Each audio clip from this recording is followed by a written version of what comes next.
speech while participating in the discussion. I shall now call upon the names of remaining members whose names have been received for participation in the discussion.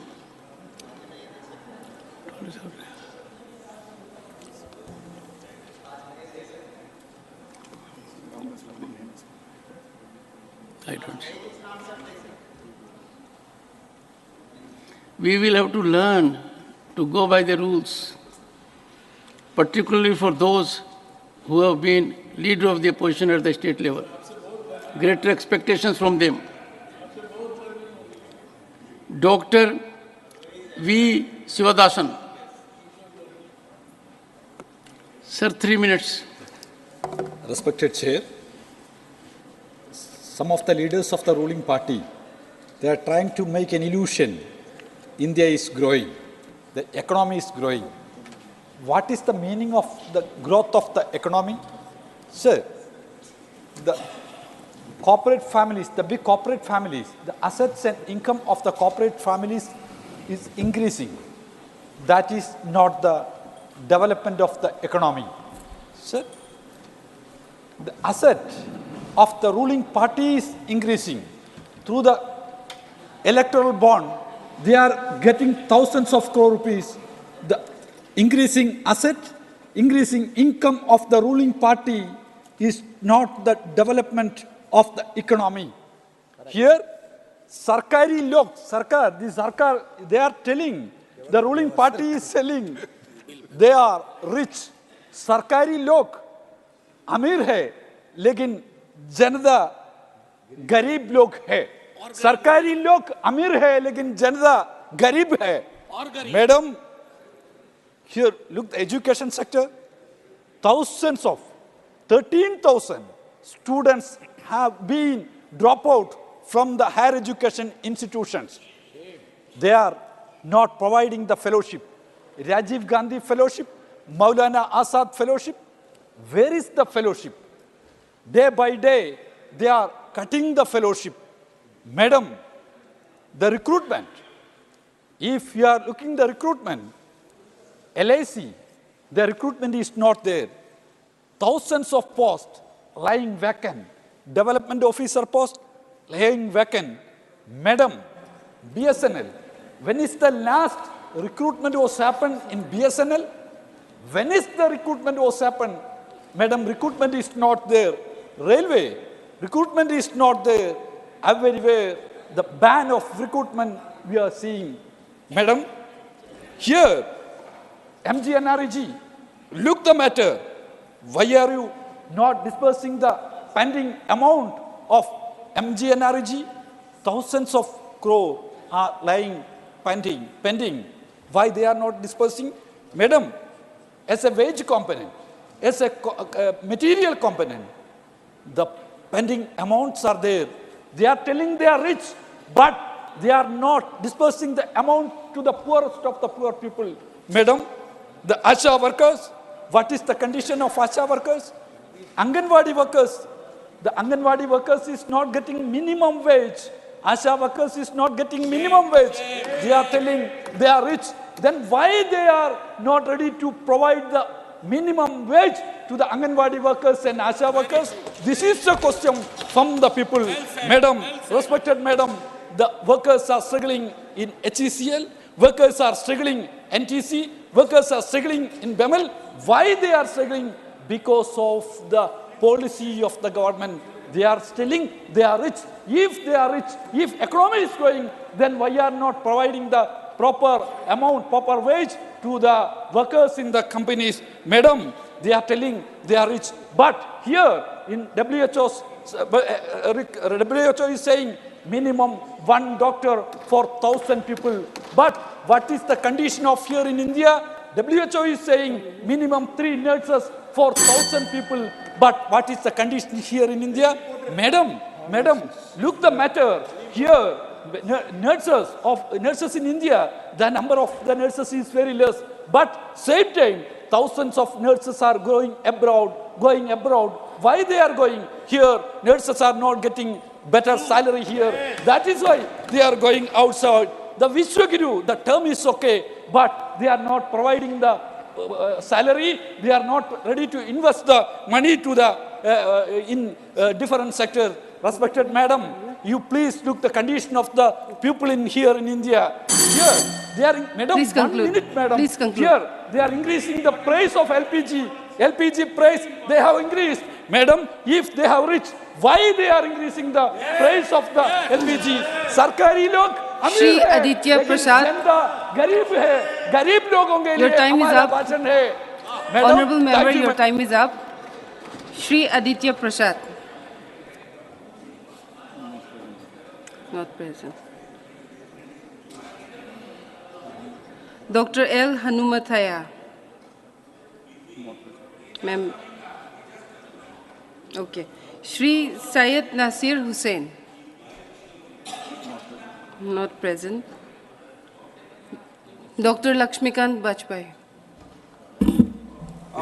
क्या इस पे किस विषय पर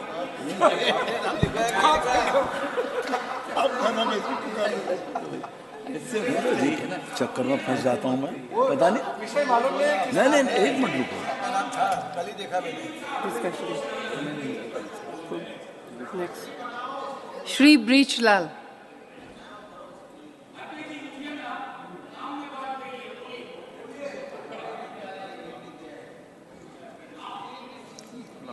Shri Ghulam Ali.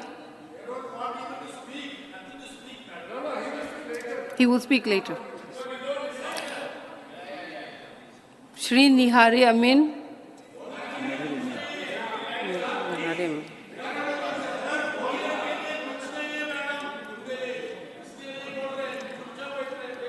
Shri S. Selvaganapati. Please be seated. Honorable Deputy Chairman, Madam, thank you very much for giving me an opportunity to participate in this very important discussion on economic situation in the country. First, I would like to thank the Honorable Prime Minister and the Honorable Finance Minister for achieving a historic milestone in gross domestic product, GDP, which has surpassed the 4 trillion mark for the first time. Madam, I would like to praise the Honorable Prime Minister Modi ji, who brought an unprecedented zeal to his economic reformist agenda. The GST was the reform of reforms, and he did pull it off with great success. The taxpayer base has nearly doubled since its launch, and the collections to have risen. The GST collections in April rose 12% from the earlier to an all-time monthly high. It is of 1.87 lakh crore. Majority of large states have reported 20% plus GST growth over the same period last year, indicating a broad level growth across sectors and states. 90 million e-way bills were generated in March 2023, 11% higher than 81 million in the preceding month. He is probably the first Indian Prime Minister to leverage technology so much for his welfare programs. His government's unified payment interface, UPI, has revolutionized India's economy by facilitating digital payments even in villages. Behind the huge digital payments infrastructure that has come up in India is India's stake, a state of open API and digital public goods that aim to unlock the economic potential of identity, data, and payments at population scale, such as Aadhaar, UPI, DigiLocker, and more recently, COVID vaccination platform. The core idea behind state stake is to lower the cost of transactions so that 1.3 billion people get access to socially and economically important services, and those services can be delivered by the private as well as public sector. It enables private innovation on the back of public infrastructure. India's take created a set open of protocols or standards that are implemented by the institution concerned. The UPI has helped private sector companies to rely on business models based on digital payments. IMF has said in a working paper recently, nothing that digitalization has supported formalization of India's economy and other has helped in direct transfer of payments to beneficiaries without reducing leakages, without any leakages. National logistic policy, the logistic cost in India is 13% of GDP, as compared with 8% in developed economies, making it difficult for Indian exports to compete globally. With a massive drive to build roads, trains, railways, ports, and bridges, a logistics policy is now set to revolutionize India's trade by making goods move faster across India, reducing the cost of logistics to be comparable to global benchmark by 2030. Our country recorded a robust GDP growth of 7.8% in the April-June period of 23-24, outpacing China's 6.3%. It took nearly 6 years to reach 2 trillion in 2014, working towards 5 trillion economy by 2025 and potential growth to 6.7 trillion by 2031. All these are possible only under the visionary, able leadership of our beloved PM by ongoing government initiatives across all sectors with a focus on income-centric policies. Emphasis on agriculture is a priority and a roadmap is built to achieve 7 trillion economy by 2030. Sir, Madam, the International Monetary Fund, IMF, has projected India to become 5 trillion economy with the third largest GDP in 2027 and 28. At the end of 22-23, the Indian GDP stood at 3.7 trillion. In 1980-81, size of the Indian economy was USD 189 billion, which increased to 326 billion after a decade. In 2000 and 2001, the size of the GDP rose to 476 billion. With the rapid penetration of the internet and smartphones, digitization is creating endless possibilities for delivering meaningful solutions that transforms lives, livelihoods, business practices, and governance. This digitization has given a strong boost to entrepreneurship in the country. India's innovation in technology is not only proliferating within the boundaries, but also around the world. India has a thriving IT industry that is a major contributor to the country's GDP, employment, and exports. In 2022, the Indian IT industry generated 227 billion in its revenue. In 2023, India's IT industry is estimated to register an 8.4% rise in total revenue to reach 245 billion. Madam, it is known to everybody that all these achievements has been made only by the leadership of our Honorable Prime Minister and it being supported, followed by our Honorable Finance Minister. Thank you, Mr. Shri Shambhu Sharan Patel. धन्यवाद उपसभापति महोदय कि आपने मुझे देश के economic situation पर बोलने का मौका दिया है। महोदय, मैं सबसे पहले अपने देश के यशस्वी प्रधानमंत्री आदरणीय श्री नरेंद्र मोदी जी को धन्यवाद देना चाहता हूं कि जो देश के करोड़ों लोगों के हित को ध्यान में रखते हुए समाज के सभी वर्गों के प्रति उदारता एवं जन कल्याण की भावना एवं भारत देश को परम वैभव तक पहुँचाने की भावना को ख्याल में रखते हुए देश को आर्थिक रूप से संपन्न बनाने का कार्य किया है। माननीय प्रधानमंत्री जी के अथक प्रयास और 9.5 वर्षों तक बिना रुके बिना थके और उनकी कड़ी मेहनत का नतीजा है कि आज भारत पूरे विश्व में सबसे तेजी से बढ़ती हुई अर्थव्यवस्था बन गई है।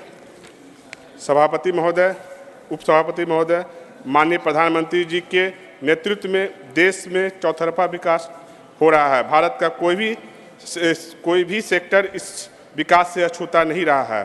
देश के स्वास्थ्य का क्षेत्र हो या रेलवे का क्षेत्र हो, जलमार्ग से लेकर वायुमार्ग तक का क्षेत्र हो, चाहे संचार का क्षेत्र हो, सूचना प्रौद्योगिकी का क्षेत्र हो, रक्षा का क्षेत्र हो एवं देश के ऑटोमोबाइल का क्षेत्र हो या अंतरिक्ष का क्षेत्र हो, आज देश चारों तरफ चौमुखी विकास कर रहा है। महोदय, हमारे पार्टी के नेता श्रद्धेय पंडित दीनदयाल उपाध्याय जी की सोच थी अंत्योदय, यानी कि समाज के अंतिम व्यक्ति का जब तक विकास नहीं हो जाता तब तक उस राष्ट्र का, उस देश का विकास नहीं हो जाता है।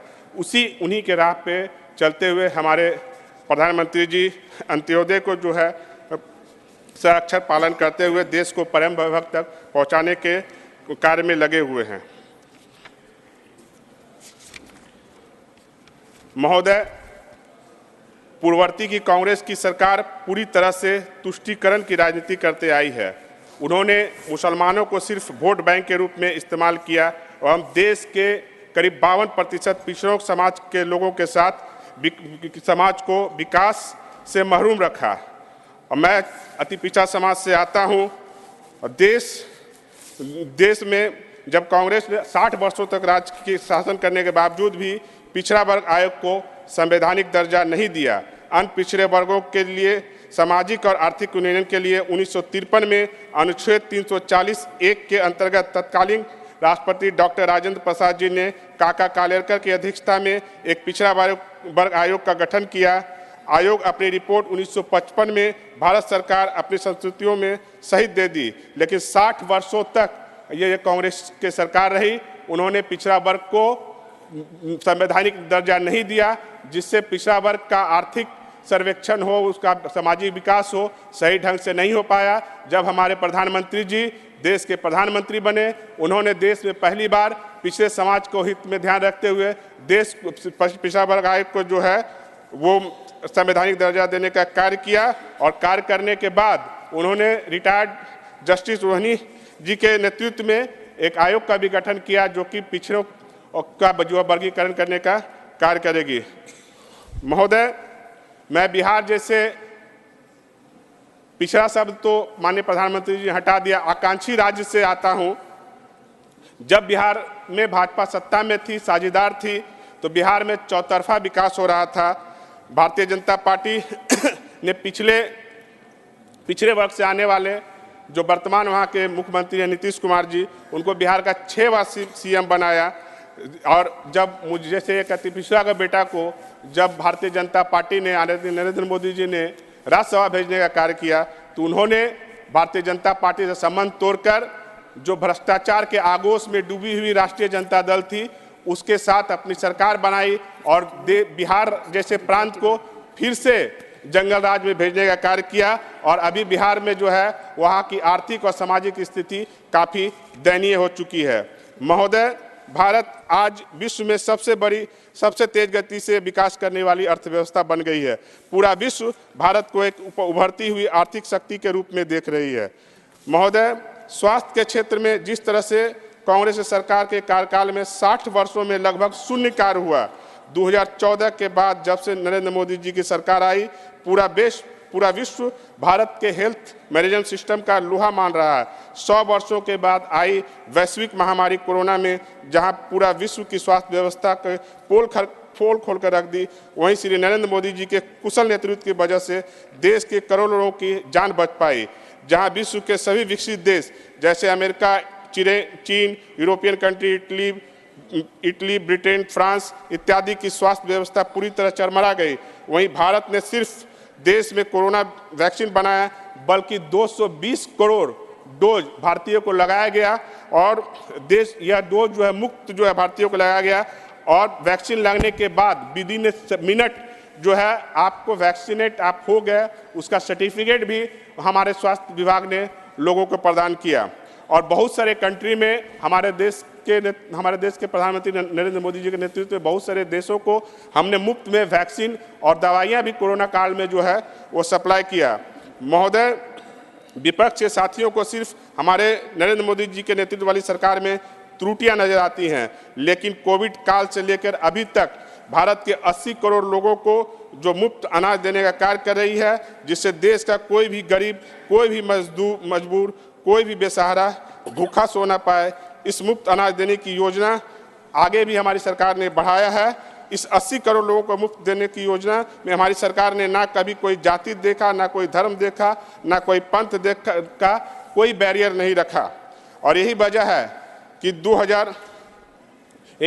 2014 के बाद देश जो है हर क्षेत्र में विकास कर रहा है। 2014 में जहां हम देश की विश्व की 10वीं अर्थव्यवस्था, बड़ी अर्थव्यवस्था थे, अभी हम विश्व की 5वीं बड़ी अर्थव्यवस्था है। और जब नरेंद्र मोदी जी तीसरी बार 2024 में प्रधानमंत्री की शपथ लेंगे तो भारत जो है वो तीसरी विश्व की सबसे बड़ी अर्थव्यवस्था बन जाएगी। और जब देश हमारा 100वां स्वतंत्रता दिवस मना रहा होगा तो भारत जो है विश्व का नंबर 1 आर्थिक क्षेत्र में बन जाएगा। महोदय, हमारे जो साथी हैं, कांग्रेस साथी है, हमारे विपक्षी दलों जो है, उनको सिर्फ हमारी सरकार में त्रुटियां नजर आती हैं।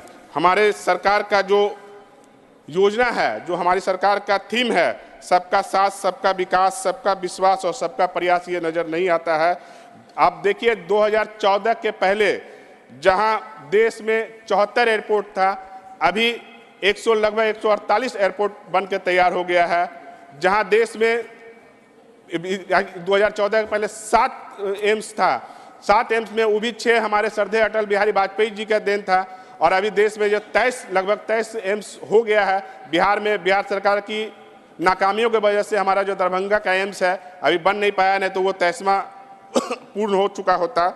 उसके बाद अभी देखिए सबसे आधुनिक सुविधा से युक्त हमारा जो वंदे भारत ट्रेन है वो अभी अपने आप में एक बेमिसाल है। हमारे बिहार को भी कुछ मिला है और मैं आगे और भी मांग करूंगा माननीय रेल मंत्री जी से कि और वंदे भारत ट्रेन जो है वो बढ़ाया जाए। हमारी जो साढ़े 9 वर्षों का जो अचीवमेंट है हमारे सरकार का, अगर उसको ठीक से अगर बोला जाए तो अपने आप में एक डिक्शनरी बन जाएगा। लेकिन एक छोटा सा जो उसकी वानगी है वो बताने का काम करता हूँ। छोटा सा जो समरी है, आप किसानों को ले लीजिए तो हमारे प्रधानमंत्री फसल बीमा योजना लगभग 12.5 करोड़ लोगों को दिया गया। प्रधानमंत्री किसान सम्मान योजना, प्रधानमंत्री कृषि सिंचाई योजना, अंतर्राष्ट्रीय अनाज मेला, गरीबों के लिए जल जीवन मिशन योजना, प्रधानमंत्री जन औषधि केंद्र, ये अपने आप में एक मिसाल है। प्रधानमंत्री जन औषधि केंद्र के माध्यम से लगभग 10,000 जो है जन औषधि केंद्र खोले गए। आयुष्मान भारत योजना, ये पूरे वर्ल्ड में अपने आप में एक मिसाल है कि आप पूरे जो है 5 लाख तक का जो है आप फ्री में इलाज, समाज का कोई भी गरीब वर्ग, उसमें ना कोई जात, ना पंथ, ना धर्म का कोई बैरियर रखा गया है, हमारी सरकार ने देने का कार्य किया है। प्रधानमंत्री आवास योजना, क्या मैडम मेरा समय समाप्त हो गया क्या? अच्छा, 1 मिनट कंक्लूड कर दूं। प्रधानमंत्री आवास योजना, प्रधानमंत्री आवास योजना, प्रधानमंत्री ग्राम सड़क योजना, उज्ज्वला योजना, प्रधानमंत्री मातृ वंदना योजना, स्वच्छ भारत मिशन के तहत हमारी जो अति पिछड़ा और दलित समाज की महिलाएं थी, जिन्हें शाम होने का इंतजार और सुबह में सूरज उगने के पहले का इंतजार होता था कि मुझे शौच के लिए जाना है, उसका ख्याल रखते हुए, उनकी इज्जत और मर्यादा का ख्याल रखते हुए जो करोड़ों शौचालय बांटे गए, बनाए गए हमारे प्रधानमंत्री के द्वारा, यह दर्शाता है कि 2024 में जब जो बचा हुआ कार्य है, हमारे प्रधानमंत्री जब फिर से पुनः 2024 में तीसरी बार देश के प्रधानमंत्री बनेंगे तो देश उन्नति करेगा। और वह दिन दूर नहीं जब भारत देश की विश्व की सबसे बड़ी आर्थिक अर्थव्यवस्था बनेगा। आपने मुझे बोलने का मौका दिया, बहुत बहुत धन्यवाद।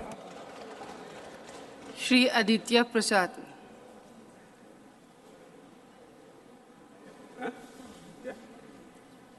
माइक और नहीं है।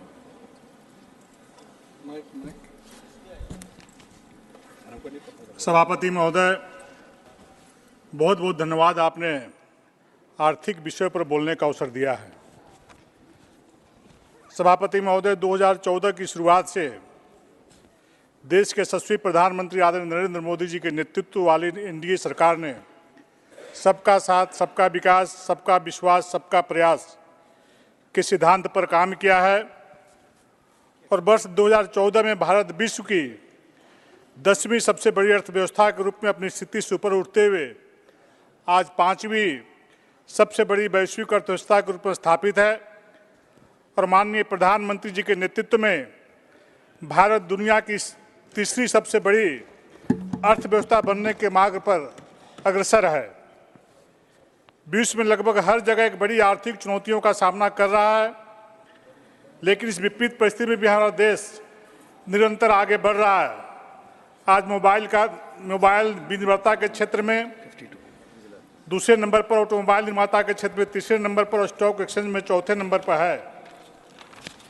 वित्तीय वर्ष 2023 के लिए भारत की जीडीपी की वृद्धि दर 7.2% थी, जो कि दुनिया की प्रमुख अर्थव्यवस्था में सबसे तेजी से बढ़ती अर्थव्यवस्था थी। महोदय, इतनी बड़ी महामारी कोविड के समाप्त होने के बाद जिस प्रकार से भारत में सड़कें, रेलवे, हवाई अड्डों का निर्माण तेज गति से हो रहा है, ये कोई साधारण बात नहीं है। पूरा दुनिया जब अपनी आर्थिक व्यवस्था से चरमराई हुई स्थिति में थी, तब पूरी दुनिया के लोग भारत को बहुत आशा भरी निगाहों से देख रहे थे, उम्मीद भरी निगाहों से देख रहे थे कि आखिर भारत की स्थिति क्या होगी। इतना बड़ा लोकतांत्रिक देश है, इतनी बड़ी आबादी वाला देश है, लेकिन देश के यशस्वी प्रधानमंत्री जो गरीब परिवार से आने वाले व्यक्ति है, जो गरीबी में पला है, बढ़ा है, गरीबी में जिया है, गरीबी को बहुत नज़दीक से देखा है, माननीय प्रधानमंत्री जी के नेतृत्व वाली कुशल सरकार में यह संभव हो पा रहा है कि गरीब कल्याण योजना के माध्यम से कोई गांव का व्यक्ति जब घर से काम करने के लिए नहीं निकलता था, चूँकि हम लोग गांव में रहते थे, गांव में रहते हैं, गांव के लोग अपने घरों में जो मजदूर था, किसान था, जो श्रमिक था, दिन भर घर में रहता था, दिन भर घर में आराम करता था। ऐसी परिस्थिति में देश के यशस्वी प्रधानमंत्री जी के मन में ये चिंता आई कि गांव का व्यक्ति कोई भूख से तड़प तो नहीं रहा है, और उस परिस्थिति को, इस स्थिति का एहसास करते हुए देश के यशस्वी प्रधानमंत्री जी ने पूरे देश के 80 करोड़ लोगों को, परिवार के प्रत्येक सदस्य को 5-5 किलो चावल मुफ्त में देने की व्यवस्था की है। लेकिन दुख के साथ करना पड़ता है महोदय कि इन्हीं के समर्थन से, जो बगल में बैठे हुए इनके समर्थन से झारखंड में सरकार चल रही है। इस गरीब के निवाले को भी वहाँ की सरकार छीनने का काम कर रही है। जहाँ पर 5 किलो राशन देना चाहिए, उस चावल को भी अपने खजाने में भरने का काम कर रही है, अपनी तिजोरी में बेच करके भरने का काम कर रही है।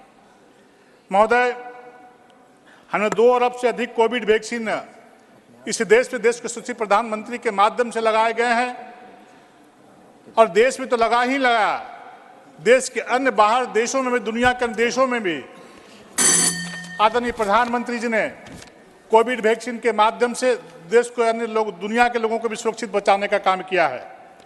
जिस प्रकार से मोदी सरकार के द्वारा डिजिटल इंडिया, आत्मनिर्भर भारत, स्टार्टअप इंडिया की शुरुआत की गई है, उससे लक्ष्य कठिन नहीं लगता है। अक्टूबर 2023 जिसमें कुल निर्यात वर्ष 10 वर्ष के आधार पर 9.43 बढ़कर 62.26 बिलियन अमेरिकी डॉलर हो गया। वस्तुओं का निर्यात 6.21% बढ़कर 33.57 बिलियन अमेरिकी डॉलर हो गया।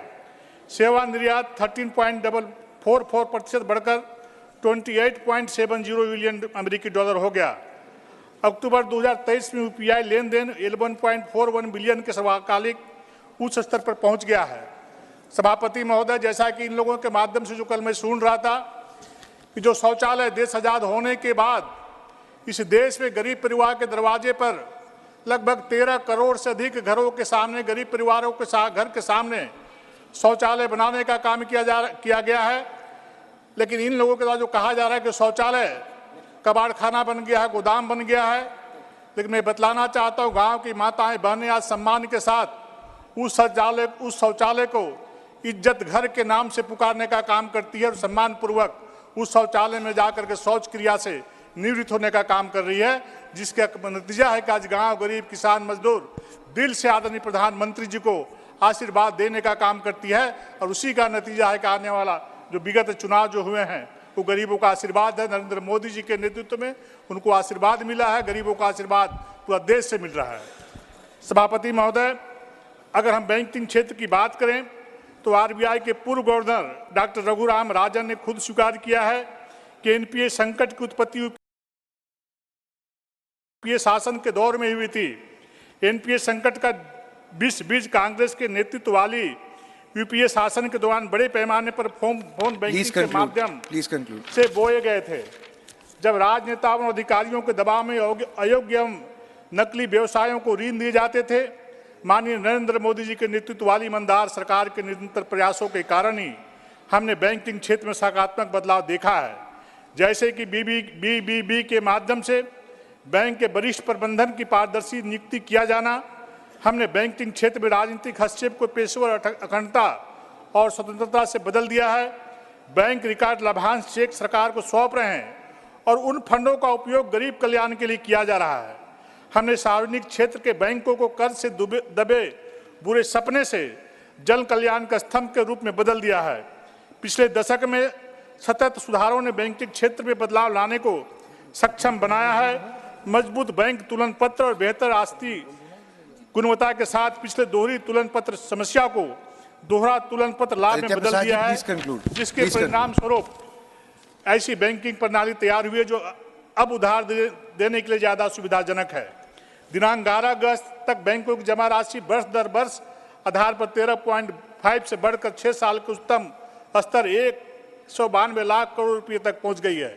माननीय सभापति महोदय, एक बात मैं बोलना चाहता हूं, जो गांव से आता हूं, गांव के किसान, जो छोटे किसान, जिस प्रकार से पैसे के अभाव में जब खेती करने का समय आता था, जब बीज लेने का समय आता था, खरीदने का समय आता था, खाद खरीदने का समय आता था, गांव के मध्यम किसान, छोटे किसान पैसे के अभाव में रोते थे।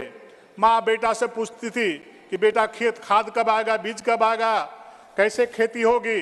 माँ के आंसू में पिताजी के आंखों में आंसू आने का काम करता था।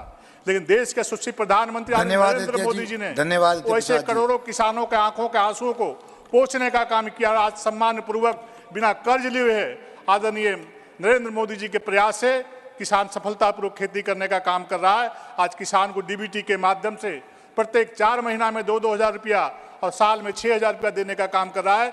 देश का ऐसा ऐतिहासिक घटना है। कांग्रेस चाहती तो 65 सालों में आज किसानों के बारे में सोच सकते थे, लेकिन कभी कांग्रेस पार्टी ने गांव, गरीब, किसान, मजदूर के बारे में चिंता नहीं किया। सिर्फ चुनाव के समय चिंता करती थी, चुनाव के बाद वो भूल जाने का काम करती थी। बहुत बहुत धन्यवाद उपाध्यक्ष महोदय। आपने मुझे देश की विकास की स्थिति पर बोलने के लिए मौका दिया। महोदय, विकास तब होता है जब देश की लीडरशिप, देश के लीडर का विजन, देश के लीडर की देश में और बाहर स्वीकार्यता और इच्छा शक्ति, ये कई कारक हैं जब होते हैं तब देश विकास करता है। और जब से 2014 से मोदी जी की गवर्नमेंट आई तो हमें एक ऐसा लीडर मिला जिसमें सभी गुण हैं और सबसे बड़ी देश विदेश में उनकी स्वीकार्यता है। उपाध्यक्ष महोदय, एक महत्वपूर्ण इशू होता है जिस पर शायद अब तक किसी हमारे माननीय सांसद ने उसको कवर नहीं किया, और वो होती है देश की कानून व्यवस्था। जब आपकी कानून व्यवस्था चाक चौबंद रहती है, देश की सीमाएं सुरक्षित रहती हैं, बम ब्लास्ट नहीं होते हैं जैसा कि यूपीए सरकार में होती रहती थी। महोदय, बहुत लंबी लिस्ट है। इस देश में जो विदेशी शक्तियां थीं वो भारत की प्रगति को देख नहीं पा रही थीं, और उस समय की जो लीडरशिप थी मोदी गवर्नमेंट के पहले, महोदय, देश में ब्लास्ट होते थे। Jaipur blast, Ahmedabad German bakery blast, Hyderabad Buddha park blast, Guwahati blast, Modi ji की हुंकार रैली में 2013 में पटना ब्लास्ट। महोदय, हमारे स्टेट में बनारस जो तीर्थ स्थल है, शीतला घाट ब्लास्ट, दशाश्वमेध घाट ब्लास्ट, संकट मोटर ब्लास्ट, कचहरी ब्लास्ट, ये तमाम ब्लास्ट से पूरा देश थर्राता था। महोदय, मैं केवल दो पर केंद्रित करूंगा, और वो है कि आतंकवादियों ने हमारे तीर्थस्थल, हमारे पर्यटन स्थल, हमारे इकोनॉमिक केंद्र, उनको निशाना बनाया।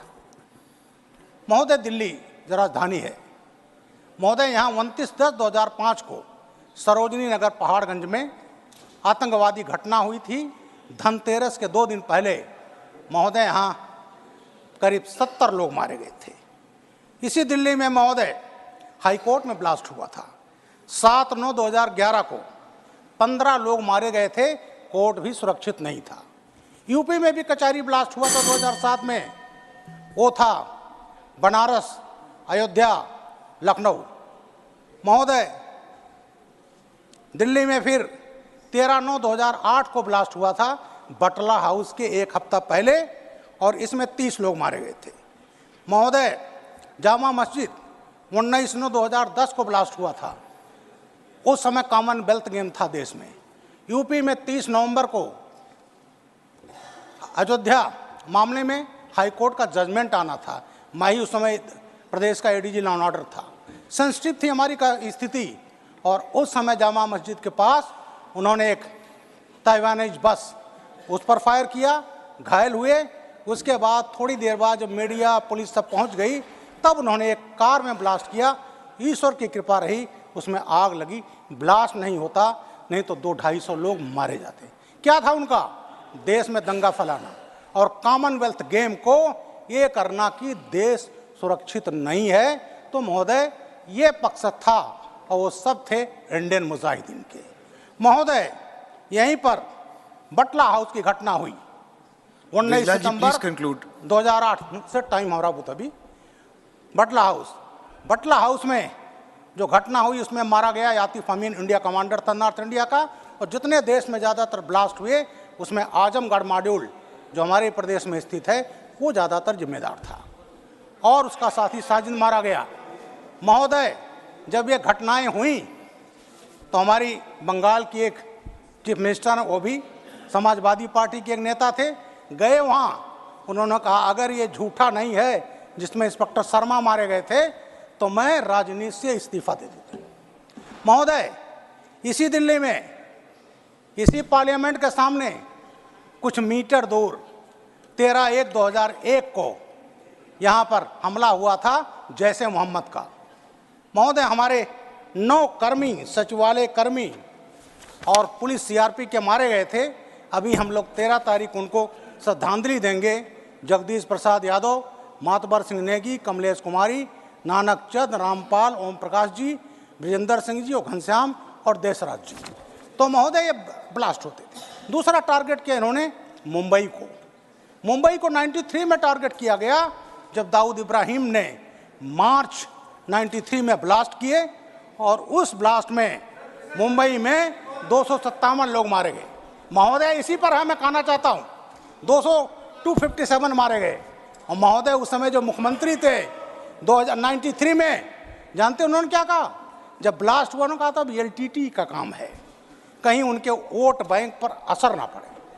महोदय, 26/11 हम सभी जानते हैं, लश्कर तोयबा का हमला था। उसमें 2 IPS अफसर हमारे और मेजर उन्नी कृष्णन, 15 पुलिसकर्मी मारे गए थे, 26 विदेशी मारे गए थे। पूरे दुनिया में हाहाकार मच गया था। महोदय, उसको भी कांग्रेस पार्टी ने झुठलाने की कोशिश की। एक बड़े नेता कांग्रेस के, मैं नाम लेना नहीं चाहता, बिजलाल जी प्लीज कंक्लूड। प्लीज, हमारे पास टाइम बहुत बड़ा है। अदर स्पीकर्स आल्सो जी। तो उन्होंने किताब लिखवाई अजीज बर्नी से कि 26/11 ये साजिश है RSS की।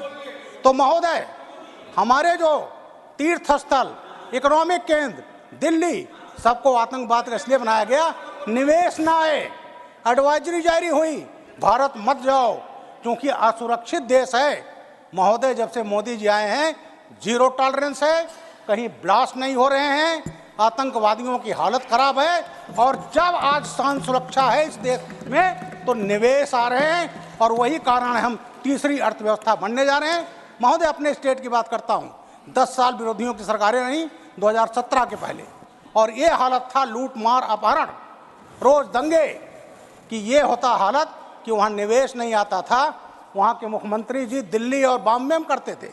अभी पिछले साल जोगी जी ने जो किया निवेश सम्मेलन, महोदय 36 लाख करोड़ का निवेश उत्तर प्रदेश में आया और उसका कारण है वहां की कानून व्यवस्था। तो महोदय नटसल में कहना है क्योंकि देश की कानून व्यवस्था धन्यवाद बिजलाल जी, इसलिए विदेश के लोग आकर्षित होते हैं और इसलिए हमारी डॉक्टर एल हनुमंतैया है वो दिन दुनी। Sir, my time. Sir, thank you very much for giving me this opportunity on discussion on the economic situation in the country.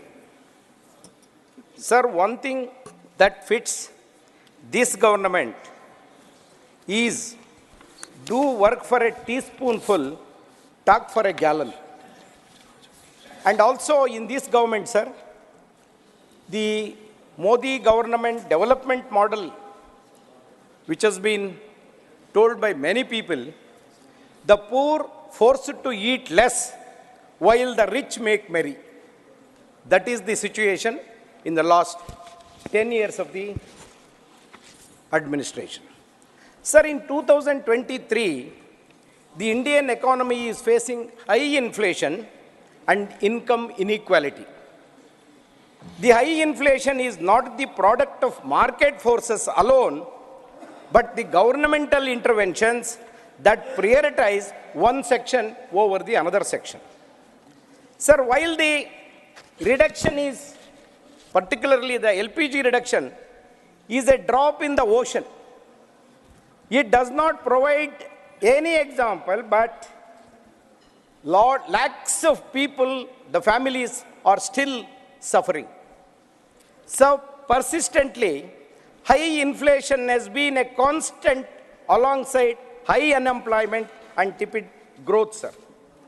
Sir, I just give some figures of the UPA government and this government for the last 10 years. So the major difference between the UPA government and this government, the net foreign direct investment, it is the difference between the investments made by foreign entities in India and investments made by Indian entities in the foreign countries. Sir, during 2003 and 4 and 13-14, it was 1,087 for 6%. After the percentage of change during Modi ji's government, that is 2013-14 to 22 and 23, it is 462.2%. Sir, whereas the gross domestic product, it is the market value of the final goods and services produced in the year by a country. That is the gross domestic product. Sir, it was 302.3% during UPA government, and now it is 142.5%. You can see the difference. Sir, in real gross domestic product, which is very important, it is the total value of the final goods and services produced within the country in a year adjusted for inflation. Please conclude. Sir? Please conclude. I have not yet started, sir. Time is up. Then why should you call me? 3 minutes have been given. I was told I will be given 10 minutes. 3 minutes were given to you, sir. 3 minutes. I would not have taken it. Kindly conclude. Then no point in continuing, sir. Thank you very much. Shri Sakaldeep Rajbhar ji. So please conclude. Please conclude. Please conclude. माननीय उपसभापति महोदय Please ji, conclude. आपने भारत की आर्थिक नीति पर बोलने का अवसर दिया, इसके Sir, लिए let him conclude. आपका दिल से राजभर जी उनको conclude करें. Please conclude. And conclude this. Sir, there are two important things which I wanted to tell. The rich getting richer and the poor getting poorer is the major characteristics of this economy which is now running in the country. That is because, sir, 5% Indians now own 60% of the country's wealth, and whereas the bottom 50% of Indians own only 3% of the wealth. That is a very, very important issue, sir. Sir, the absolute number of poor in India has risen by 76 million. From 217 million in 12-13, it is 283 million in 1920 in rural areas, and from 53 million to 63 million in urban areas. Sir, this is a very important factor that whenever we talk about rich and poor, this is the statistics. Sir, I just want to bring it to your notice, sir, the bank loan write-offs. Sir, banks have written off loans worth 14.56 lakh crore since 14-15. In the last financial year alone, it is 2.09 lakh crore were written off. But when the questions were asked in the parliament, the answers were different. Sir, now, I know the finance minister may say that the loans written off and there are procedure and recover such loans. And write-off is not the same as waive off. That is what the answer we got. But, sir, we look at the data, we see that devil in the details. Out of these total loans waived off, sir, 14% have been recovered. And this is not my data. Please conclude, sir. Or anybody's data. This is the government's data. The Standing Committee of Finance has given this data. 1.03 lakh crore were recovered from 7.35 lakh crore. Then what is the amount, sir? So I just, sir, put it before you. माननीय उपसभापति महोदय जी, आपने भारत की आर्थिक नीति पर बोलने का अवसर दिया, इसके लिए आपका दिल से आभार व्यक्त करता हूं। माननीय महोदय जी, आज के देश के यशस्वी प्रधानमंत्री श्री नरेंद्र मोदी जी के नेतृत्व में भारत आर्थिक क्षेत्र में दिन दूना रात चौगुना प्रगति के पथ पर है। 2025 तक भारत 5 ट्रिलियन लक्ष्य को प्राप्त कर लेगा। माननीय प्रधानमंत्री जी का कुशल नेतृत्व और बढ़ते आर्थिक स्रोत का यह परिणाम है कि आज भारत में राष्ट्रीय राजमार्ग का जाल बिछ गया है। इसके लिए इस विभाग के माननीय मंत्री श्री गडकरी जी को भी दिल से बधाई देता हूं। रेलवे के क्षेत्र में हम प्रगति की ओर अग्रसर हैं। 2 सालों के अंदर पूरे देश में बुलेट ट्रेनें चलने लगेगी। सभी प्रदेशों में एम्स खुलता जा रहा है। स्वास्थ्य के क्षेत्र में हम बहुत आगे बढ़ चुके हैं। देश में IIT इंजीनियरिंग IIM नए खुल रहे हैं। शिक्षा क्षेत्र में उस शिक्षा का प्रावधान है। पूरे देश में हर घर में बिजली, हर घर नल से जल और गैस सिलेंडर, आवास, शौचालय, पेंशन सब गरीबों को दिया जा रहा है।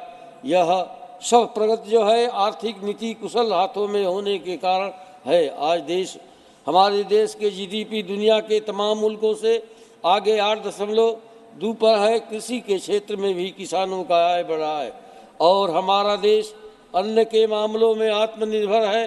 पिछले दिनों 2020 से 2021 में कोरोना काल में भी हमारे देश का आर्थिक विकास थोड़ा धीमा हुआ था, लेकिन माननीय प्रधानमंत्री जी के कुशल नेतृत्व में प्रगति कर रहे हैं और आज हमारी आर्थिक विकास दुनिया के तमाम मुल्कों से भी आगे चल रहा है। भारतीय वित्त बाजार में विदेशी संस्थाओं को अनुमति दी गई है। विदेशी व्यापार को बढ़ाया गया है। आयात निर्यात में छूट दी गई है। इसके अलावा विस्तारीकरण नीति के तहत कृषि सुधार और श्रम सुधारों पर भी विशेष लोन दिया जा रहा है। सुरक्षा के क्षेत्र में हम काफ़ी मजबूत स्थिति में हैं। विज्ञान के क्षेत्र में हम चंद्रयान के दक्षिण ध्रुव तक पहुंच चुके हैं। इस क्षेत्र में हमारा देश पहले स्थान पर है।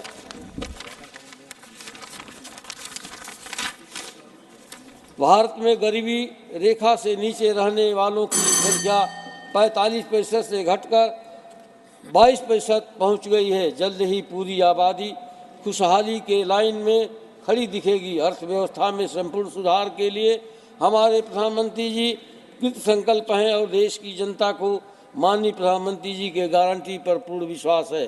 देश की जनता भारी बहुमत से माननीय प्रधानमंत्री जी को पुनः ताजपोशी के लिए तैयार खड़ी है। इसलिए मैं अपने व अपने देश की जनता की तरफ से यशस्वी प्रधानमंत्री जी को कोट कोट बधाई देता हूं। जय हिंद, जय भारत। धन्यवाद। Shri Sadanand शेतावड़े।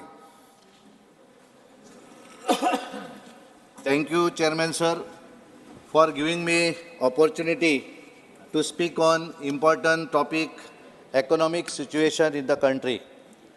As I stand to appreciate and acknowledge the dynamic strides our Bharat has made in terms of current economic outlook, I also take this opportunity to congratulate our beloved Prime Minister Modi ji and Honorable Member of this House, J.P. Nadda ji, for gaining a decisive mandate in Northern India.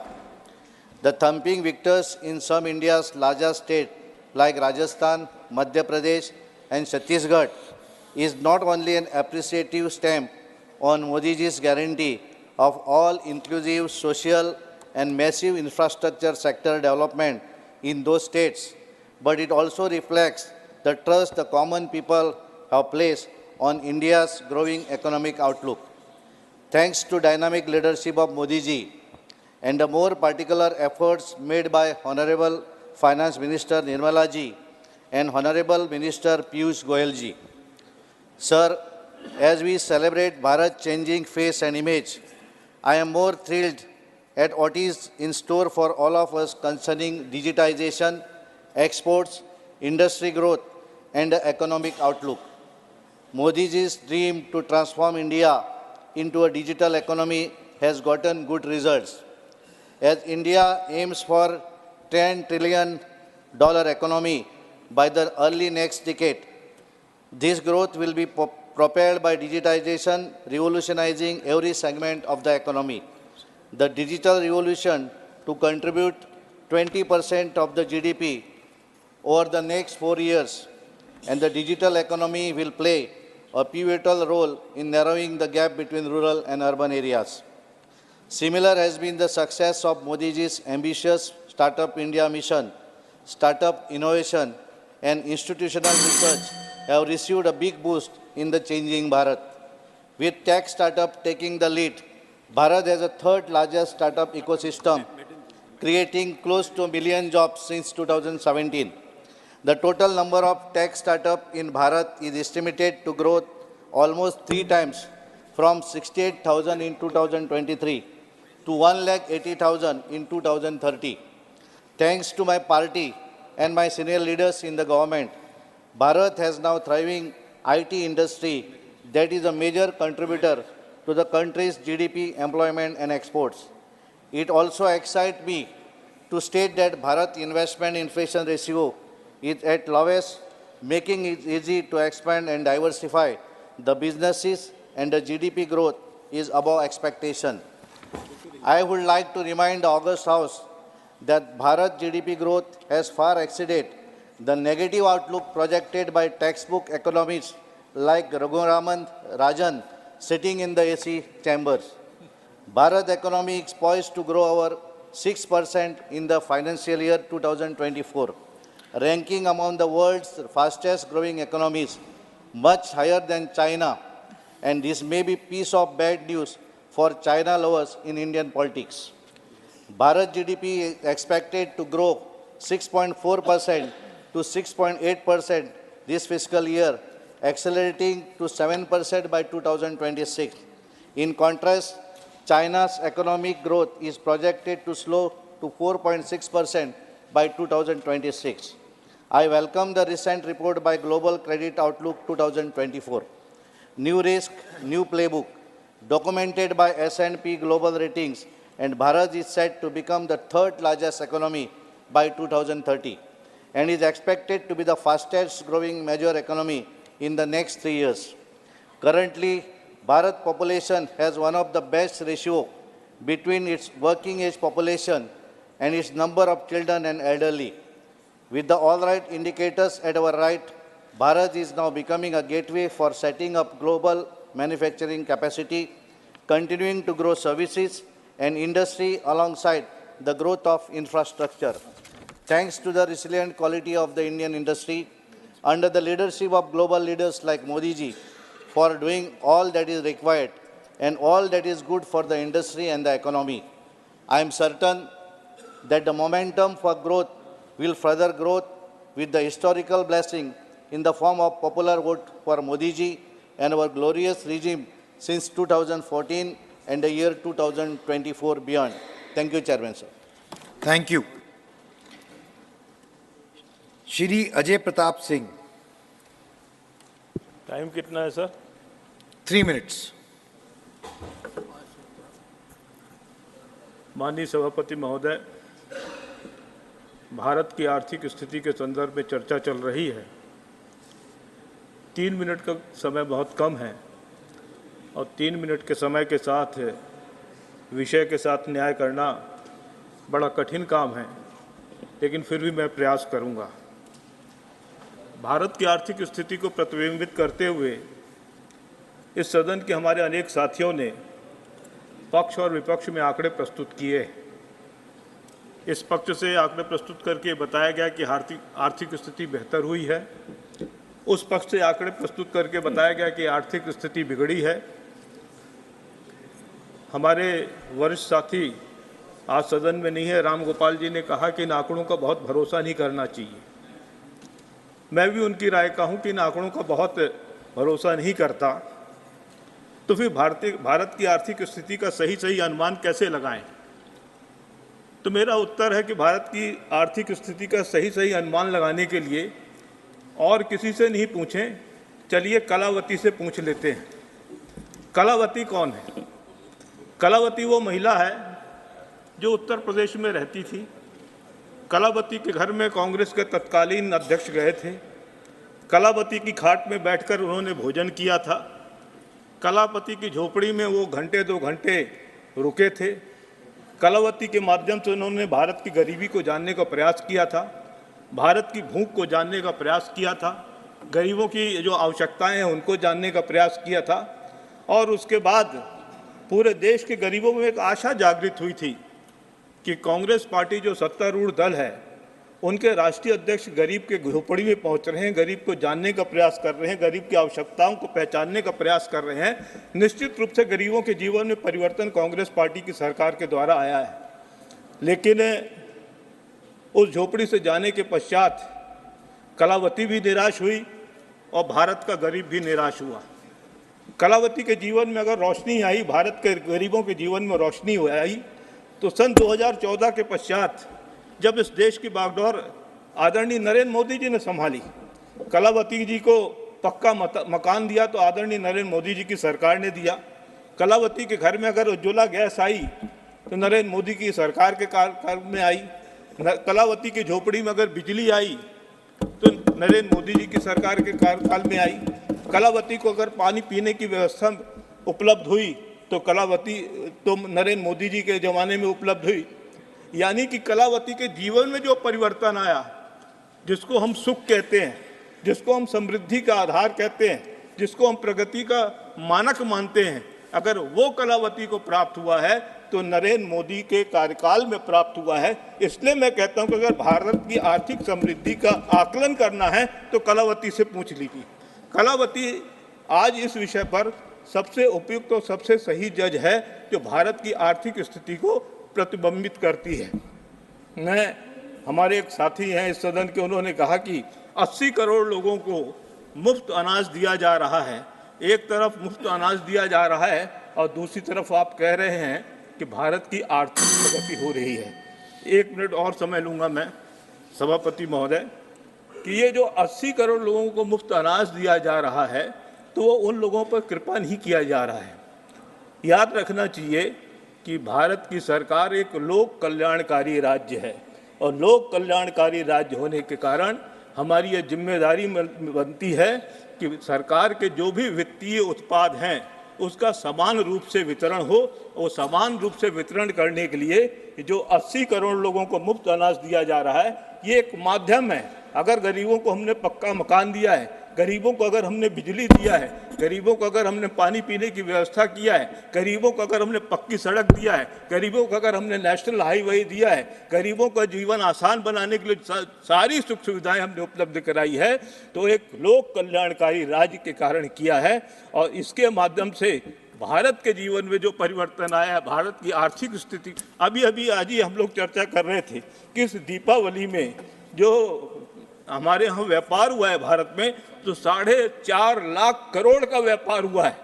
और ये जो आंतरिक व्यापार हुआ है दीपावली के दिन में, तो 4.5 लाख करोड़ का व्यापार पहली बार हुआ। इसलिए हुआ कि क्योंकि भारत के जीवन में समृद्धि आई, भारतवासियों के जेब में पैसा आया है, इसलिए वो बाजार जा सके, इसलिए वो अपने बच्चों की अभिलाषा पूरी कर सके, इसलिए वो दीपावली पूजन अच्छी तरीके से कर सके, इसलिए वो मिठाई ला सके, इसलिए वो पटाखे ला सके, इसलिए वो दिए ला सके। तो ये जो बालक मैंने कलावती के माध्यम से, दीपावली के माध्यम से, खाद्यान्न योजना के माध्यम से बताया है, और अगर आप इसको स्वीकार करते हैं, अगर ये आपको दिखाई देता है, तो निश्चित रूप से आपको स्वीकार करना पड़ेगा कि भारत की स्थिति अच्छी हुई है, बेहतर हुई है, और भारत का भविष्य भी उज्ज्वल है।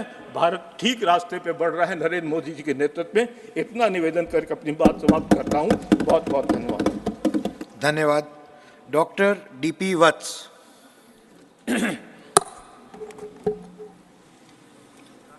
थैंक यू सभापति जी।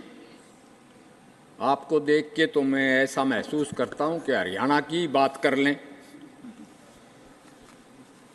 वैसे मैं 2 दिन से सुन रहा हूं, अगर अपोजिशन बेंचेस की सुने तो ऐसे लगता है स्थिति कुछ अलग है, मगर इंटरनेशनल एजेंसीज और ट्रेजरी बेंचेस और एक्चुअल देखें तो हिंदुस्तान मोदी जी की क़यादत में इतना बड़ा एक गढ़ा पार करके, यानी कि कोविड और अब दुनिया में 2 जगह जंग चली हुई है, ऐसे हालात में भी हमारी सबसे तेज़ी से बढ़ती हुई इकॉनमी है, तो ये एक फ़ख्र की बात है।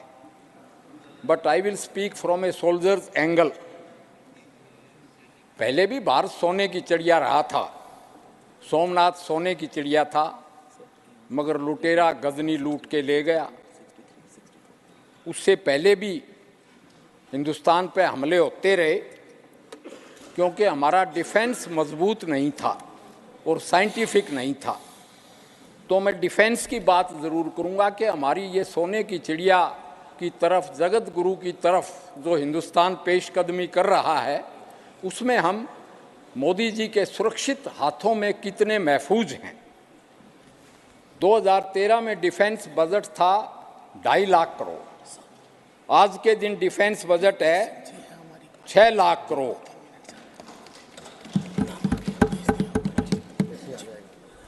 और इतना ही नहीं, आज के दिन हम एयरक्राफ्ट कैरियर भी बनाते हैं, चंद्रयान को भी लैंड करते हैं दक्षिणी ध्रुव, चांद के दक्षिणी ध्रुव पे, जो एक बहुत ही बड़ी अचीवमेंट है। हम अग्नि 5 भी बनाते हैं, जिसकी रेंज में पूरा संसार आ जाता है। और मोदी जी तो लाइट कॉम्बैट एयरक्राफ्ट में बैठ के ही was looking as fit as a fighter pilot. ये भी बड़ी फ़ख्र की बात है। ये मैं ज़रूर कहना चाहूँगा कि वैसे तो माननीय गृह मंत्री जी ने कल बताया था लोकसभा में कि 2 बहुत बड़ी गलतियां हुई। कुछ ऐसे भी दौर देखे हैं इतिहास के पन्नों ने, लम्हों ने खता की तो सदियों ने सज़ा पाई। 2 गलतियां तो कश्मीर पूरा नहीं छुड़वाया और यूएन में सीज़ फायर के लिए चले गए। इस पे तो काफ़ी डिस्कशन हुआ, मगर मैं कहता हूँ 4 गलतियाँ नेहरूवियन लीगेसीज टू दिस कंट्री, यानी partition of the country for the personal ambition of Jinnah and Nehru, यानी कि देश का विविसेक्शन हुआ, 30 लाख मारे गए, करोड़ों माइग्रेट हुए। और फिर उस वक्त के तत्कालीन माननीय राष्ट्रपति राजेंद्र बाबू के रोकने के बावजूद भी हिंदी चीनी भाई भाई एंड स्मिटन बाई सोशलिज्म से उन्होंने बगैर कोई बाउंड्री धारण किए तिब्बत को चीन का हिस्सा मान लिया। ऐसी स्थिति आ गई कि आज के दिन ये स्वरूप युद्ध चेंज कर गया और हिंदुस्तान जब से आज़ाद हुआ है, so called azadi was in fact to begin with was barbadi, और हम इसीलिए 14 अगस्त को विभीषिका दिवस मनाते हैं, पाकिस्तान डे। उसके बाद हिंदुस्तान पूरी तरह से युद्धरत है और युद्ध अपना स्वरूप चेंज कर गया है। ऐसे हालात में हमारी एग्रेसिव डिफेंस, यानी अब हम दुश्मन पे सर चढ़ के बात करते हैं। एक दफ़ा रक्षा मंत्री ने कहा था कि चाइना बॉर्डर पे हम सड़कें, सुरंगें, टनल विकसित इसलिए नहीं करते कि उनके आने के लिए आसान रास्ता हो जाएगा चाइनीज़ के लिए। आज हमारा सिपाही उनके सर पे ओवरलुक करता है और बड़ी सुपीरियोरिटी के साथ हम डोमिनेट करते हैं। इसी तरह से एक बहुत लंबी लिस्ट है, मगर क्योंकि आपने घंटी बजा दी, मैं सोल्जर हूँ, तो मैं ये कहूँगा कि हर एक फ्रंट पे डॉक्टर हूँ, थोड़ी सी डॉक्टरी की बात भी कर लूँ कि हम सबसे बड़े एक्सपोर्टर ऑफ फार्मास्यूटिकल्स हैं।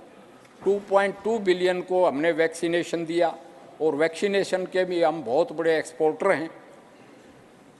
लगता ऐसे है कि तक्षशिला नालंदा का इतिहास लौट के आएगा और भारत की गौरव गाथा को नरेंद्र मोदी दोहराएगा, ये हिंदुस्तान दोहराएगा। जय हरियाणा, जय हिंद। धन्यवाद। डॉक्टर अशोक वाजपेयी।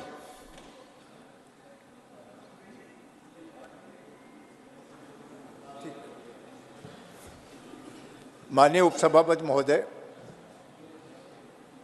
देश की आर्थिक स्थिति के संबंध में चर्चा करने का आपने अवसर दिया, उसके लिए आपका हार्दिक धन्यवाद। महोदय, अगर देश की आज़ादी के बाद 2014 से 2023 तक का ये दशक अगर देखा जाए तो मैं समझता हूँ आर्थिक दृष्टि से, सामरिक दृष्टि से, हर दृष्टि में ये दशक जो है एक स्वर्णिम काल माना जाएगा भारतवर्ष का। हर क्षेत्र में इन 10 वर्षों में, इन 9.5 वर्षों में देश ने प्रगति की है। अगर आप चाहे आर्थिक दृष्टि से देखें, चाहे सामरिक दृष्टि से देखें, सामाजिक दृष्टि से देखें, हर क्षेत्र में ये देश आगे बढ़ा है और इस बात को कोई भी झुठला नहीं सकता।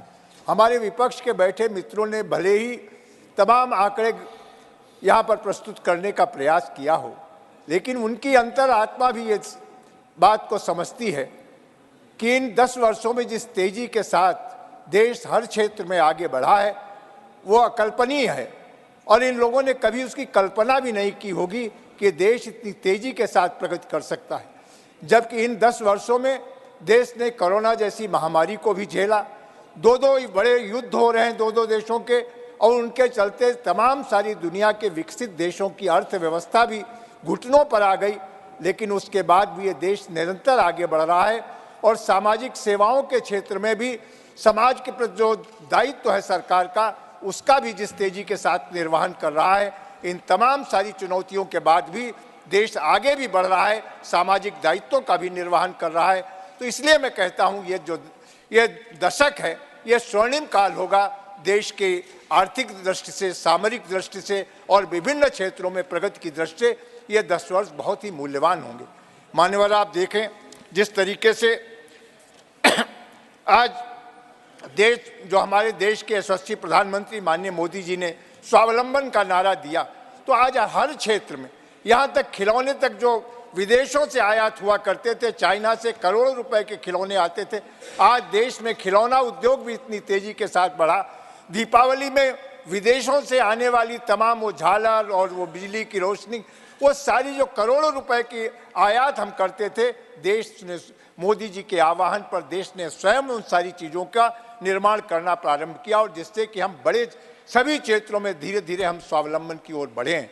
आप देखें मान्यवर, 1 लाख करोड़ से ज़्यादा रक्षा उत्पाद जिनको कि हम आयात करते थे दूसरे देशों से, उन रक्षा उत्पादों को हमने देश के अंदर बनाने का काम किया, इंडिजिनस। और आज इतना ही नहीं, हवाई जहाज से लेकर प्रचंड जैसे हेलीकॉप्टर भी हमारा HAL बनाने का काम कर रहा है। तो आज मैं देखो औद्योगिक दृष्टि से देश कितनी तेजी के साथ प्रगति कर रहा है। और ऐसा नहीं कि हमारे तेजस विमान का लोहा आज सारी दुनिया मान रही है कि जिस तेजी के साथ हमने तेजस विमान और प्रचंड जैसे हेलीकॉप्टर बना करके दुनिया को दिखाने का काम किया है, कि भारत हर क्षेत्र में सक्षम है। आप जैसे देखें चंद्रयान पर जितनी सफलता के साथ हमने लैंड किया और उसके बाद जो आज सारी दुनिया के सामने है कि हमने हर क्षेत्र में अपनी प्रगति को आगे बढ़ाने का काम किया है। और आज इस बात से सभी लोग 80 करोड़ लोगों को निःशुल्क राशन देने का, ये मान्यवर कोई छोटा दायित्व तो नहीं था।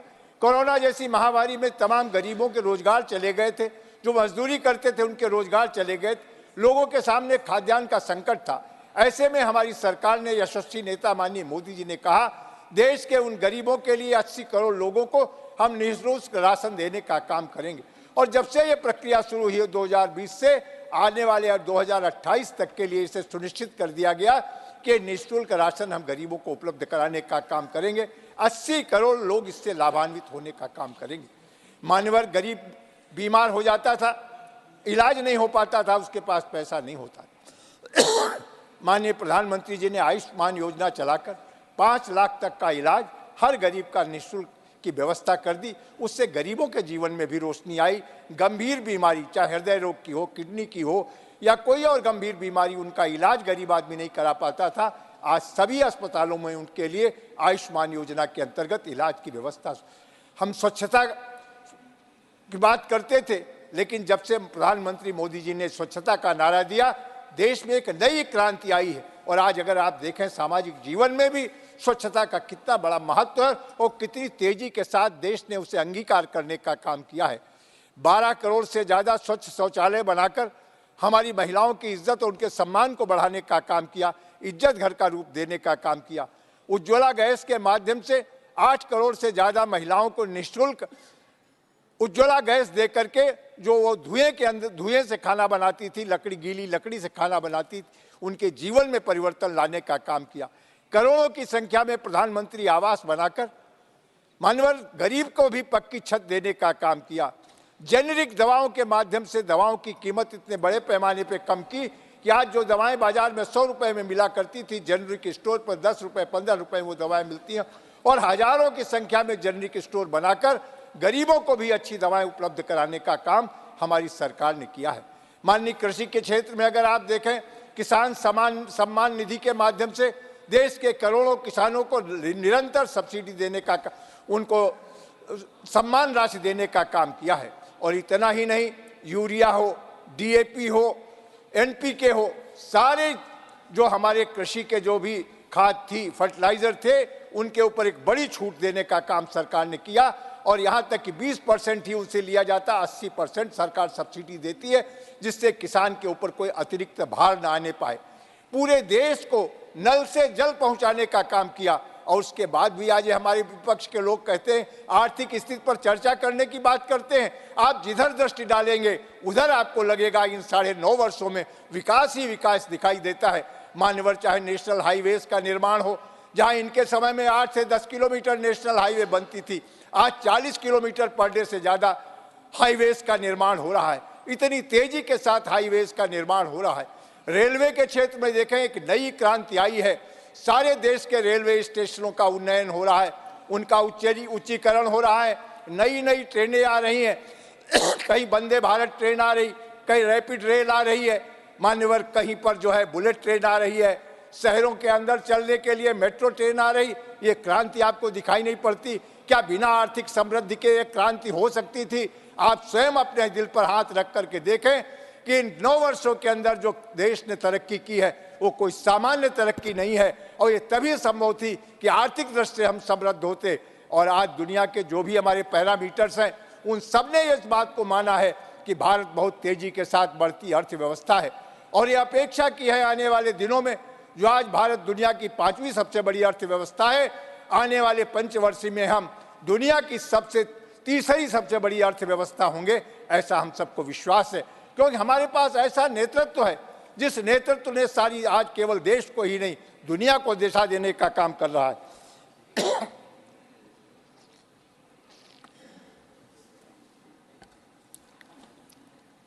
विदेशी मुद्रा भंडार में देखें मान्यवर किस तेजी के साथ हमारा विदेशी मुद्रा भंडार बढ़ा है।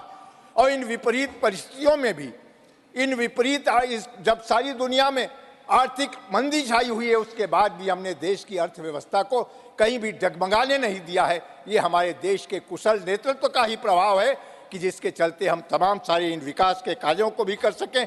मानव स्वास्थ्य के क्षेत्र में देखें, नए नए आयुर्विज्ञान संस्थान खुल रहे हैं।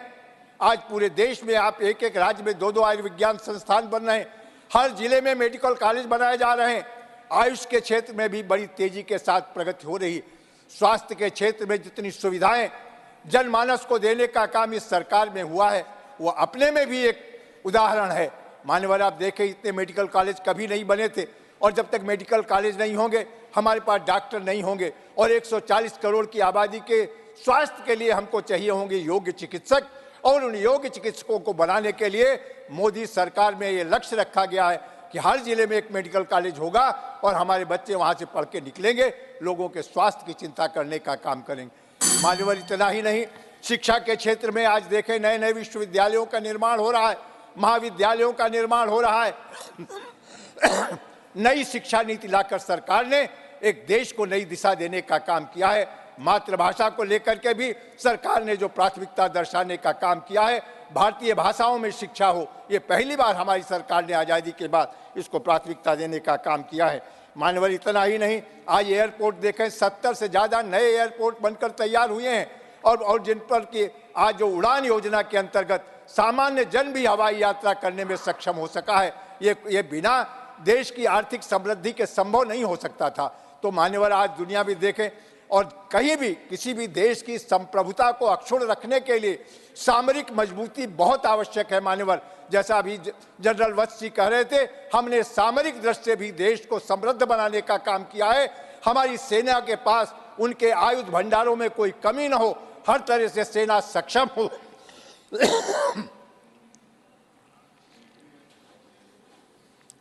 ताकि हम हर चुनौती का मुकाबला कर सकें।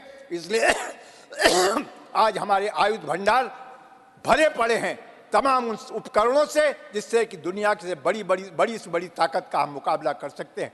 तो मैंने जैसा कहा कि आज़ादी के ये 9.5 वर्ष जो माननीय मोदी जी के ये स्वर्णिम काल के रूप में देखे जाएंगे, हर क्षेत्र में देश ने प्रगति की है, और आर्थिक दृष्टि से जिस तरह से देश समृद्ध हुआ है वो किसी से छिपा नहीं। केवल हमारे विपक्ष के मित्र अपनी झेप मिटाने के लिए अनर्गल आंकड़े इकट्ठा करके पेश करने का काम कर रहे हैं। ये सारी दुनिया इस बात को जानती, और मान्यवर, इसका सबसे बड़ा पैमाना है देश की 140 करोड़ जनता जब भी जनादेश होता है हमारी सरकार के पक्ष में आता है, क्योंकि जनता को विश्वास है कि माननीय मोदी जी के हाथों में देश सुरक्षित है, देश तेजी के साथ प्रगति कर रहा है। और इसका सबसे बड़ा उदाहरण अभी 3 राज्यों के चुनाव हुए, भारतीय जनता पार्टी जो अखंड जीतती है, ये माननीय मोदी जी के प्रति और इस सरकार के प्रति जनता का विश्वास ही है कि जो हमारे प्रयासों से संतुष्ट है। सबका प्रयास, सबका विकास, और ये जिस नारे के साथ हमारी सरकार आगे बढ़ रही है, आपने हमें अवसर दिया, बहुत बहुत धन्यवाद। धन्यवाद। श्री रामचंद्र जांगड़ा जी। सभापति जी, आपने मुझे भारत की आर्थिक स्थिति पर बोलने का मौका दिया, धन्यवाद। मान्यवर, परसों से इस विषय के ऊपर चर्चा हो रही है। भारत वास्तव में सोने की चिड़िया था और आज भी सोने की चिड़िया बनने के रास्ते के ऊपर है। इस देश में बाबर से पहले जितने भी हमलावर आए, भारत से लाखों मन सोना चांदी हीरे जवाहरात सब कुछ लूट कर लिए गए, फिर भी ये देश सोने की चिड़िया बना रहा। लेकिन अंग्रेज़ों ने न देश की संपत्ति को लूटा, बल्कि देश की संपत्ति के साधनों को भी लूटा। और अगर उसकी वास्तविक तस्वीर देखनी है तो कोई भी भाई प्रेमचंद का साहित्य पढ़ सकता है, उससे भारत की असली तस्वीर का अंदाज़ा लग जाएगा, जो अंग्रेज़ों ने जिस स्थिति में लाके भारत को खड़ा कर दिया था। लेकिन सवाल ये पैदा होता है कि आज़ादी के बाद भारत की स्थिति क्या होनी चाहिए थी। हमारे देश के शहीदों ने, सरदार भगत सिंह ने, सुखदेव सिंह ने, शहीद बिस्मिल्लाह अशफाकुल्लाह ने, शहीद चंद्रशेखर ने, शहीद राम प्रसाद बिस्मिल ने, खुदीराम बोस ने किस लिए गोलियां खाई थी, किस लिए फांसी का फंदा चूमा था, किस भारत की कल्पना की थी, किस भारत की तस्वीर सामने रखकर वीर सावरकर ने सेलुलर जेल के अंदर यातनाएं सही थी, और किस भारत की कल्पना करते हुए सुभाष चंद्र बोस ने अपने हजारों आज़ाद हिंद सैनिकों के साथ प्राणों की आहुति दी थी। वो भारत कौन सा भारत होना चाहिए था, उसकी आर्थिक स्थिति क्या होनी चाहिए थी, हमारे सामने सवाल ये है। अभी जनरल वत्स जी युद्ध की चर्चा कर रहे थे। चाइना वार के समय में हमारे सैनिकों के पास क्या था? एक 303 की राइफल और 50 कारतूस, इसके सिवाय कोई एमिनेशन नहीं था। रेजांगला के अंदर जो हमारे सैनिकों ने शहादत दी मेजर शैतान सिंह के नेतृत्व में, उन सैनिकों की डेड बॉडी को भी देख के किसी का भी हृदय कांप सकता था कि किस स्थिति में उन्होंने वो युद्ध लड़ा था। क्या था उनके पास? ना जूते थे, ना कपड़े थे, ना हथियार थे, ना कुछ नहीं था। आज भारत के पास राफेल है, आज भारत के पास तेजस विमान है, आज भारत के पास प्रचंड हेलीकॉप्टर है, आज भारत रक्षा उपकरणों का ना आयात बंद कर दिया है बल्कि निर्यात शुरू कर दिया है। आज भारत लाखों करोड़, हजारों करोड़ का रक्षा उत्पादन करके विदेशों को निर्यात कर रहा है। आज भारत की आर्थिक स्थिति ये है। अब सवाल ये पैदा होता है, मेरे साथी विपक्ष के कई बार चर्चा कर रहे थे कि 2014 के बाद की बात क्यों करते हैं, 2015-14 से पहले की बात क्यों नहीं करते। भारतीय जनता पार्टी के हमारे नेता इतने कंजूस और इतने छोटे दिल के नहीं हैं। सरदेव वाजपेयी जी ने कहा था कि टूटे मन से कोई खड़ा नहीं होता और छोटे मन से कोई बड़ा नहीं होता है। सरदेव प्रधानमंत्री जी कई बार नरसिम्हा राव जी की आर्थिक नीतियों की प्रशंसा कर चुके हैं, अपने शब्दों में कर चुके हैं, कोई कंजूसी नहीं बरती है। लेकिन मैं बात करता हूं 1998 में वाजपेयी जी के आने से पहले की। मैं किसानों की चर्चा की बात करता हूं। भारत के किसान को कोऑपरेटिव लोन 10,000 रुपये 24% ब्याज के ऊपर मिलता था, और अगर 500 रुपये किसी किसान की किस्त टूट जाती तो उसको तहसील के हवालात में बंद कर दिया जाता था। गुंडों के लिए, अपराधियों के लिए बंदी प्रत्यक्षीकरण कानून था। उनको 24 घंटे में बताना पड़ता था कि आपको किस अपराध में यहां पर बंद किया गया है। लेकिन किसान के लिए कोई कानून नहीं था। जब तक वो 500 रुपये की किस्त ना भर दे तब तक महीनों तक तहसील के हवालात में जिल्लत की जिंदगी जीते हुए किसान को रहना पड़ता था। इस किसान को अपमान से किसने पीछा छुड़वाया? वाजपेयी जी की सरकार आई, सरदेव राजनाथ जी कृषि मंत्री थे, किसान क्रेडिट कार्ड बना के जो 24% ब्याज का जो रेट था उसको 7% के ऊपर लेके आए और किसान को तहसील के हवालात की जिल्लत की जिंदगी से मुक्ति दिलवा दी। ये किसने किया? याद करने की चीजें हैं। और आज किसान को 0% के ऊपर मोदी जी की नीतियों की वजह से लोन मिल रहा है। जो किसान 10 रुपये अगर किसी पड़ोसी की लड़की को कन्यादान देना पड़ता तो महाजन की बही में को अंगूठा लगा के आता था, वो किसान आज 15 लाख रुपए का ट्रैक्टर लेने के लिए अगर जाता है एजेंसी में तो कहता है नगद लूंगा, बताइए डिस्काउंट कितना देना है। आज किसान की आर्थिक स्थिति ये है। आप कल्पना करिए कि इस समय देश के अंदर हमारे घरों की स्थिति क्या है। हरियाणा की चर्चा कर रहे थे जनरल साहब, इन्होंने पूरी बात नहीं बताई।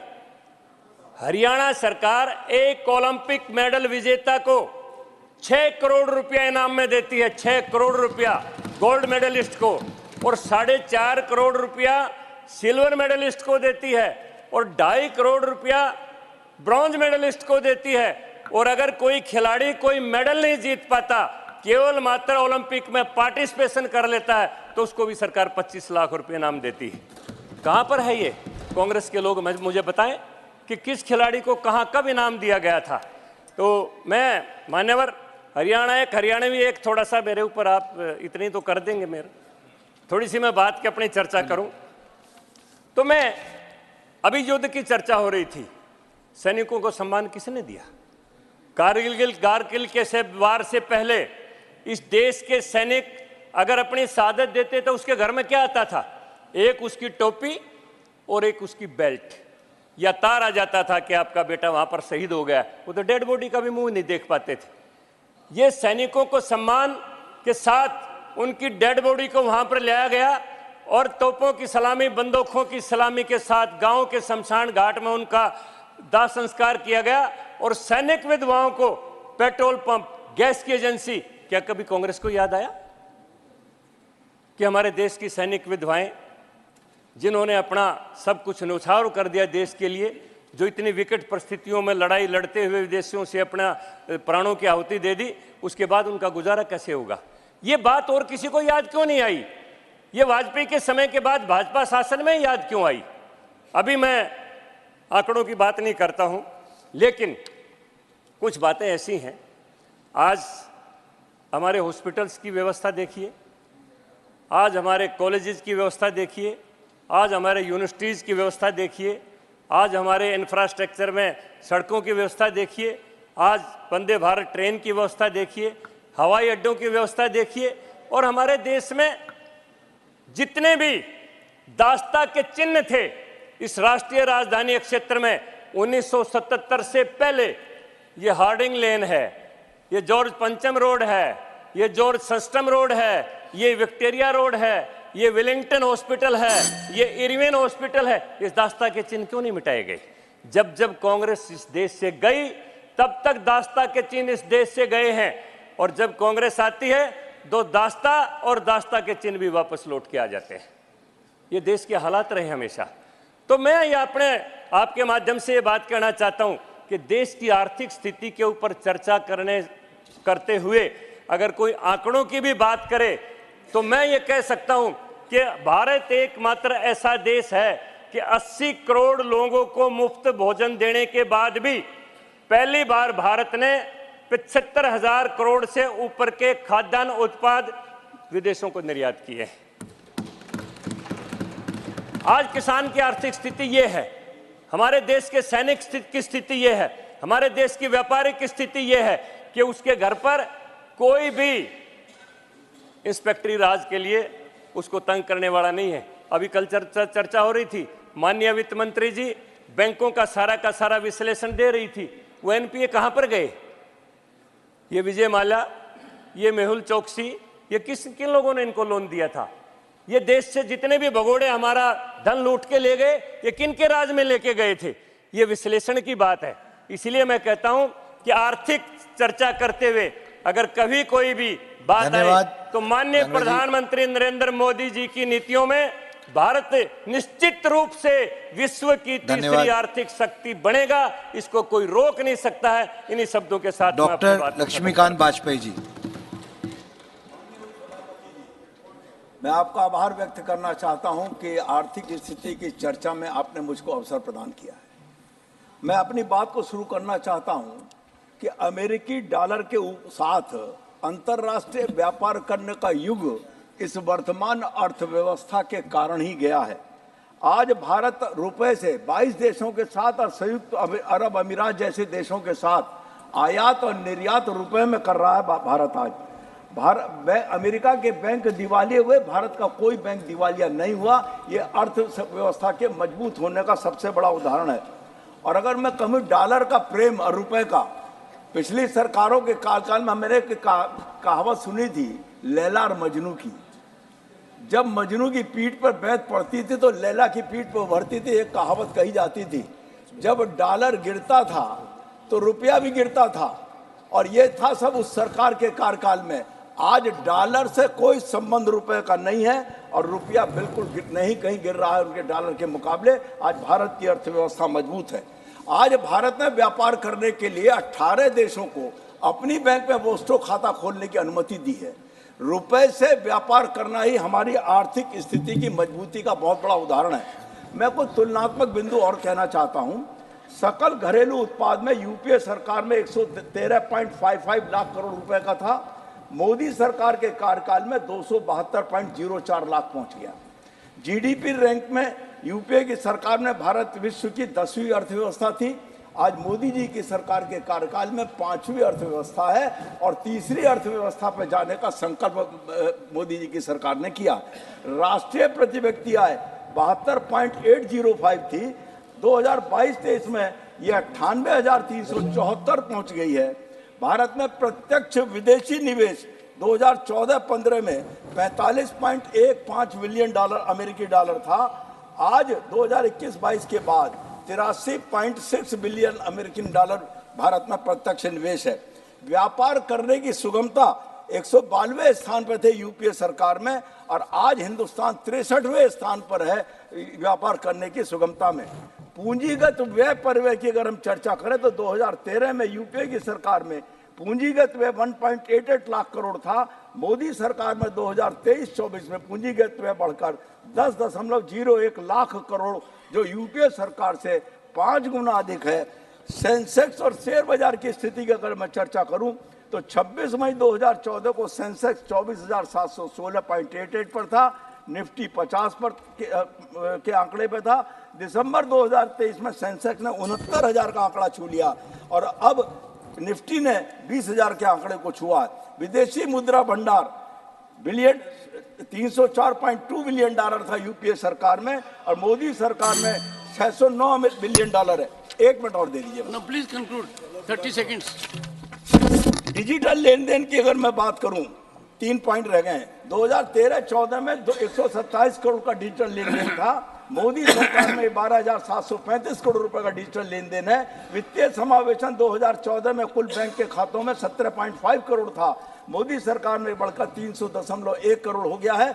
यूनिकॉर्न में 2015 में मात्र देश में 10 यूनिकॉर्न थे, अब 9 वर्षों में यूनिकॉर्न 111 हो गए।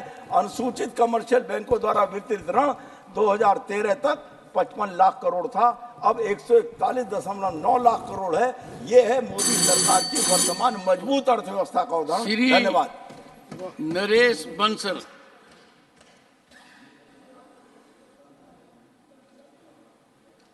Naresh ji, this is your maiden speech. Yes sir. धन्यवाद सभापति जी।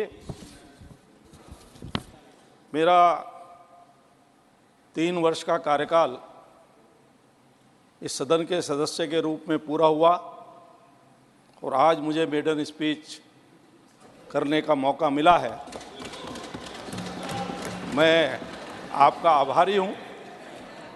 उसमें किसी का कोई कसूर नहीं है। 1.5 साल कोरोना में गया और 1 साल विपक्ष के मित्रों ने सदन नहीं चलने दिया, इसलिए मेरे जैसे नए सदस्य बोल नहीं पाए। आज आर्थिक स्थिति पर देश की चर्चा हो रही है और आज सशस्त्र सेना दिवस भी है। मैं अपने भाषण का प्रारंभ चर्चा में भाग लेते हुए सेना को वंदन करते हुए, अभिनंदन करते हुए प्रारंभ करना चाहता हूं।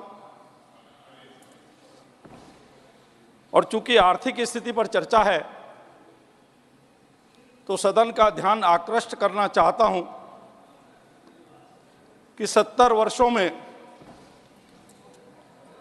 देश जिन घोटालों के कारण गर्त में गया, उसमें सबसे पहला घोटाला सेना का था। मैं याद दिलाना चाहता हूं कि पहले ही कार्यकाल में स्वतंत्रता के बाद इस देश में जीप घोटाला हुआ था, जिसमें रक्षा मंत्री जी को इस्तीफा देना पड़ा था। उसके बाद अनेक घोटाले हुए, कई मुंदड़ा घोटाला हुआ। हमने वहां तक का भी दौर देखा है जब नागरवाला कांड हुआ और टेलीफोन पर 60 लाख रुपया स्टेट बैंक से दे दिया गया। किसने लिया, किसके खाते से दिया, पता नहीं आज तक भी। उसके बाद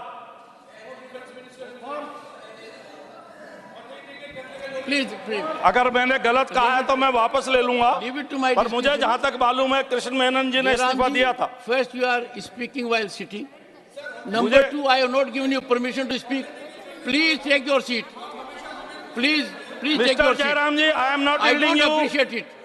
I am not yielding you. You are interrupting a person who is making his maiden speech. अनेक घोटाले हुए और 2009 से लेकर 2014 तक तो 60 महीने में 72 घोटाले हुए 10 लाख करोड़ के। अगर गिनाने लगेंगे तो बहुत गिन जाएंगे। इस 10 वर्षों में जो कुछ हुआ है, चारों तरफ का विकास दिखाई देता है। कुछ लोग कहते हैं कि 80 करोड़ लोगों को मुफ्त अनाज दे रहे हैं। हां, दे रहे हैं, क्योंकि हम गरीब की स्थिति बदलना चाहते हैं। मोदी जी के नेतृत्व में उसको सशक्त बनाना चाहते हैं। मोदी जी ने कहा भी कि मेरी गरीबों की सरकार है, महिलाओं को सशक्तिकरण करने वाली सरकार है, किसानों की सरकार है। आपकी सरकारों में भी आप कर सकते थे, लेकिन आपने किया नहीं। जो अनाज उस गरीब का हक है हम उस तक पहुंचा रहे हैं, आपने वो गरीब तक तो नहीं पहुंचाया, उसको सड़ा करके शराब के व्यापारियों को मुफ्त जैसे रेट में देने का काम किया। हमारे जमाने में वो नहीं होता। अभी बताया जांगड़ा जी ने भी कि हमने गरीबों को 80 करोड़ लोगों को मुफ्त अनाज देकर भी 75,000 करोड़ का अनाज निर्यात किया है। हाँ, मैं इतना बताना चाहता हूं कि हमारे राज्य में जहां road connectivity, rail connectivity, air connectivity ये सब बड़ी है, 38 kilometre per day national highway बन रहे हैं। आज सब तरफ की दूरी कम हुई है, आने जाने के साधन बढ़े हैं और पेट्रोल के कंजम्पशन में भी कमी आई है, डीजल के कंजम्पशन में भी कमी आई है। हाँ, इतना जरूर हुआ है कि वो चमत्कारी अर्थशास्त्र हमारे यहां नहीं आया जिसमें 3 करोड़ रुपए की गोभी बालकनी में पैदा होती है। वो नहीं हुआ। 10 साल में कोई घोटाला भी नहीं हुआ। आलू से सोना बनाने वाली मशीन नहीं आई। मैं याद दिलाना चाहता हूं कि जिस प्रकार से गरीबों के लिए नीतियां बनी, मैं प्रारंभ करना चाहता हूं उस गरीब आदमी से जो रोज खाता है, रोज कमाता है, जिसके साथ कोई घटना हो जाए, दुर्घटना हो जाए तो क्या करे। वो गरीब आदमी जो रोज खाना, रोज कमाना, सवेरे घर से निकलता है, शाम को घर लौटेगा कि नहीं पता नहीं। आपने उस आदमी के बारे में कभी नहीं सोचा। पहली बार गरीब मां के बेटे नरेंद्र मोदी ने सोचा उसको 2 लाख रुपए का बीमा सुरक्षा चक्र 12 रुपए में देने का काम किया। आपके ध्यान में कभी वो गरीब आदमी नहीं आया। वो सुबह जाए, शाम को ना लौटे तो उसका परिवार चौराहे पर आ जाता था। उसकी जवान बेटी की शादी रुक जाती थी, उसके बेटे की पढ़ाई रुक जाती थी। इस 2 लाख रुपए के सुरक्षा चक्र से उसकी बेटी की शादी भी होगी, उसके बेटे की पढ़ाई भी होगी। ये काम नरेंद्र मोदी जी ने किया। इतना ही नहीं, मैंने अपने छात्र जीवन में बड़ा नारा सुना, गरीबी हटाओ। गरीबी हटाओ के नाम पर बैंकों का राष्ट्रीयकरण हुआ, लेकिन गरीबी नहीं हटी। गरीब हटते चले गए, गरीबी नहीं हटी। उन गरीबों के लिए अगर किसी ने सोचा तो प्रधानमंत्री नरेंद्र मोदी ने सोचा। जो जीवन में कभी घर नहीं बना सकते थे, ऐसे 4 करोड़ लोगों को छत देने का काम ये प्रधानमंत्री नरेंद्र मोदी जी के नेतृत्व में हुआ। वो गरीब जिनके लिए आपने बैंकों का राष्ट्रीयकरण किया, आपके शासनकाल में कभी बैंक के अंदर प्रवेश नहीं कर सके। मैंने 24 साल बैंक में नौकरी की है। मैंने देखा है जिस समय गरीब खाता खोलने आता था तो मैनेजर कहता था तुम्हारी शिनाख्त कौन करेगा, हु विल इंट्रोड्यूस यू। उसका तो बेचारे का वेश ही उसकी शिनाख्त थी। वही मैनेजर जिसने उसको बाहर निकाला, मोदी जी के नेतृत्व में कैंप लगा लगा करके जनधन के खाते खुले। उन्होंने ही कहा ताऊ आओ खाता खोलो, ताई आओ खाता खोलो। उन्होंने कहा गरीब हैं, पैसे नहीं हैं। उन्होंने कहा, मोदी जी ने कहा बिना पैसे के खाता खोलो। कैंप लगा लगा करके जनधन के खाते खोले और ऐसे 50 करोड़ लोगों को हम आर्थिक जगत में लेकर के आए जो आपके शासन में कभी आए नहीं थे। उन्होंने भी कहा हम भी एटीएम वाले हैं, उनके खाते खुले। जनधन के खातों के साथ साथ उनको 1 लाख रुपए का सुरक्षा बीमा भी मिला। इतना ही नहीं, उस गरीब आदमी को और सशक्त करने के लिए, उसको सुरक्षा चक्र देने के लिए 330 रुपए में अटल बीमा योजना ये प्रधानमंत्री जी ने प्रारंभ की। 2 लाख रुपए का सुरक्षा चक्र और गरीब आदमी को मिला। 330 और 12 342, साल में दिन होते हैं 365। 1 रुपए रोज से भी कम में 4 लाख रुपए का सुरक्षा चक्र उस गरीब आदमी को मिला जिसकी बेटी की शादी रुक जाती थी, जिसके बेटे की पढ़ाई रुक जाती थी, उसको देने का काम ये गरीब माँ के बेटे नरेंद्र मोदी ने किया। मैं उनका अभिनंदन करना चाहता हूं। इतना ही नहीं, हमारी माताएं बहनें, मैं उत्तराखंड से आता हूं, पहाड़ी प्रदेश है। मैंने संगठन मंत्री के रूप में वहां गांव गांव घुमा है। मैं देखता था, जब मैं गांव के अंदर जाता था भोजन करने के लिए, किसी परिवार में जाता था, तो पूरी रसोई काली दिखाई देती थी। हमारी पहाड़ की मां बहन का जीवन बड़ा कठिन है। प्रातःकाल 4 बजे शुरू होता है, रात के 12 बजे तक चलता है। प्रातःकाल वो लकड़ी लेने के लिए जाती है, घास लेने के लिए जाती है और लकड़ी पर आकर खाना बनाती है। खाना बनाने से वो सारी रसोई काली दिखाई देती है। लेकिन बरसात में जब वो लकड़ी नहीं जलती, फूंक मारते मारते आंख नाक कान बराबर हो जाते हैं। मेरा गरीब परिवार में जन्म हुआ है। मैंने देखा मेरी माताजी जब खाना बनाती थी, खासकर बरसात के दिनों में वो लकड़ियां नहीं जलती थी तो उनकी हालत खराब हो जाती थी। मेरी माताएं बहनें समय से पहले बूढ़ी लगती थी, आंखें खराब हो जाती थी, अस्थमा की बीमार हो जाती थी। उनको निजात दिलाने का काम उज्ज्वला के 9.5 करोड़ कनेक्शन दे करके गरीब मां के बेटे प्रधानमंत्री नरेंद्र मोदी ने किया। मेरे उत्तराखंड के तो मुख्यमंत्री जी ने उसमें जो बीपीएल परिवार को, जिनको उज्ज्वला गैस कनेक्शन मिला है, उनको 3 सिलेंडर मुफ्त में साल भर में रिफिल करने का काम भी सहयोग करके किया है। मैं बताना चाहता हूं कि वो गरीब जिसको इस प्रकार से कभी सोचा नहीं गया, आज सारी आर्थिक नीतियों में गरीब है। अभी हमारे एक सांसद कह रहे थे कि सरकार रिच है, बीजेपी रिच है, पर लोग गरीब हैं। मैंने भी अर्थशास्त्र में पढ़ा था, India is a rich country inhabited bye poor people. लेकिन मैं पूछना चाहता हूं, क्यों हैं? वो जिस दल के सदस्य हैं, उनके सहयोग से जो सरकारें चलती थी, वो कम्युनिस्ट पार्टी की नीतियों पर जो सरकारें चलती थी, उन सरकारों की नीतियों के कारण ये देश गरीब बना रहा। इस देश के अंदर बहुत क्षमता है, बहुत ताकत है, लेकिन कांग्रेस ने 70 साल में उसको कभी पहचानने का काम नहीं किया। नरेंद्र मोदी जी ने उस ताकत को पहचाना है। उन्होंने कहा भी है कि 4 ही जातियां हैं, गरीब है, किसान है, महिला है, युवा है। हर वर्ग के लिए काम हो रहा है। जहां आप लोग देश को जातियों में बांटने की कोशिश कर रहे हो, जातीय जनगणना की बातें कर रहे हो, वहां जो जिनका विकास होना चाहिए वो जातियां गिराई गई हैं। उन जातियों के उद्धार के लिए युवाओं के लिए अवसर प्रदान किए गए। फिट इंडिया, खेलो इंडिया, खेलेगा इंडिया, खिलेगा इंडिया। आज हम देख रहे हैं खेलों में भारत डंके गाड़ रहा है, भारत का डंका बज रहा है। हर खेलों में पदकों की तालिकाओं की कतार लगी है, चाहे वो रेसलिंग हो, चाहे वो जेवलिन हो, चाहे वो बैडमिंटन हो, कोई से भी खेल हो, हर खेलों में पदकों की तालिका बढ़ती जा रही है, क्योंकि उसको प्रोत्साहन दिया है, युवकों को अवसर प्रदान किया है, युवकों को अग्निवीर के माध्यम से भी देश की सेवा का अवसर प्रदान किया है।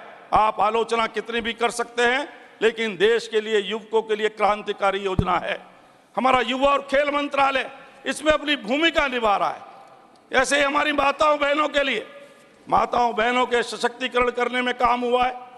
कितना काम हुआ है आप देख सकते हैं कि किस प्रकार से माताओं बहनों को 70 साल की आजादी में भी रोजाना प्रातःकाल सूर्य उदय से पहले, सायंकाल सूर्यास्त के बाद नित्य कर्म के लिए जाना पड़ता था, जंगलों में जाना पड़ता था, अनेक दुर्घटनाओं का शिकार होती थी, प्रतिदिन आत्मग्लानि से ग्रसित होती थी।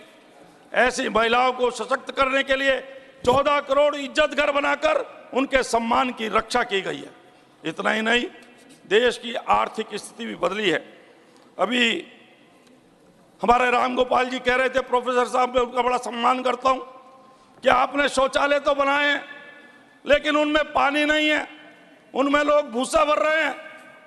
मैं राम गोपाल जी से बताना चाहता हूं कि 14 करोड़ शौचालय बनाए हैं, तो 12.5 करोड़ लोगों में 70 साल के बाद भी 12.5 करोड़ घरों को नल से स्वच्छ जल देने का काम ये हमारी सरकार ने किया है। हाँ, जो टोटी भी उखाड़ कर ले जाएं, उनको वो पानी नजर नहीं आएगा, ये मैं कहना चाहता हूं। सभापति जी, आपके माध्यम से मैं कहना चाहता हूं कि जिस प्रकार से देश की आर्थिक स्थिति बदली है, हम सेना के क्षेत्र में सशक्त हुए हैं, आज विदेशों में हमारा मान सम्मान बढ़ा है, हमारा पासपोर्ट वैल्यू एडेड हुआ है, महंगाई और बेरोजगारी की बड़ी चर्चा हुई है। मैं बताना चाहता हूं, महंगाई के लिए 2-4 चीजों का मैं तुलनात्मक विवरण आपके सामने रखना चाहता हूं। 2004 में जब अटल जी की सरकार गई, यूपीए की सरकार आई, तो आटा था 8 रुपए किलो। 2014 में जब आपने सरकार छोड़ी तो आटा था 24 रुपए किलो, यानी 3 गुना वृद्धि हुई। और आज वही 10 साल हो गए, हमारी सरकार में आटा है 30 रुपए किलो, यानी 1/4 वृद्धि हुई। आपके 10 साल में 3 गुना वृद्धि हुई। आप इससे अंदाजा लगाइए कि महंगाई घटी है कि बढ़ी है। आप पर छोड़ता हूं। कोकोनट ऑयल 26 रुपए किलो, और हमने जब छोड़ा अटल जी की सरकार में तो 26 रुपए किलो था, आपने 2014 में तो 78 रुपए था, यानी 3 गुना, और आज है 88 रुपए। 10 साल में केवल 10 रुपए बढ़े हैं। आपके उसमें तो 26 से 78 हुआ। महंगाई आपके कार्यकाल में थी या अब है, मैं पूछना चाहता हूं। इसी प्रकार में पेट्रोल की बड़ी चर्चा होती है। पेट्रोल पर हमारी सरकार ने 2-2 बार एक्साइज, डीजल पर भी 15-20 रुपए घटाई। हमारी सरकारों ने भी, जो प्रदेश की सरकारें हैं, उन्होंने भी उस पर वेट घटाया, पर आपकी किसी सरकार ने नहीं घटाया। झूठे वादे बहुत करते हो। हिमाचल में पेट्रोल के दाम घटा करके आए और सरकार में आते ही 3 दिन के बाद 3 रुपए लीटर बढ़ा दिया। यह है आपका काम। पेट्रोल 2004 में हमने छोड़ा तो 33 रुपए 70 पैसे लीटर था। आपने छोड़ा तो 72 रुपए 26 पैसे था, दुगने से भी ज्यादा। और आज कितना है? 96 रुपए 70 पैसे। केवल 24 रुपए 10 साल में बढ़े हैं। वो भी आपके कारण बढ़े हैं, क्योंकि आपने जो जगलरी की थी, पेट्रोल के दाम ना बढ़े ज्यादा, इसके लिए आपने जो पेट्रोल कंपनियों को वाउचर दिए थे सब्सिडी के, उसका भुगतान ब्याज सहित नरेंद्र मोदी जी की सरकार ने किया है। इसलिए फिर भी हमारी वृद्धि आपसे बहुत कम है। आप इसकी तुलना कर लीजिए। इसी प्रकार से और भी मेरे पास आंकड़े हैं, मैं बात ज्यादा आंकड़ों में नहीं जाऊंगा। थोड़ी सी बात मैं बेरोजगारी की भी कर लूं।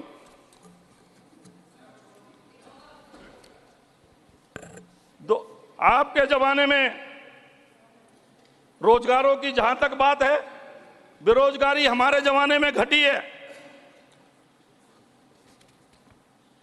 अनएम्प्लॉयमेंट 20-21 में 4.2% था, 21-22 में 4.1% हुआ, और 22-23 में 3.2% निरंतर घटता हुआ आ रहा है, पहले के जमाने से भी। इस प्रकार से रोजगार की बात करें तो जो 9 क्षेत्र हैं उनमें भी 2.3 करोड़ से बढ़कर 3.18 करोड़ रोजगार मिले हैं। ईपीएफओ के नए आंकड़े हैं। ईपीएफओ में जिनके नाम आते हैं, जो संख्या आती है, उनके आते हैं। जिनको रोजगार मिला है, जिनका पीएफ कट रहा है, उन आंकड़ों को झुटलाया नहीं जा सकता। ईपीएफ के आंकड़ों के अनुसार 20-21 में 77,08,375 लोगों को रोजगार मिला। 21-22 में 1,22,34,625 लोगों को रोजगार मिला। और 23 में सितंबर तक 22-23 में 1,38,51,659 लोगों को रोजगार मिला। इस प्रकार निरंतर जो आप कहते हैं 2 करोड़ पर ईयर के रोजगार कहां गए, वो आप आंकड़ों में देखें तो केवल ईपीएफओ के नहीं, 1.25 लाख स्टार्टअप आज रजिस्टर्ड हो चुके हैं, जिनमें से लाखों लोगों को रोजगार मिल रहा है। मैं कंक्लूड कर रहा हूं सभापति जी। इतना ही नहीं, आपके जमाने में 450 स्टार्टअप होते थे, आज 1.25 लाख है। नौजवानों को समय मिल रहा है तो वो करके दिखा रहे हैं। हमने अवसर दिया है, स्टार्टअप नहीं, चाहे पेटेंट की दुनिया में देखें, नए इनोवेशन की दुनिया में देखें। आपके जमाने में 2 मोबाइल फैक्ट्रियां हुआ करती थी, आज 100 से ऊपर मोबाइल फैक्ट्री है। आज हम मोबाइल का निर्यात कर रहे हैं। रक्षा के क्षेत्र में हर चीज हम आयात करते थे, आज हम 20,000 करोड़ का रक्षा के क्षेत्र में निर्यात कर रहे हैं। गरीब आदमी जो दवाइयों के कारण से अपना इलाज नहीं करा पाता था, मोदी जी के नेतृत्व में अभी 10,000 जन औषधि केंद्र का उद्घाटन हुआ है और आगे हम 25,000 तक जन औषधि केंद्र लेकर जाएंगे, जो गरीबों को सस्ती दवाइयां 50% से लेकर के 90% तक सस्ती दवाइयां मिलेगी। मैं एक उदाहरण देकर बात समाप्त करूंगा। मैं अभी एम्स ऋषिकेश में गया किसी को देखने के लिए। क्या है 5 लाख रुपए की कैशलेस योजना, उसका प्रभाव देखिए। एक व्यक्ति मेरा जानने वाला दौड़ता हुआ आया, मेरी कोली भरकर रोने लगा। मैंने कहा अनिकेत क्या हुआ? कहने लगा भाई साहब मुझे आज पता लगा कि प्रधानमंत्री जी की 5 लाख वाली कैशलेस योजना कितनी अद्भुत है। मेरे पिताजी का परसों हार्ट अटैक हुआ, रविवार का दिन था, घर में पैसे भी नहीं थे, केवल 37 रुपए में उनका स्टंट पड़ गया। यह है प्रधानमंत्री जी की जीवन बचाने वाली योजना। आर्थिक क्षेत्र में हम आगे बढ़ रहे हैं। 25 वर्ष का हमने संकल्प लिया है। मैं उनको बताना चाहता हूं शिवदासन जी को कि जो वो कह रहे थे रिच बनने की बात, हम हर आदमी को रिच बनाएंगे। कैसे बनेगा? क्योंकि हम 25 वर्षों में संकल्प लेकर चले हैं, भारत को विकसित राष्ट्र बनाएंगे। और जब भारत विकसित राष्ट्र बनेगा विश्व का, तो हर आदमी रिच होगा, चिंता मत करें। इसी के साथ आपने मुझे अवसर दिया, मैं आपका बहुत बहुत धन्यवाद करता हूं। धन्यवाद। Shri M. Shanmugam. Sir, 3 minutes. Thank you, Chairman Sir, for giving me an opportunity to discuss in this economic development, higher GDP and boosting economy. Labor is one important factor, and without cooperation of skilled workers, manpowers, employees, they cannot achieve the result. Sir, labor is not a commodity. Labor is the wealth of the world. To solve the problem of the labor, the tripartism mechanism, it is very, very important.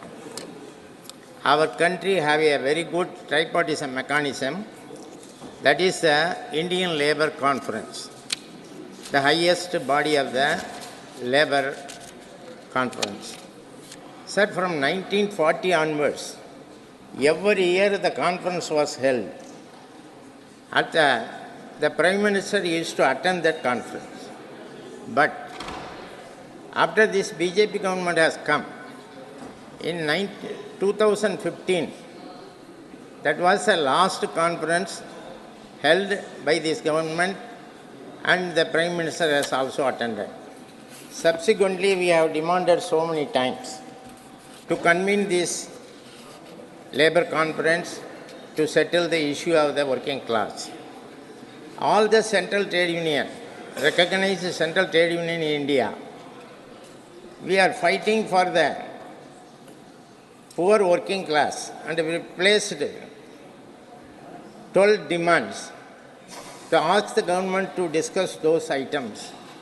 So far, the government is not come forward to discuss those things.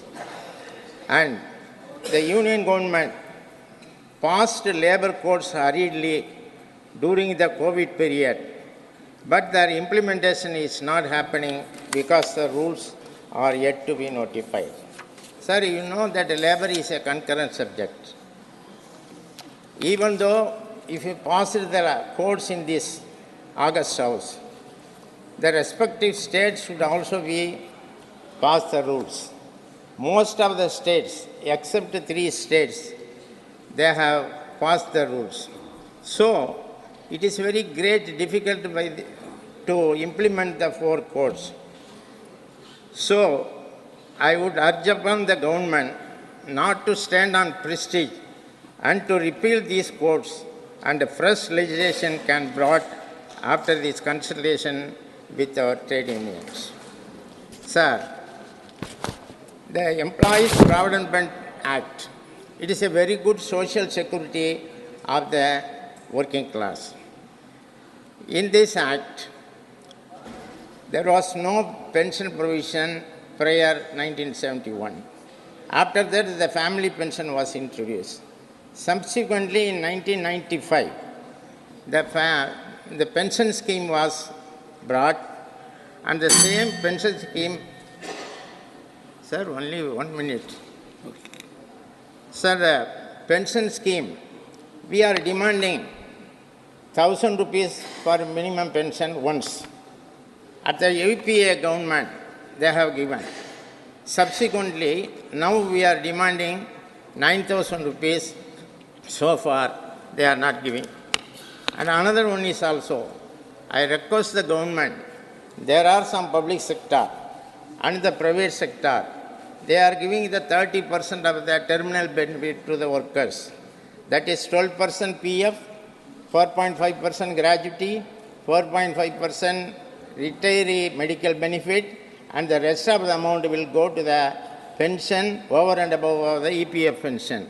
But after closing of this PSU, after closing of these private sectors, where the workers will go and request for this amount. For that, the government should bring a scheme, thereby taking over such benefit schemes, and the continuity should be guaranteed. The another one is the ESI. It is a very good scheme, sir. That ESI scheme, those people who are all exceeding the 21,000 rupees salary, they will be come out from this one. Nowadays, this 21,000 rupees salary, it is very easy, sir. So that we are demanding to the government, up to 21,000, it should be a compulsory. The ESI should be extended. And another one is, in ESI, there is a provision. The minimum salary of the workers per day less than the 175. Thank you. There Thank is you, no Honorable necessary Member. for the workers have to pay their contributions. So these are the main benefits are there. We are demanding, but they are not giving. And this MSME, the MSME depends upon the PSU and the government sector. The government sector and the PSU. Please conclude. They are not giving to the, only 1 minute, sir. They are not giving to the orders to the MSME. Our finance minister very liberal to give the loan to the MSME. What is the benefit? The PSU and the government sectors are not procure the products. And another is the government is reluctant to recruit the C&D workers. They are very particular about the A&D only. The C&D workers, they are not recruiting. For that also we request the government should come forward. Thank you, Honorable Member. Thank you. And the bonus ceiling, sir. Sir, you have taken nearly double the time. Sir, 2007 only, the bonus ceiling was raised. Last 10 years, there is no rise in the bonus ceiling. And we request the BSNL, it is a very good service sector, very largest sector. They are not giving the wage revision so far, sir. So we request, these are the many things are there, but you are not permitting to speak on that very light. So I request the fashion of the government department to engage more and more employees on contract basis, competing with the private sector. There is an effective law on contract for abolition and regulation contract. If the worker is not permanent nature, then they can engage contract workers, but they should be given the benefit at par with the permanent employees. But the government is not enforcing the provisions, which lead to exploitation and inhuman conditions. Thank you, sir. Thank you. Thank you, sir. Thank you. Honorable Finance Minister to reply.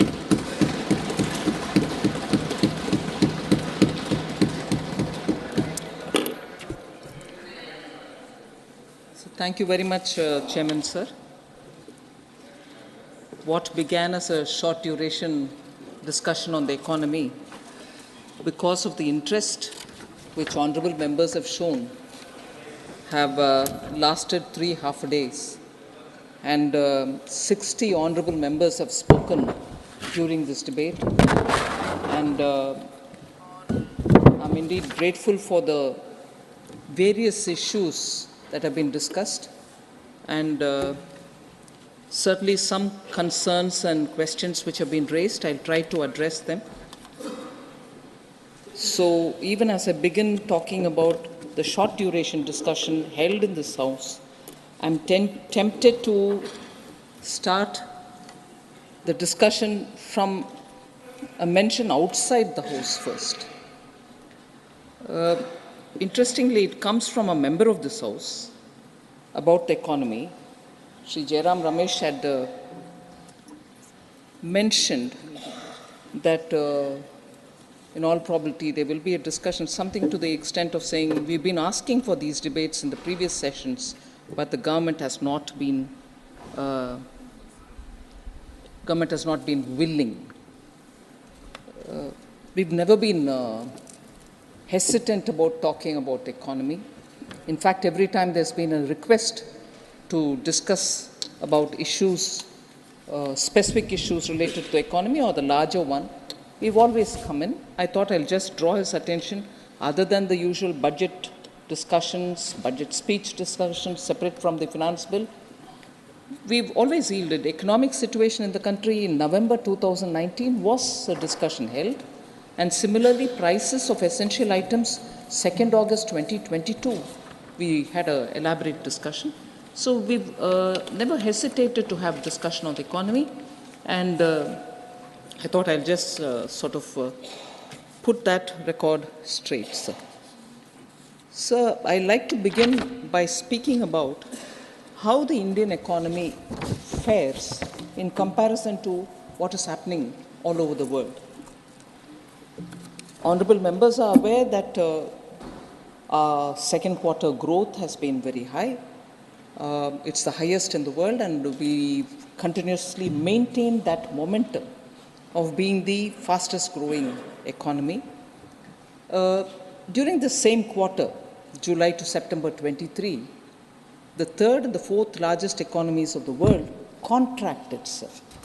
Germany contracted by 0.4%, and Japan contracted by 2.1%.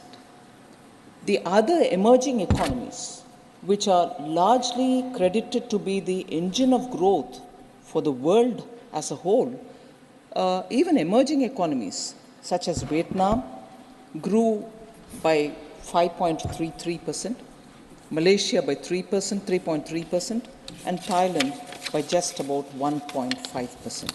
So when you compare all these developments around the world, and for India to have reached 7.6% in the second quarter is a very significant number that we cannot afford to miss.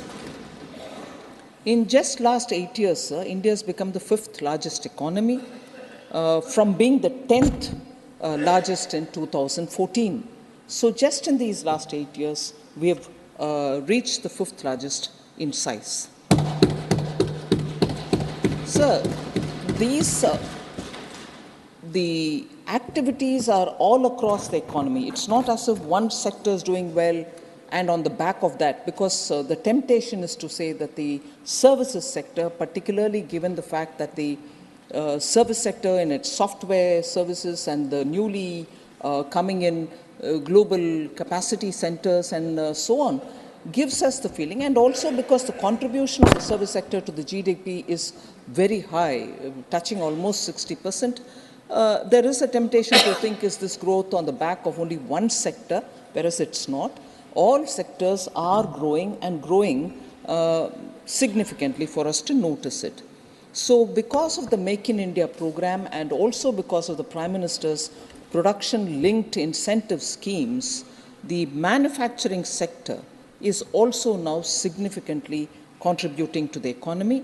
The manufacturing sector has registered the highest growth of 13.9% in quarter 2 of this year. Now, if that is one other point that we would like to notice, there is this emphasis that I like to place on the Purchasing Managers Index, Manufacturing number itself is 13.9% growing, but the purchasing managers index in November 23 was 56, which is in the expansionary territory. Now, PMI has been in the expansionary territory for more than 29 consecutive months. So the sustained growth of manufacturing is very indicated by that. Now, again, a comparison for the manufacturing sector is comparatively, if you're looking at the major economies, including that of the United States of America, Australia, Eurozone, Brazil, China, and South Korea, they have seen a contractionary manufacturing PMI. Let's not miss this point, because all developed countries are all showing in their PMI, the Purchasing Managers Index, a contractionary terrain number. So just to highlight what I'm trying to say is, I've mentioned that 29 consecutive months we have seen the PMI in India in the expansionary territory, whereas in those countries, USA inclusive, they are in the contractionary trend. Now, I'll just read the October and November 23 numbers. For USA, it is just 50 in October, 49.4 in October, and 49.4 in November 2023. Similarly, for Canada, 48.6, 47.7. Australia, 48.2, 47.7. South Korea, 49.8, November 23 is 50. So on, everyone, in fact, the Eurozone collectively, 43.1, 44.3. So on, China's is 50.7 and 49.5. When I bring in China, I know I'm consciously bringing in knowing that it's a larger economy, we are not matching up to them on many scores. But the index today, this is how it is. They're all in the contractionary territory, whereas we are moving forward. So overall, manufacturing. Now, what about exports? Overall exports in October 2023 rose by 9.43% year on year to US dollars 62.26 billions. So exports are also showing very clearly a sign to say that in spite of the consumption and also the demand coming down in the Western economies, our export is showing a growth. WTO halved the world's merchandise trade numbers. They said it's going to come down in 2023, and they said it will come down to 0.8%. India's merchandise exports in the same time has increased by 6.21% to 33.57 billion in October. So WTO tells you that everywhere it's going to come down to the level of 0.8%, whereas Indian merchandise export is going up, and it's gone up to 6.21%. Last year, sir, India was the world's second largest mobile phone manufacturer. We've exported $10 billion worth of mobile phones in 22-23. Now, passenger vehicles is very important. It's not the luxury item, it's a passenger vehicle. Middle class buys them. The export of passenger vehicles and commercial vehicles from India to many countries has increased. PV exports, therefore, increased by 15% to 6.62 lakh units in the year 22-23, compared to 5.77 lakh units in 21-22. Sir, as per the BCG report, made in India products are now seen increasingly. They're visible in the American supermarkets. Is that an indicator? Maybe not, maybe yes, but we can just gauge what is happening.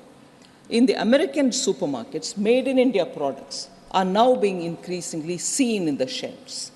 While US goods imports from China have declined by 10% from 2018 to 2022, they rose by 44% from India during 18 to 20. Decline in 10% from China goods, whereas what we are exporting merchandise goods from India has gone up by 44% to the US.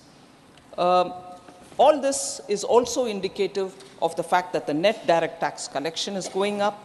Till November 9th, 10.60 lakh crore has been collected, 21.82% increase year on year.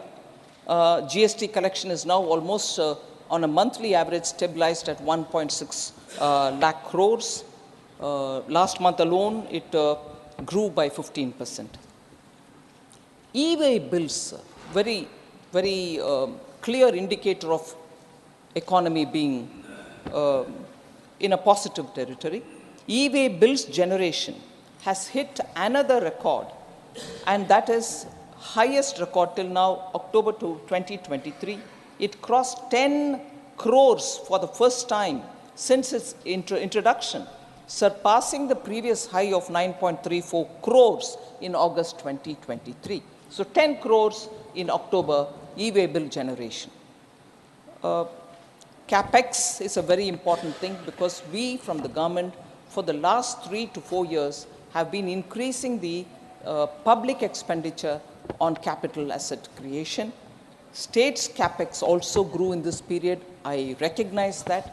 It grew by 74.3% year on year in the quarter ending the first quarter of FY24. And that is largely because 50-year interest-free loans are being given to the states from the center, and that special assistance, which is 50-year interest-free, sir, we have released 1.3 lakh crores. We've made a provision of 1.3 lakh crores in the budget of 23-24. So that is also making states spend a lot more in their capital account so that capital expenditure, infrastructure building gets a priority.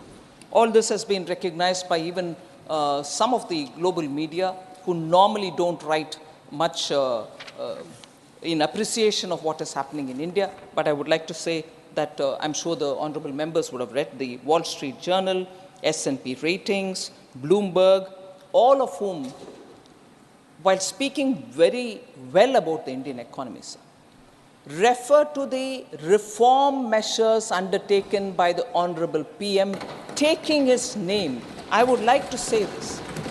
Prime Minister Narendra Modi's efforts, this is quote, Prime Minister Narendra Modi's efforts to outrun China and transform India's economic model into one driven by manufacturing rather than consumption are creating a tailwind for infrastructure and heavy industry companies. So this observation coming from media houses, particularly those who observe the Indian economy at this time, surely gives the feeling that it is all across the board, the development, the kind of buzz which is around the economy. There can always be some points which I'll certainly come to, some honorable members raising issue of, it's actually not reaching some parts of the ground, water is not reaching or this is not reaching. I'll come to addressing that. But the point on which all of us can take immense pride is something which I list out very quickly. I'm not going to spend much of our time. Where have we reached the topmost position in the world? Where are we in the second position? Where are we in the third position? I'll just list out those items and we'll know that this is across the board for all of us to feel extremely proud of, because this is an achievement the people of India are contributing towards this country. So India is the world's largest producer of milk, largest producer of pulses, dalhan, largest producer of jute, largest producer of sugar, real-time digital payments, largest number happen in India. India is also the second largest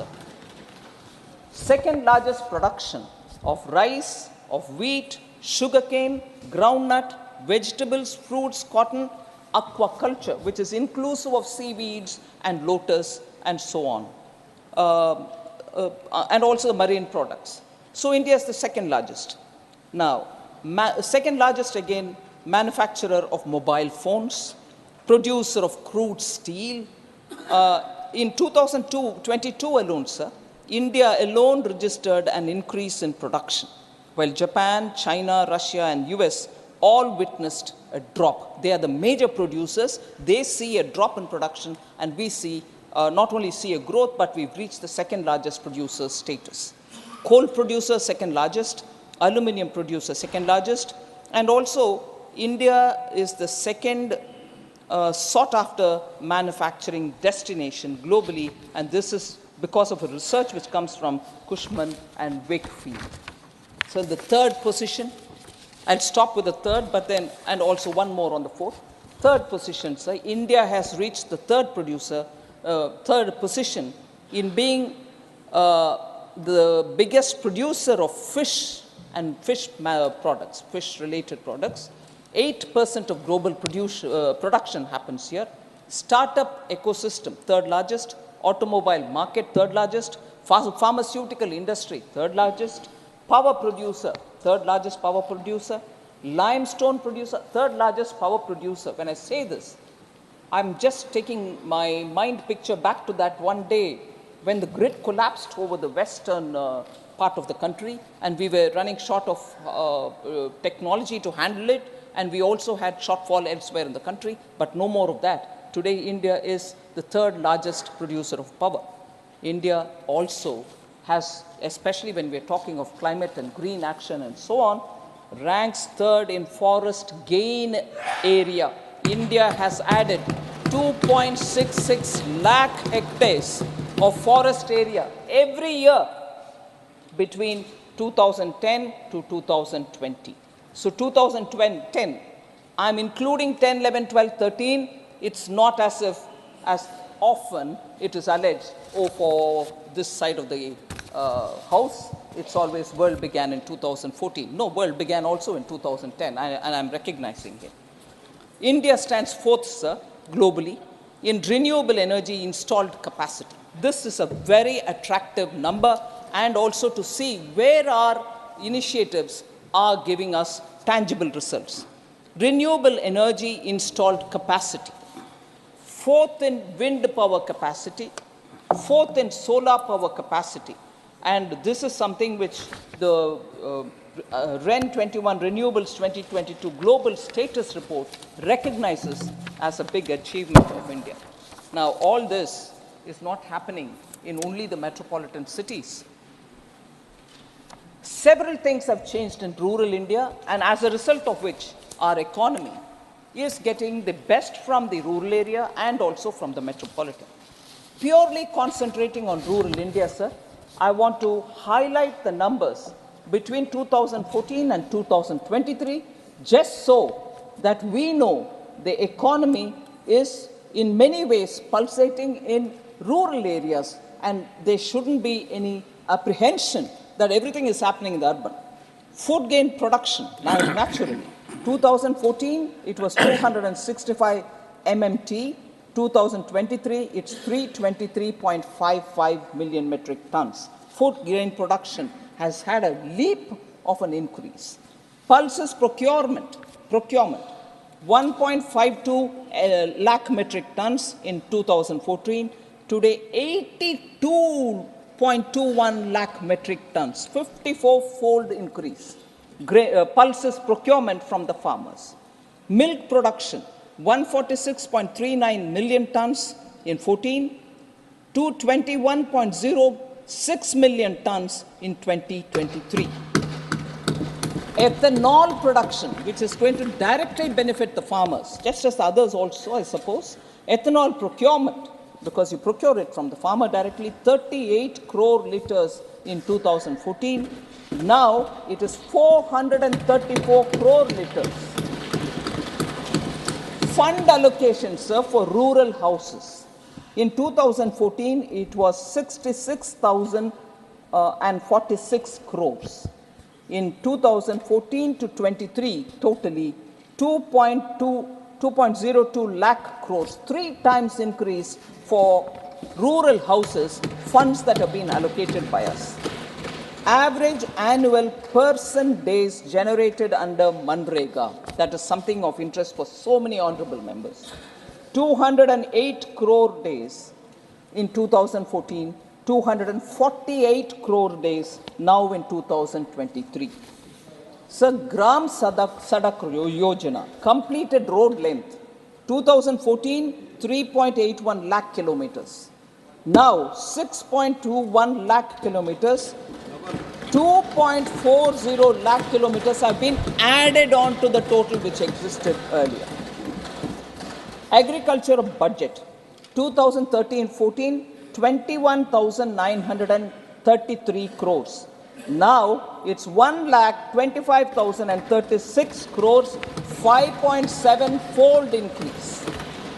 MSP payment for wheat, again this and the MSP payment for paddy going directly to the farmer, 2006-14, 2.39 lakh crores, whereas what is gone for wheat now between 2014 and 22 is 4.52 lakh crores. The MSP payment for paddy is even more striking. 2006-14, 3.09 lakh crores were given for the procurement of MSP payment which were sent to the farmers. Between 2014 and 22, 10.06 lakh crores have gone to the paddy farmers for MSP. So these are indicative that it is not one sector, it is not just the urban areas. The economy in all sides, urban, rural, everywhere, is seeing support from the government in terms of agricultural activities and also other activities. Otherwise, they wouldn't have reached these kind of milestones. Sir, it's not just the numbers. It's also the way in which some schemes get executed. I want, for the sake of honorable members, to do a comparison between schemes which existed earlier and schemes that we are implementing, and to show how the execution of these schemes are making a difference to the common man's lives. Sir, Jan Dhan Yojana is something which we speak very often for financial inclusion. There was a scheme called Basic Savings Bank Deposit Accounts, a scheme which was launched in 2005. In nearly 10 years of that scheme, after being launched in 2005, in 2014, 10 years afterwards, there were 24.3 crore this Basic Savings Bank Deposit bank accounts which were opened.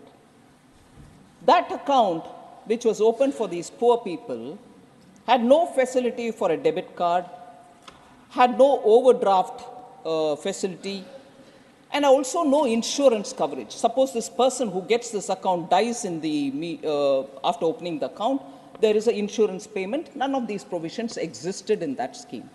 Whereas under NDA now, Jan Dhan Yojana, which was launched in 2014, and in 10 years, I'm comparing that 10-year set of 10 years and here 10 years, in December 2023, 51 crore Jan Dhan accounts have been opened. Compare the 24.3 crore, which had no other highlights, whereas here with the highlights. What are the highlights here? KYC have been made easy, debit cards and UPI payments have been made, 10,000 rupees overdraft without collateral is provided for that account, and accident insurance cover is also provided.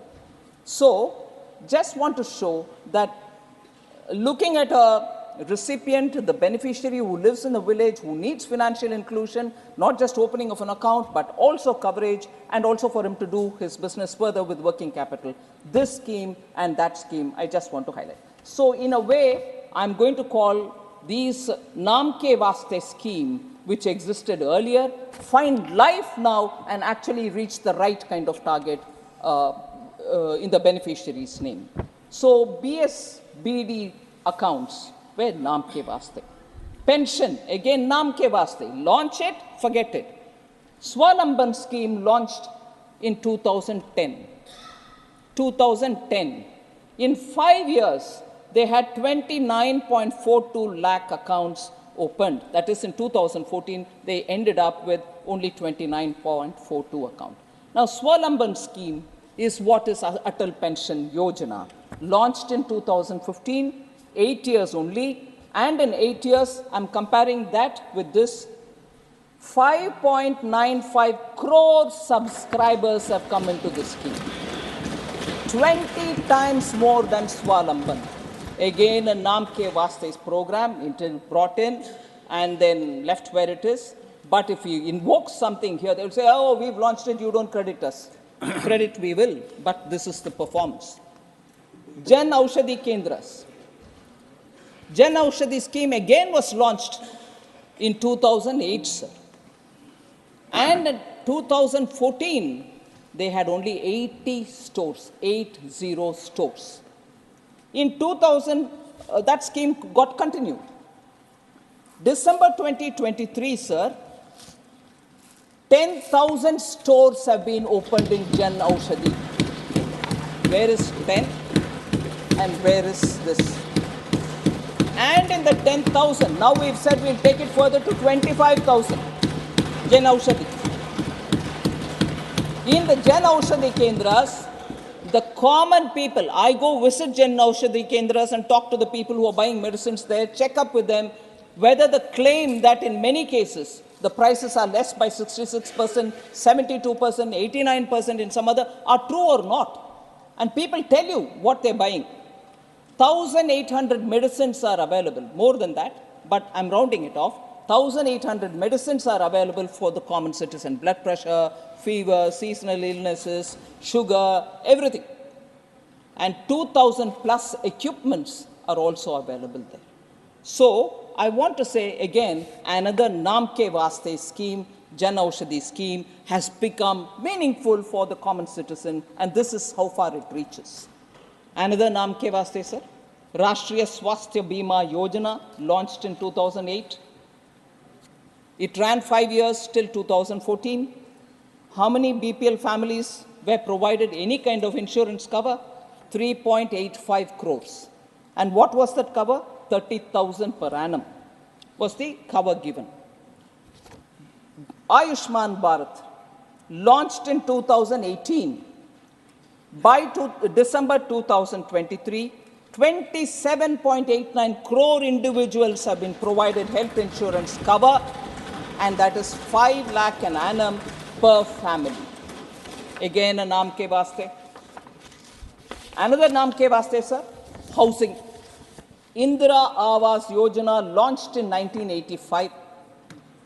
1985 to 2014, 29 years it ran, sir. 3.25 crore rural houses built. 3.25 rural houses built. PM Awas Yojana, launched in 2016, comparable. In 8 years, sir, both Grameen and urban put together, we have 3.6 crores of houses built. 29 years, 3.25 crore. 8 years, 3.6 crore households. Naam Ke Vaste. Now, sanitation, again, Naam Ke Vaste, one scheme. Nirmal Bharat Abhiyan, launched in 2009. 5 years till 2014, sir, 38.7% rural sanitation coverage was provided. I remember, I can't see him now, Professor Ram Gopal Yadav, who I respect a lot and who had a lot of, most of the time he intervenes to ask about what's happening in the ground, is there any difference? So his concern, I do take cognizance of, he spoke. I want to use this one data, there's also more which I'll use to answer his concern. Swachh Bharat Abhiyan, launched in 2014. Now, 2022 data, 95.4% of surveyed houses have access to toilets. 95.4%. So, tap water connection. Again, a scheme launched in 2019. There's no a particular scheme with which I can exactly compare. 3.23 household, 3.23 crore households. That is 16.82 of the total households had tap water connection in 2019. But when the Jal Jeevan mission took force, in December 2023, 13.75 crore households have been connected with water. That is, we started with 16.82 households, 82% of the total households. Now it is 71% of the total households which have got covered. So LPG gas cylinder, another naam ke vaste. LPG connections were provided under Rajiv Gandhi Gramin LPG Vitaran Yojana. 5.82 lakh beneficiaries were there as of 1st June 2014.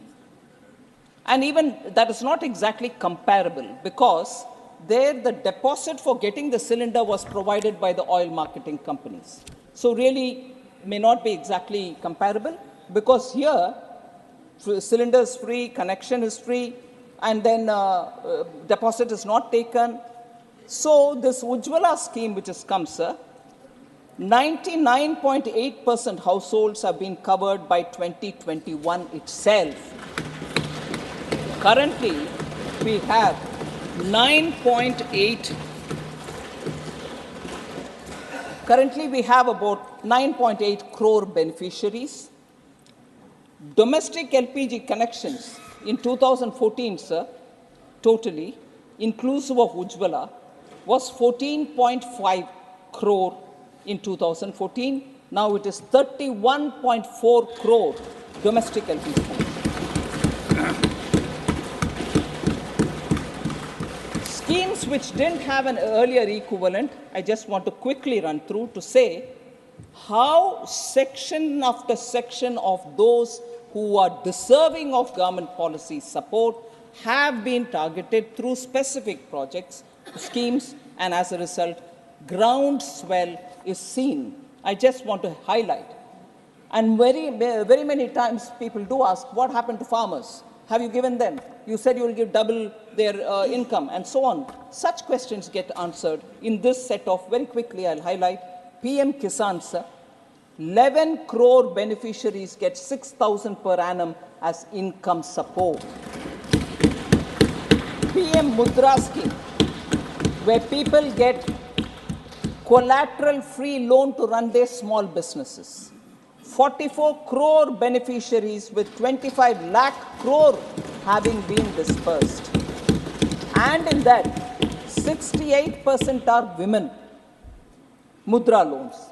PM Swanidhi, 73 lakh beneficiaries, again 44% are women, and approximately 75% belong to non-general caste groups.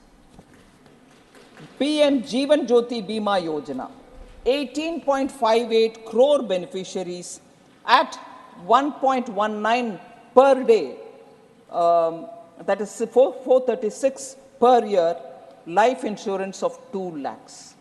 At this price, at this premium, they get a 2 lakh insurance. 18.58 crore beneficiaries have got it.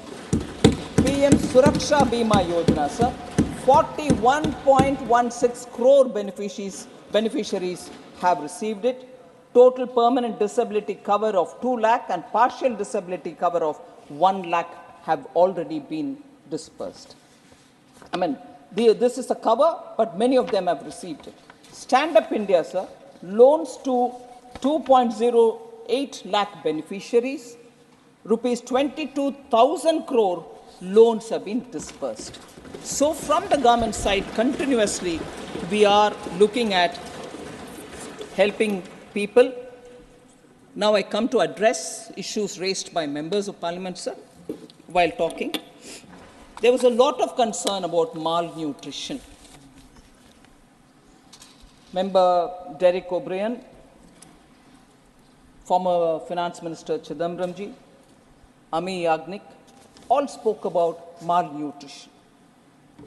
So I just want to highlight nutrition and sanitation closely linked to each other. Very quickly, 11 crore toilets have been built under Swachh Bharat Abhiyan.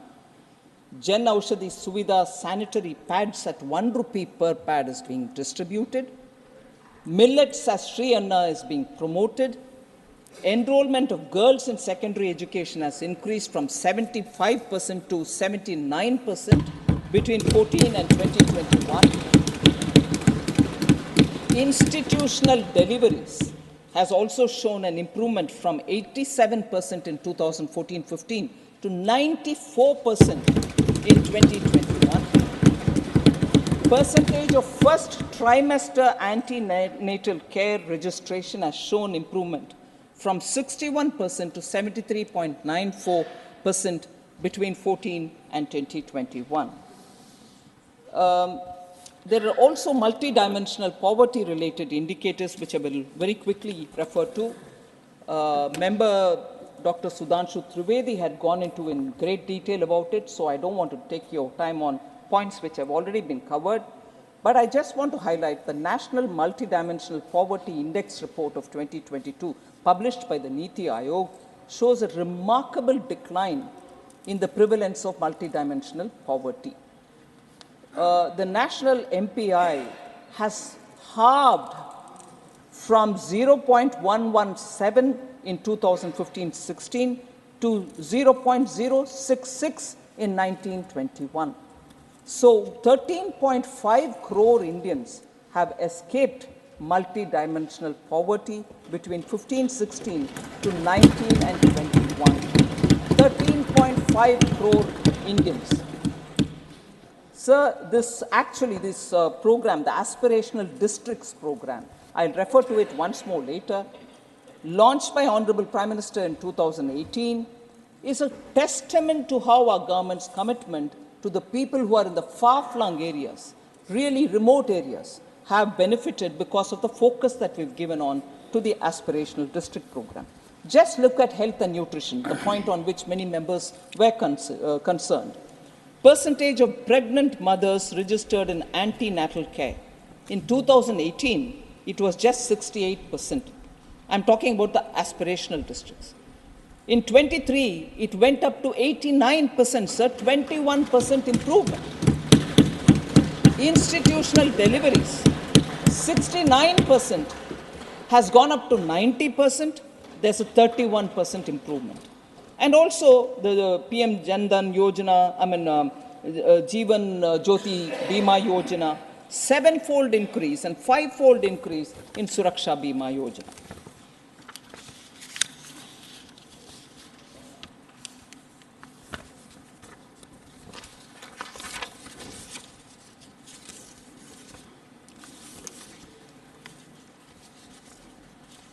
So my appeal is nutrition and nutrition-related issues, health, any case being both with the center and state, is something on which all of us will have to work together.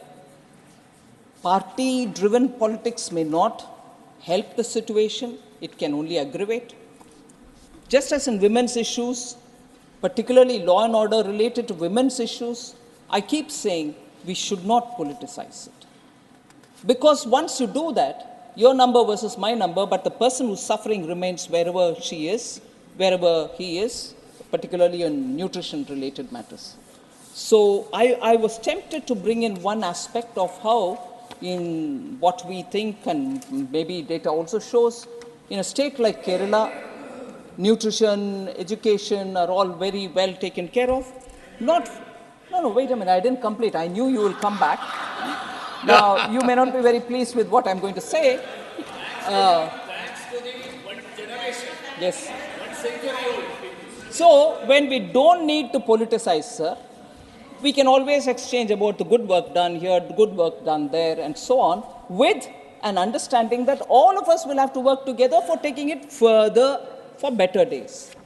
But if you are so concerned about nutrition under Modi, that's why it's bad, I'd like to say not very long back in 2018, there was this very sensational case from Kerala of a tribal young man begging for food and who was killed. Madhu. So politicizing doesn't help.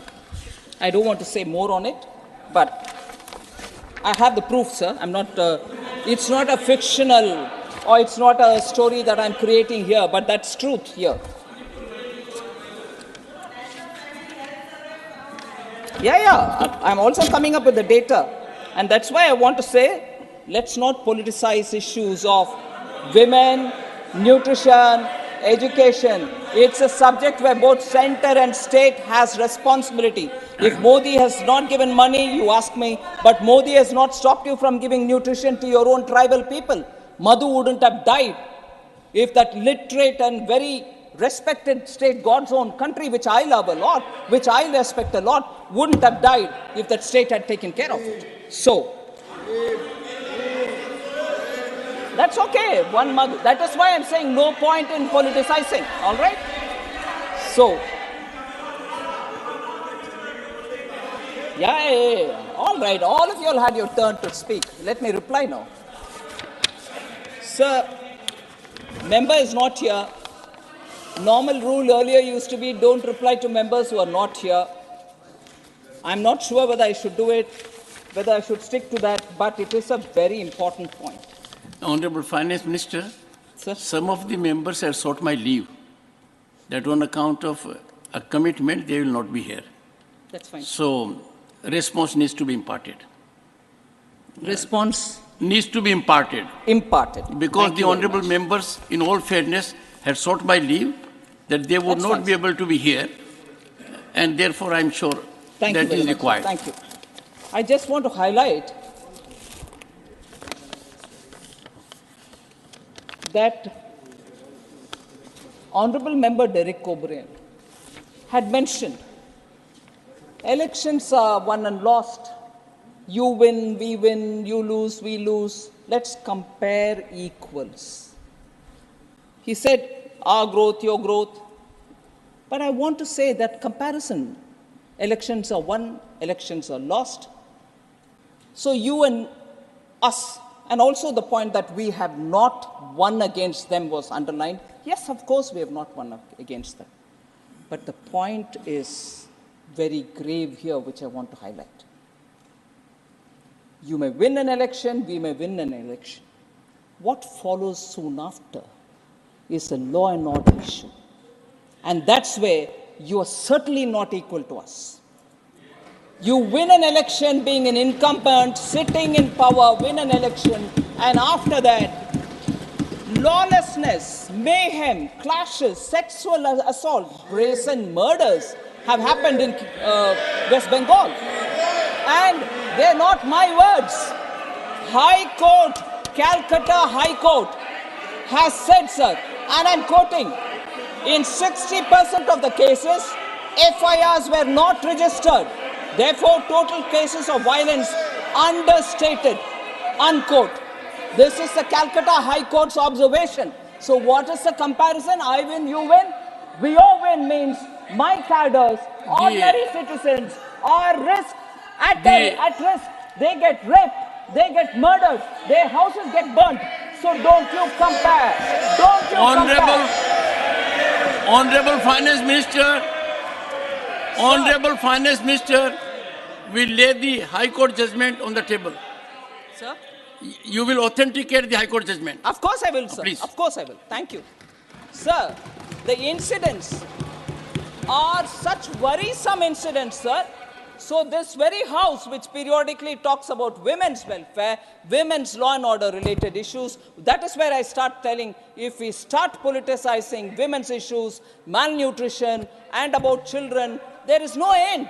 I can point a finger, they can point a finger, no end to it. But look at the gravity. 4th May 2021, 60-year-old woman was gang raped in Kejuri in front of her 6-year-old grandson while her daughter-in-law was beaten up. So you win, I win, sir? You win and I win? May 21st. May 21st. I don't mind, I'll hear. Sir, I'm happy to sit down.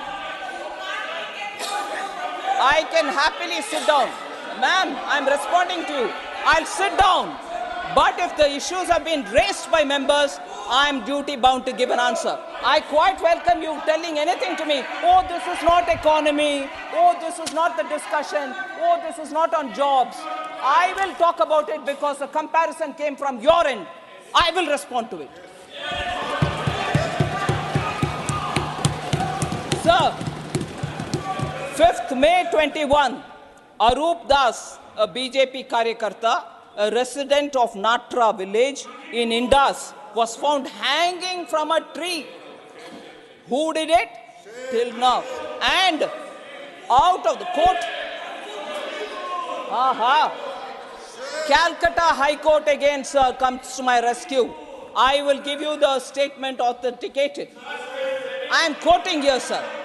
Out of 268 FIRs,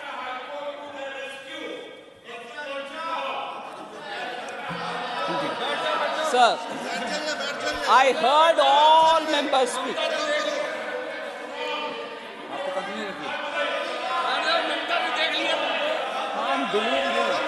Honorable Finance Minister. Please sit down. Honorable Finance Minister. Out of, I'm quoting, sir. Out Honorable of Finance Minister. FIRs. Honorable Finance Minister. Honorable members, I have already directed the Honorable Finance Minister that the references she has made about High Court observations in judicial orders, she will authenticate, and not only authenticate reporting of those judgments, but put on the table of the House the judgment. Please go ahead. Thank you very much, sir. Sir, quoting again, sir. 19th August 2021, the High Court of Calcutta observed, quote, out of 268 FIRs claimed to be registered by the police suo motu, copies of only 219 could be found. It is evident that 62 FIRs were registered up to May 5, 2021, whereas 157 FIRs were registered from May 6, 2021 onwards. Some of these were registered immediately after the offense was committed, whereas in many of these, FIRs were registered belatedly. Unquote. So the last point on this, on 6 May 2021, MOS Muralidharan and his convoy was attacked. Not even a central minister is safe. So you win, I win doesn't work. Doesn't work at all.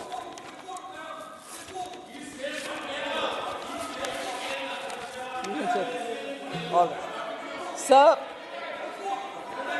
I'll come to responding to some of the observation made by Honorable former Finance Minister. And if you'll allow me, if you'll indulge me with a light-hearted banter, if I may use.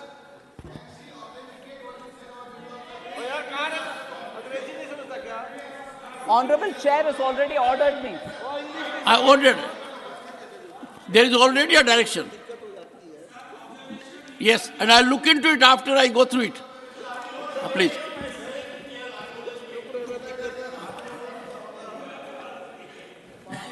Ma'am, you were saying something in light-hearted manner. Sir, if you'll indulge me. Please do that. We need it. Sorry? Light-hearted comment.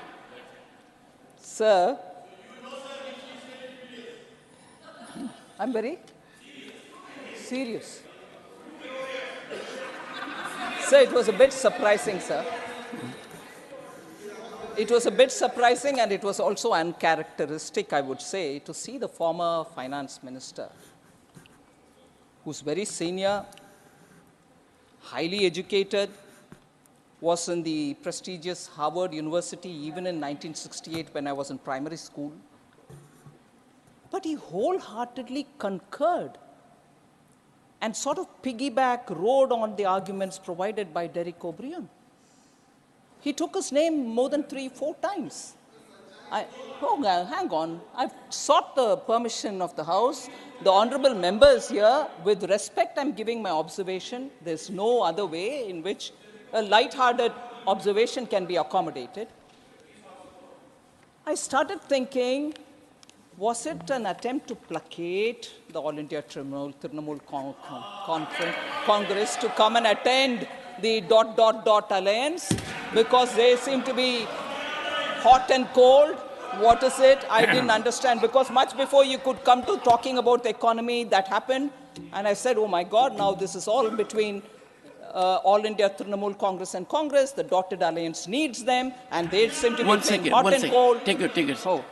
I had the occasion to make a reference to Mr. Derek O'Brien name on 3 occasions. And we had a very quick comment from Jairam Ramesh. Is something cooking, something like that you said? Am I right, Jairam?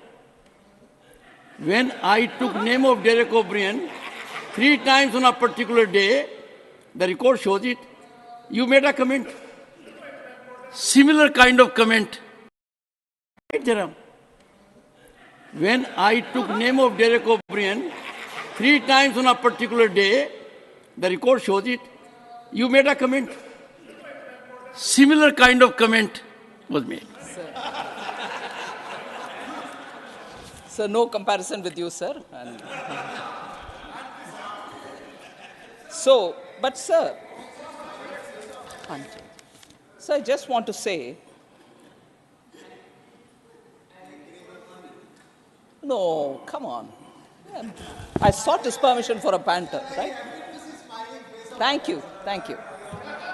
So he made, the former finance minister made a very linear comparison as to how the GDP has grown from 1991-92, 25 lakh crore, and then 50 lakh crore, and then 100 lakh crores, and so on, and then wondered if I will say that by the end of 23-24, India will have 100 lakh crore as the GDP. That is, if I heard him right, he said going by the trend of doubling every 10 years, it might. So I'm confident that the question is asked with a certain sense of confidence that the Indian economy and people are contributing for its growth. But I would only refer to one editorial which appears today in a paper. I'm not saying my view, but if you would permit me, and I will also do an authentication and everything else, there is an editorial in the Economic Times today which says, a $4 trillion plus we go, GDP expected to catch up in the coming fiscal, and goes to elaborate, and there's just one line that I'll read for the House, for the benefit of the House, and I quote, as India's GDP rises, would the market cap rise in tandem? Though there is no direct correlation, there could be significant wealth effects that provide tailwinds to the economy. Retail investors own 10% of the equity, about $400 billion, and their share has been rising. That should help consumption, which accounts for close to 60% of the GDP. So, linking that to the growth of the GDP itself, this write-up, which is an editorial in a paper, which is a pink paper, which observes the Indian economy, we get a picture and a probable answer to the former finance minister. Sir, then the worker population ratio was also another issue that the Honorable former finance minister raised. I just want to highlight incorrect it was for him to suggest that the worker population ratio has not improved. There is, obviously he's done some kind of a, if you permit me, whimsical calculation there and then, and which serves him well, and the interpretation is not right. As per the PLFS, that is the Periodic Labor Force Survey, WPR, the worker population ratio, that is the share of the employed in the total population, has increased to 56% in 2022-23 from 46.8% in 2017-18. And I underline the fact that this is post-COVID, that it has gone up to 56%. So there is an increase in the worker population ratio, and this is government's data. So youth unemployment rate, that is the age between 15 to 29, has declined. Unemployment rate has declined to 10% in 2022-23 from 17.8% in 17-18. So there, the unemployment is also declined, while youth LFPR has expanded from 38% to 44.5% over the same period. So unemployment is coming down. You have the data to show employment is also going up. In fact, sir, WPR in 2005 was 42%, which fell to 38.6% in 2011-12. So fall happened then. Then, despite a COVID, which is a once-in-a-century pandemic, we have revived the employment, and the data shows that very clearly. And also, sir, the various schemes that we have, Mudra or Swanidhi and so on, are promoting self-employment, particularly the lower sections of our society. More than 25 lakh crores have been dispersed to over 44 crore Mudra accounts. 68% of them are women. They do their own business and probably employ 1 or 2 more people there. 73 lakh street vendors have availed of cheap credit under PM Swanidhi program, and even in that, 44% are women.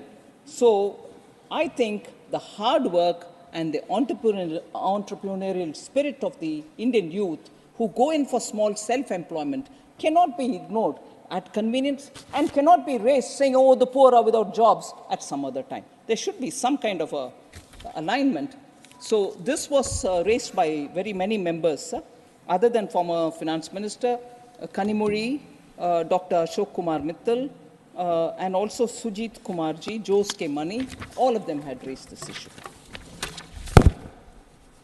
So then the attempt to bring more employment, self-employment among women is also shown by the program that has been recently launched. And I saw with my eyes when I went to the rural areas, particularly with the Vikasit Bharat Sankalp Yatra, I saw the excitement among women because Namo Drone Didi program is an amazing reception that I saw, where the women self-help group women are being picked up based on their interest, to be given 15 days of training to operate drone, and subsequently in the 15 days, 5 days will be also on the field where they will go and test for themselves how to operate it, because they can use for spraying of fertilizers, for monitoring the crop health and so on. So they are going to be given drones as well through their SHGs. So women are now going to be handling technology-driven drones in the villages to help agricultural activity, and what can be more empowering for the women in the rural areas? Government's idea is to distribute 15,000, provide 15,000 drones to self-help groups, and for this an outlay of 1,261 crores. This scheme is 100% funded by the central government for a period between 2024-25 and 25-26. 2 years, this scheme will reach all the women in the rural areas so that they're trained in technologically handling this drone. Sir, concern has been expressed about inflation and inflation management. Quite a few members, Rajiv Shuklaji, Ashok Mittalji, Derek O'Brien, all raised the issue. Sir, average inflation during 2014-15 up to 2023-24 has only been around 5.5%. Now, since 2014, the retail inflation breached the number and reached the highest point of 7.79 in April 2022. I concede that. But by contrast, of course, because that is important to remind ourselves, that between 2004 and 14, the average inflation was 8.1%. So I just want this number to be in the back of our minds. And in between 2009 to 14, 2009 to 2014, the average inflation was 10.4%, double-digit inflation. So I just want that to be highlighted. We have taken quite a few steps to make sure that I know the Consumer Affairs Minister, the Food Minister Piyush Goyal, the Leader of the House, has been on and off releasing pulses, on and off releasing onions from the godown, from the buffer stock. Procurement and distribution of tomatoes and onions are happening as and when there is a need. Imposition of stock limits have been on pulses and wheat. Our trade policy also sees changes so that our buffer is kept safely for ourselves. And import restrictions and quotas have been introduced on specific commodities. More than that, sir, you would recall that the Honorable Prime Minister, before Raksha Bandhan, had brought down the price of cylinders by 200 rupees. And this impacted 9.8 crore Ujjwala beneficiaries, and who now get 300 rupees subsidy, and the cylinder costs 603 rupees only for them. And similarly, it has been mentioned by several people, the PM Garib Kalyan Anna Yojana provides 81.35 crore beneficiaries for the next 5 years food grains for free. Contrast this, sir, contrast this with those states which, when we reduced the duty on petrol and diesel, did not reduce, and some of those states were lost by those ruling dispensation because it kept the price very high. And I would just recall that Punjab, Rajasthan were all such states who refused to budge. On the contrary, Punjab even raised the price. So, Himachal also. So, these are states which are going against the well-being of the poor, but question us, saying, oh, you're not taking care of the poor. Why wouldn't you want to reduce the price? We have done it 3 times, and now it's come down to 603 per cylinder, sir.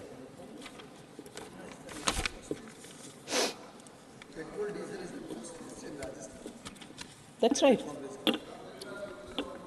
Sir, and that is why people rejected them. Petrol and diesel being the highest price, sir, you come from Rajasthan, and in that state, the price has remained very high. Inflation as a result has been high. No wonder the people have rejected them.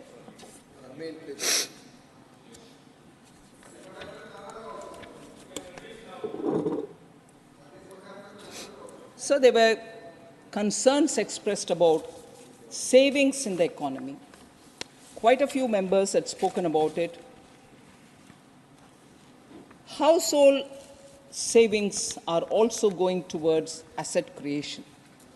I want to bring that dimension in because it's important for us to recognize that when households do have some money in their hand, they also want to invest in assets such as having an own house. Then households added net financial assets of 22.8 lakh crore in the year 21, financial year 2021. Nearly 17.0 lakh crores in 22 and 13.8 lakh crores in 23. This can't, of course, be seen in isolation.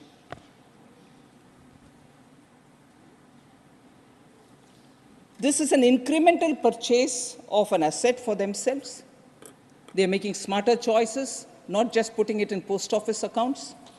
People are also now investing in the retail market.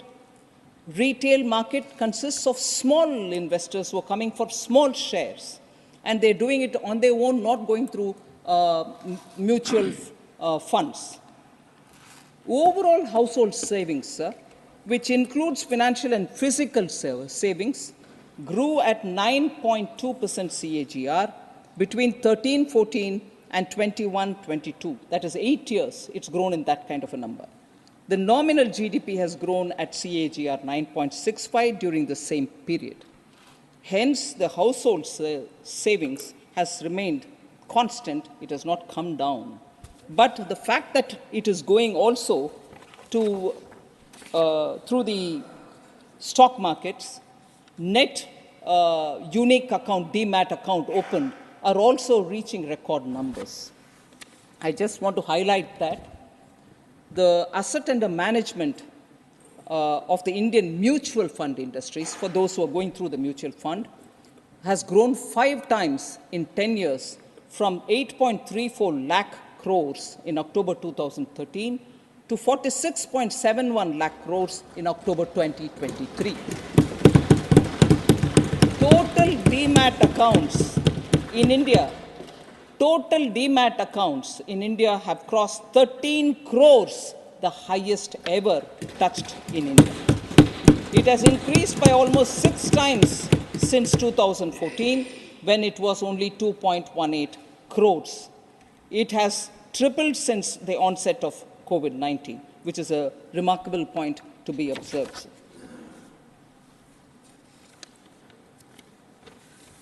So there was also a lot of concern about US dollar strengthening against the Indian rupee. I just want to highlight the recent article which has come up, sir. The clearest sign that things are going well, a stable currency, was the title of that article. And it quotes, rupee has lost less than 1% of its value against the US dollar this year. And this is an article which was published in Wall Street Journal, a leading US newspaper, on 28th November. It's not something which is old, 28th November. The title of that article was interesting. It said, virtually everything has gone right for India. And in that it says, rupee has lost, and I quote, rupee has lost less than 1% of its value against the US dollar this year, compared with the decline of more than 3% for the Chinese yuan, a roughly 9% fall in the South African rand, and an 11% slide in the Japanese yen. Indian economy is benefiting from reforms put in place by the government of Prime Minister Modi, unquote. This is Wall Street Journal telling about the Indian rupee versus the US dollar. And I'd like to recall that several months ago, I spoke about the Indian rupee standing up to the dollar and the dollar's value going up, but the rupee not losing value. There was complete mockery at me, saying, oh, how can this be? That goes up and you don't come down. Please do read. Then you'll know why the Indian rupee stands stable against an ever-increasing dollar. And that cannot happen unless the Indian economy and its fundamentals are strong. It's not a fiction. It's not a fiction of my imagination.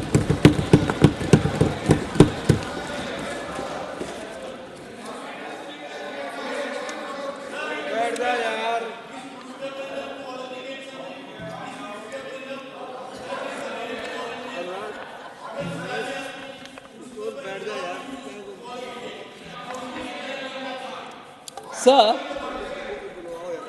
I will come up to something more on which John Britta's honourable member would have more interest about Kerala. I'll come to that.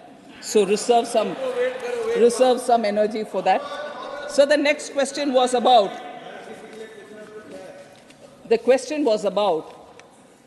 and this is Dr. Shantanu Sen.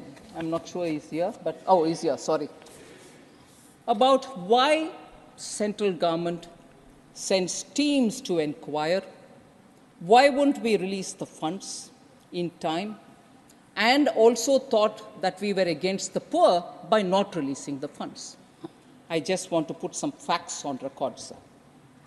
A central team was sent for an inquiry on January 22nd, 2019 to 2019, January 24th, 3-4 days. They visited about 6 gram panchayats. I'm just giving you this as one of the examples. This team visited 6 gram panchayats in 4 blocks in Purva Bardhaman and 7 gram panchayats in 3 blocks of Hooghly district, and a total recovery of 484.27 lakh was reported. 484.27 lakh was reported. Now, the state government after that sends a action taken report because that was sought from the state. And the action taken report says that the state government had deposited the recoverable amount from the state treasury. However, recovery has not been made in toto from each and every defaulter, which is not acceptable. It's a double whammy, if you ask me. Money has gone away from the treasury, God knows to where. And when that is questioned even by the CAG or by the inquiry teams, quickly that money is made good by putting it from the treasury into the account where it has to go.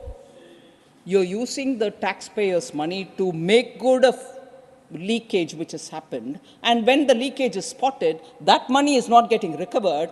That money is being made good by another set of public taxpayers' money. How good is this? Who's taking away the poor people's money? And when this is questioned, we are accused of not helping the poor. Sir, the action taken further says the action taken, such as FIR, disciplinary action against officials, dismissals, etc., are against very low-ranking panchayat-level officers, and no case against the district-level or senior officers has been made. Then, the other kind of thing which got noticed was existing work is getting shown as work done under Manrega. That work is already done and it is there. You're re-putting it under the Manrega account. Is it wrong to highlight it? This was double accounting. So, when you question us, saying you have not released money, you are sending teams. The teams are finding all this out. So, existing work gets fraudulently shown as work done under Manrega, and you also, even worse, sir, a state which had a long tenure of communists and who question everything done here should be questioning some things which is happening in Bengal. Private tea estate gets road done under Manrega, sir. Private property gets work done under Manrega. Communists couldn't even raise it.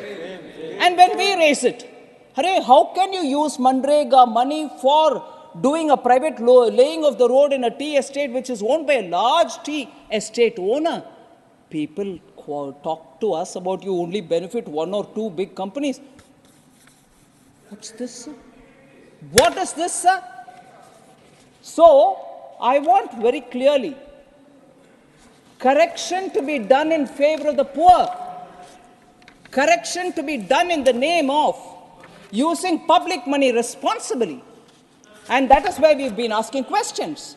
And that is where answers which come don't give you complete answer. So I'm sorry, the teams have come. 19 is when they went. 5 years are going to get over. Now you keep asking us without correcting course. Is it wrong, sir, in this house to raise questions about public money? It's our business, all our business, to make sure the money goes to the right people, and that is why Honorable Prime Minister says adopt technology, use DBT, put it into the account of the common man. Doing that in the first few years, DBT gave us 2 lakh crore advantage in that pilferage was stopped. Adopt such methods rather than continuously pointing to us saying, no, you're not giving money. That is going there in Bengal. They go to the street to say Modi is not giving money for the poor. Who's not giving money for the poor? Leaked money is getting filled by taxpayers' money. Is that serving the poor? Sir. Sir, again, Professor Ram Gopal Yadav. Sir, Professor Ram Gopal Yadav and also Ajit Kumar Bhuyan, independent from Assam, have all been talking about private final consumption expenditure in the GDP. I would like to say it stands at 58.5% in 22-23, the highest since 2006-2007. The gross fixed capital formation, the share of the gross fixed capital formation in GDP stood at 34% in 22-23, again highest since 2013-14. So per capita income was also a matter on which questions were raised.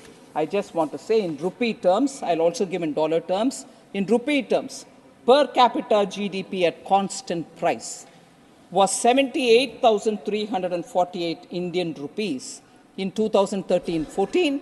It has increased to 1,15,746 rupees in 2022-23. Substantial increase in per capita at constant price. If any member is interested in knowing about the US dollar rate, per capita income was 1,438 US dollars in 2013-14. It has increased to 2,389 US dollars in 2022-23. So it's a 5.8% increase. India's rank in the per capita income was 147 out of 189 countries in 2013-14, which has moved up to 141st rank. From 147, we've moved up to 141. Sir, it is something which, before I go to talking about Kerala, I just want to highlight the fact that particularly, and recently also we heard the Honorable Prime Minister saying, I'm not worried, I'm not going to be swayed by caste differences, backward, or religion, or any, but for me, there are only 4 such castes which I will serve now. And I've been serving them, I'll serve them further. And if I do that, across all castes, across all religion, people will get covered. So if you were to touch the poor and serve the poor, poor of all communities, poor of all castes, poor of all religions will get covered. So poor, the farmer, women, and the youth are the 4 which have been continuously under priority of this government. And this was also taken up from the point of view of aspirational districts. 112 aspirational districts. In other words, they were aspirational for us because they are actually districts, even in a developed state, they could be the pocket which is not so well developed. But instead of calling them backward, we call them aspirational. Such aspirational districts, sir, I just want to say, because quite a few members asked us, no, in the ground level it is not translating. Actually, all the schemes that you're announcing are not reaching the common people. I want to take this as an example to tell all the members here, sir, that of the 112 aspirational districts, 26 are spread across 4 states and account for 81 assembly seats in the recently held elections of Madhya Pradesh, Chhattisgarh, Rajasthan, and Telangana. 26 of the 112, in which complete focus of the government has been there to make sure that also come up to the level of the rest of the developed states. And I'm glad to say that this emphasis of the Honorable Prime Minister on the poor, on the women, on the farmers, and on the youth, and supporting them to the last level. Now the aspirational districts have moved over to aspirational blocks. We are taking it further down to mention that saturation of all schemes will be taken up. Common people have recognized this. Women have recognized this. That's why they're enthusiastic about the drone, about the SHG groups getting help. So the enthusiasm is not just there, but it has translated into votes also. I want to just place it before the honorable members that the results show that over 2/3 of the seats in these 26 districts across 4 states, 2/3 in these 26 aspirational districts, which are spread across 4 states, have gone to the BJP. And this again is not just my analysis, my data, Election Commission's data, all of us base it on Election Commission's data, is Indian Express, sir, which is written in this piece, which says, oh yes, 100%, Manoj, come on. So, focus on women, focus on backwardness, focus on poor, focus on youth, focus on farmers. People understand this is a government and this is a leadership under Prime Minister Modi which delivers to the ground. And that is why they trust us. That's why they trust the PM. And that is the bharosa with which we are bringing in these kind of ground level difference in the quality of life. So the last, which I've been seeking your indulgence, is to say quite a few honorable members spoke about Kerala and Tamil Nadu, unfair treatment on account of perceived inequality and so on. I just want to highlight just 5 points. I won't go into details. The 5 points are, sir, we give so much but we don't get. Doesn't add up. States receive 100% of the state GST. States receive 100% of the state GST collected in that state. Nobody touches it. Approximately 50% of the IGST, which is collected for the transaction between states, is given. Approximately 50 goes to the states. And 41% of the central government share of the GST, CGST, is also devolved to the states based on Finance Commission's recommendations. So tax devolution, which is suggested by the Finance Commission, tells very clearly that 100% of what you collect in GST is with you, 50% of the IGST goes to you, 41% of the central GST also goes to the states. One. Second, industrialized states like Tamil Nadu have very many companies which are registered there, but which have pan-India operations, and they have concurrent tax payments. Example, sir. Tamil Nadu is one of the leading automobile manufacturing states. We all know that. Manufacturers make profit because these automobiles are sold across India. So you pay the tax, all of us pay the tax. And similarly, plantations from Kerala make profits selling their products to all over India. This explains why location of direct tax collection may not be fair and equitable principle, may not be on the fair and equitable, because the money comes from everywhere, but the tax is paid in the state in which they are registered. So if automobile companies are registered in Sri Perumbudur in Tamil Nadu and they pay their tax from there, it's not just that Tamil Nadu tax money is in it, all our tax money is in it. So when we say each state has, I've contributed this much, what have you given back? I want to say the taxes from all Indians, sir. Your company is registered there and you pay your tax. So let us think about it. Third, sir. Third, sir. Sir, there's a proverb in Tamil. I just half heard John Britta's. I'm tempted to say it, if you don't mind. Tadukala panja, paayila paiven. உனக்கு தமிழ் புரியும். தடுக்கல பாஞ்சா பாயில பாய்வேன். Meaning, I raise an issue and if you address that, I'll jump to the next. There's no end. I'm sitting in a tadukku, I raise issue about it, I answer that tadukku related issue, but no, now I've gone to pai, answer that. I mean, come on, tadukala panja, paila panjinde irukano. So sir, yeah, I'll still answer your cess and your surcharge. This is answered n number of times in this house. But n number of times it will always be raised, like the other day, with your permission, I took a banter on Honorable Member Ami Yagnik, on the waiver written off. Permanent debate. It's been explained till the cows reach home, but we'll still explain it. I'm quite... No, don't worry. Write off and written off are grammatically different, that's all. So, that has been explained several times, sir, but I don't mind. With your permission, I'll do it any number of times. Sir, third. Ma'am, I think men agree more than women agree amongst themselves. No, it's a reflection.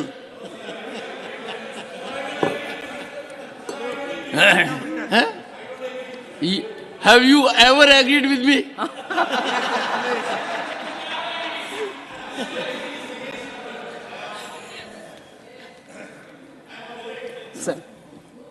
So third is, sir, physical infrastructure such as roads, rails, ports, airports are built by the center.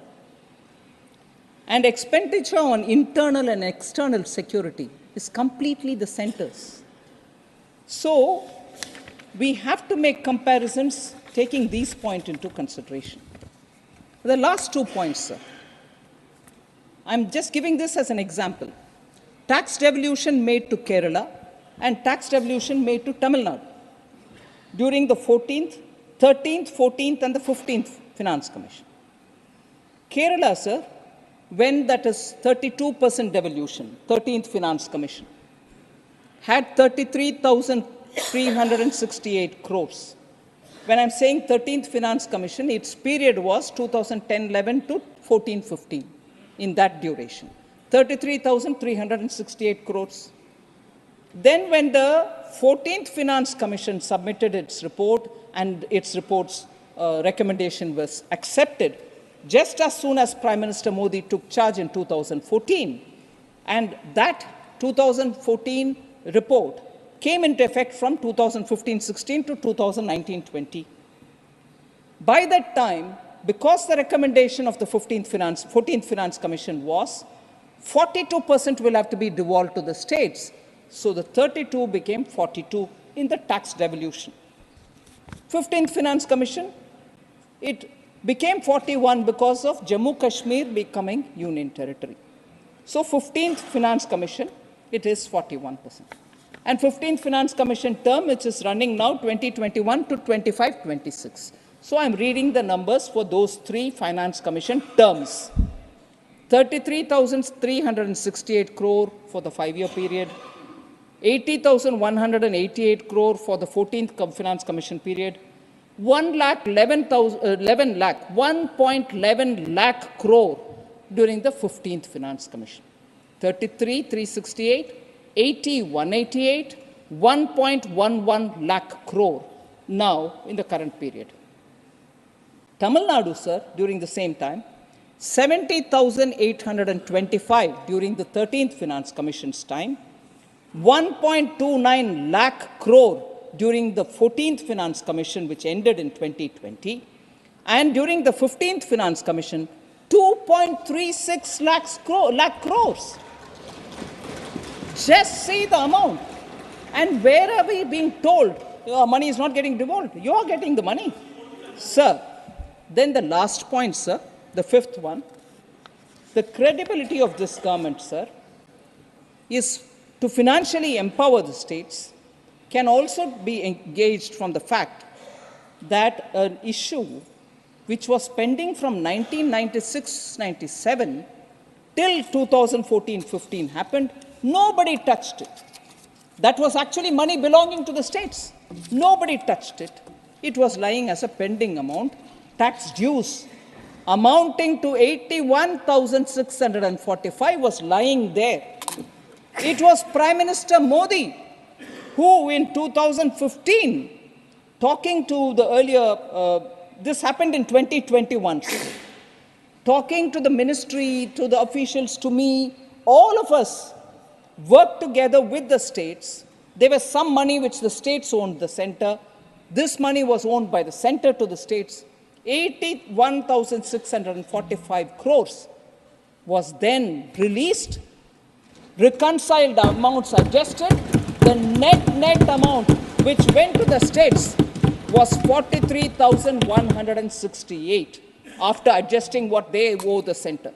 So an issue pending from 1996-97 gets sorted out in 2021 in favor of the states because Prime Minister Modi was also a chief minister once and he knows what the states undergo in terms of money if it doesn't get reach them in time. That is why since 2020, I am standing here as evidence myself to say at least 5 times I have asked the ministry to release fund in advance.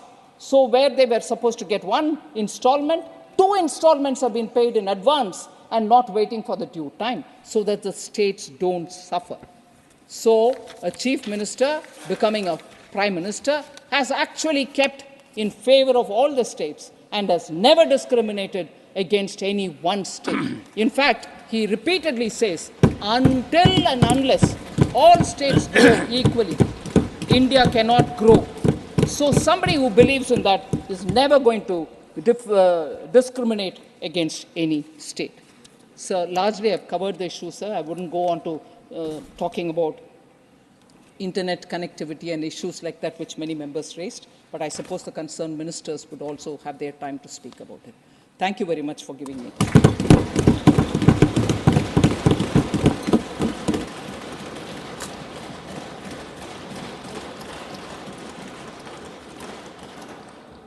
Honorable members, it is already 5:30 p.m. We have allocated 3 hours for a combined discussion on the bills mentioned at serial numbers 8A, 8B, and 2 hours for item 8C in the list of business. If you all agree, we may now take up special mentions instead of the bills. These bills will be taken up at a later date.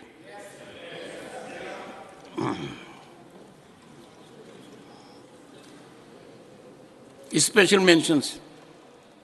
Shri K.R.N. Rajesh Kumar, Shri Kamakhya Prasad Tasa,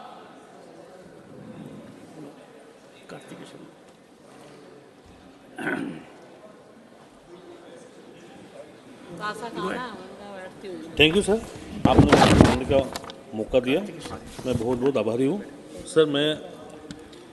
Sir, in the last landscape for tea gardens of Assam, Tripura, West Bengal, Tamil Nadu, Kerala, a unique challenges presents itself. Educated youths have with no land and no income. No land, no income. The problem is seen especially in Assam, Tripura, and West Bengal. Recognizing the potential of this demographic and understanding the need of the inclusive growth, special skill development schemes have to be designated to empower these individuals as a catalyze positive changes in their lives. Tea garden educated youths often faces limited opportunities due to the absence of tangible assets. To address this, skill development initiative must be strategically crafted to offer a diverse range of training programs, equipping them with practical skills that extend beyond traditional agricultural practices. These schemes must focus on the vocational trainings, entrepreneurship development, and technology adoption. Vocational training must be enabled to the youths to acquire skills in demands, opening avenues for gainful employment. Entrepreneurship development programs have to nurture their ability to create, manage small enterprises, fostering a spirit of self-reliance. Moreover, integrating technology into this initiative will ensure the youths as well-versed in modern practices, enhancing their competitiveness in the contemporary job market. Digital literacy, e-commerce training, and exposure to emerging technologies will equip them to navigate the evolving economic landscapes by providing them with the tools and knowledge needed to thrive the diverse fields. These initiatives will give the way for brighter and more prosperous future for the unique demographic, fostering sustainable development in the tea garden communities. Sir, I urge the government through you to take necessary steps in the matter that larger public interest to provide skill development schemes to the educated and semi-educated youths of the concerned states. Thank you, sir. धन्यवाद. Shri Elamaram Kareem. Thank you, sir. Thank you, sir. My special mention is demanding to protect the railway printing presses. The Railway Board has decided to close down its 5 printing presses by March 2023. These include the printing presses of Central, Eastern, Northern, Southern, and South Central Railways. But the decision was not implemented due to the strong objection raised by the workers and trade unions. Railway Board has released an order dated 3/5/2023 referring its previous orders on the subject and reiterated the decision to close down the press to meet up the uninterrupted supply of revenue earnings items such as UTs, PRS, ATVM tickets, RTC for MLA, MLC, APC, various types of passes, safety forms related with train movement, signaling, medical forms related with treatment, and personal forms related with staff matter. The existence of the railway press is required. In practical experience, it is observed that the suppliers are not performing their duties in proper way. The quality of materials are also not up to the mark. They are failing to supply the materials in right time, right quantity, and right quality. Due to paucity of materials, train movement can suffer badly. So, outsourcing railway process is required to be avoided for the rail users' interest and rail movement. In this scenario, I hereby urge the government to instruct the Railway Board to withdraw its decision and facilitate smooth operation of the railway printing presses in India. Thank you. Thank you. Shri Muzibullah Khan. धन्यवाद vice chairman sir. Orissa में PM कुसुम योजना लागू करने की मांग। नवीनकरणीय ऊर्जा मंत्रालय ने किसानों को सस्ती और सुलभ बिजली प्रदान करने के लिए 2019 में 3 घटकों के तहत विभाजित पीएम कुसुम प्रधानमंत्री किसान ऊर्जा सुरक्षा एवं उत्थान महाअभियान लॉन्च किया है। घटक ए में 10,000 मेगावाट सौर ऊर्जा संयंत्रों की स्थापना शामिल है। घटक बी के तहत 20 लाख स्टैंड अलोन सौर पंप की स्थापना का लक्ष्य है और घटक सी में 15 लाख व्यक्तिगत ग्रिड से जुड़े कृषि पंपों का सौर्यकरण शामिल है। यह योजना मांग आधारित है, जिसमें राज्य सरकारों के द्वारा भेजी गई मांगों के आधार पर धनराशि स्वीकृत और जारी की जाती है। उड़ीसा सरकार ने घटक बी के तहत 10,741 स्टैंड अलोन सौर पंप की स्थापना और घटक सी के तहत 50,000 व्यक्तिगत ग्रिड से जुड़े कृषि पंपों के सौर्यकरण की मांग की थी। हालांकि सितंबर 2023 तक केवल 5,741 सौर पंप स्वीकृत किए गए हैं, जिनमें से 1,294 घटक बी के तहत स्थापित किए गए हैं। इसके अलावा कंपोनेंट सी के तहत 50,000 कृषि पंपों में से 0 की मंजूरी दी गई है। पीएम कुसुम योजना के तहत मांगों को मंजूरी देने से देरी उड़ीसा के किसानों को बिजली उत्पादन तक समावेश पहुंचने से वंचित कर रही है। इस प्रकार महोदय, मैं आपके माध्यम से पीएम कुसुम योजना के घटक बी और घटक सी के तहत उड़ीसा राज्य सरकार द्वारा उठाई गई मांगों को मंजूरी देने में देरी के कारण की समय पर समीक्षा की मांग करता हूं। धन्यवाद। धन्यवाद। Doctor Laxmikant Vajpayee ji.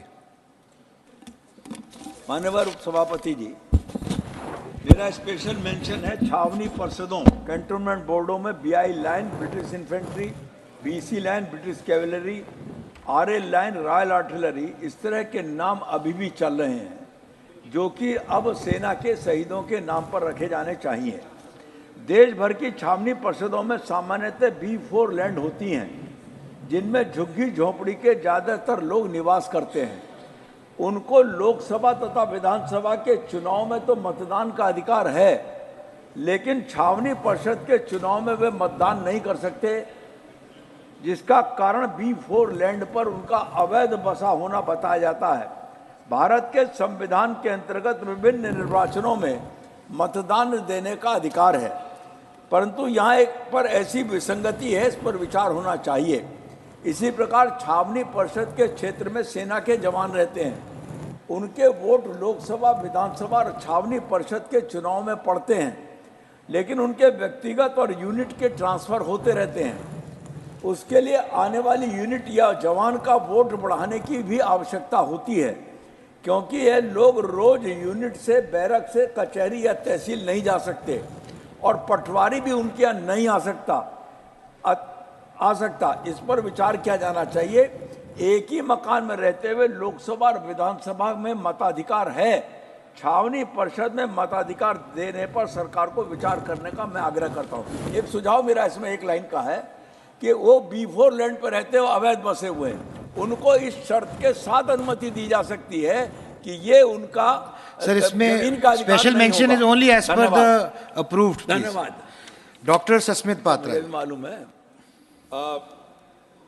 Honourable vice chairman sir, मैं अपना स्पेशल मेंशन मेरी मातृभाषा उड़िया में पढ़ रहा हूं और उसकी लिपि मध्य दी गई है। ओडिशार कृषकों समस्या समाधान दिगरे पदक्षेप नेबार आवश्यकता रही। तीनोटी गुरुत्वपूर्ण विषय अच्छी जहाँ ओडिशार कृषक मानकर समस्या संबंधी एवं जार समाधान आवश्यकता रही। सर्वप्रथमे ओडिशार चाषी को फसल बीमा राशि देबारे विलंब होउछि। विशेषकर पश्चिम उपकूल एवं दक्षिण ओडिशार अनेक कृषक एही कारणरू जंत्रणा भोगुचंती। द्वितीय प्रसंग हेउछि धानर सर्वनिम्न सहायक मूल्य MSP को क्विंटाल पिछा 2930 टंका स्थिर करिवार आवश्यकता रही।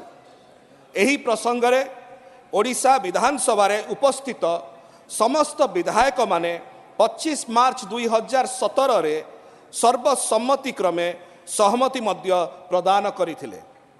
तृतीय प्रसंग हेउछि विशेष करी ओडिशार कृषकंकर विकास तथा कल्याण पाई स्वामीनाथन आयोग रिपोर्ट रो सुपारिश को कार्यकारी करिबार आवश्यकता रही।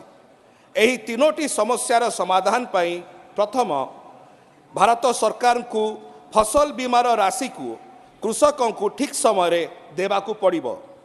एहाकू कार्यकारी न कले ओडिशार कृषक माने बहु समस्यार सम्मुखीन हेबे।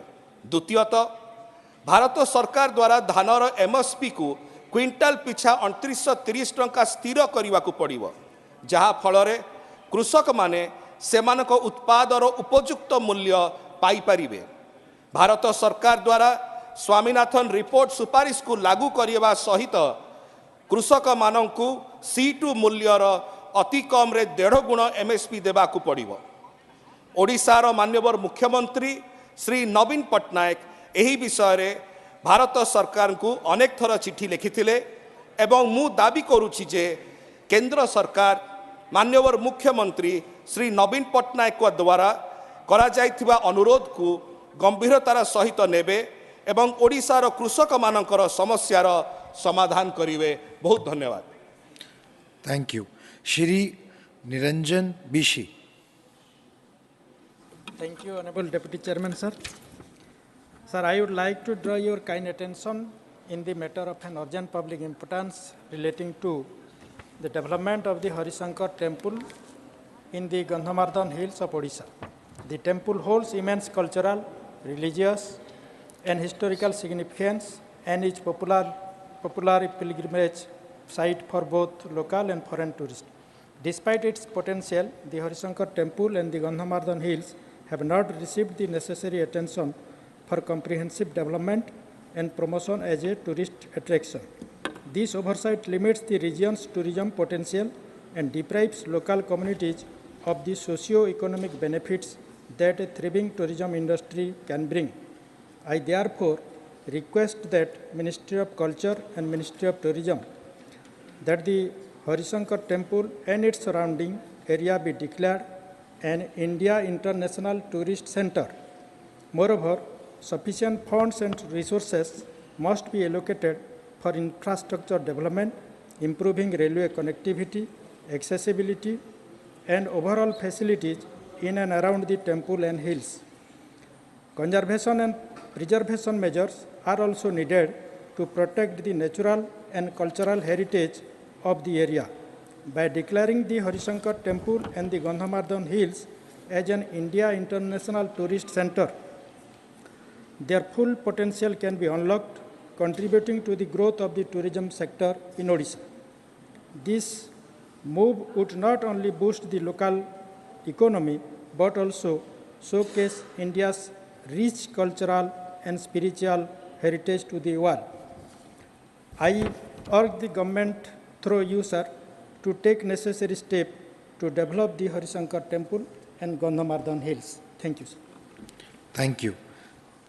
Shri S. Selvaganpati. I would like to bring to the notice of this August House that in the present situation, non-communicable diseases are in the high rise. The unrestricted marketing of unhealthy foods, which are high in fat, sugar, or salt, leads to rise in non-communicable diseases. Most of them also contain Ajinomoto, a salt called monosodium glutamate, MSG. It is a well-known cancer-causing agent. Sir, evidence shows that most of food advertising companies attract children with highly catchy advertisements, but with harmful contents to influence their food preferences.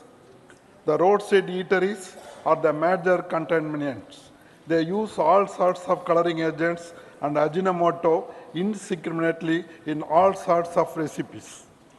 The overindulgence in high-calorie food coupled with indoor leisure activities such as watching television, surfing net, and playing computer games all contribute to childhood obesity.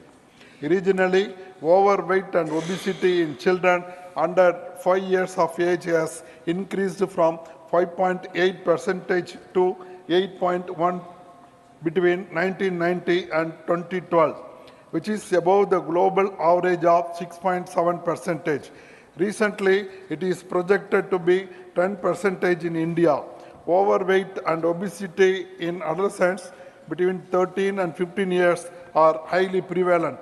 Incidentally, we are now celebrating the year of millets.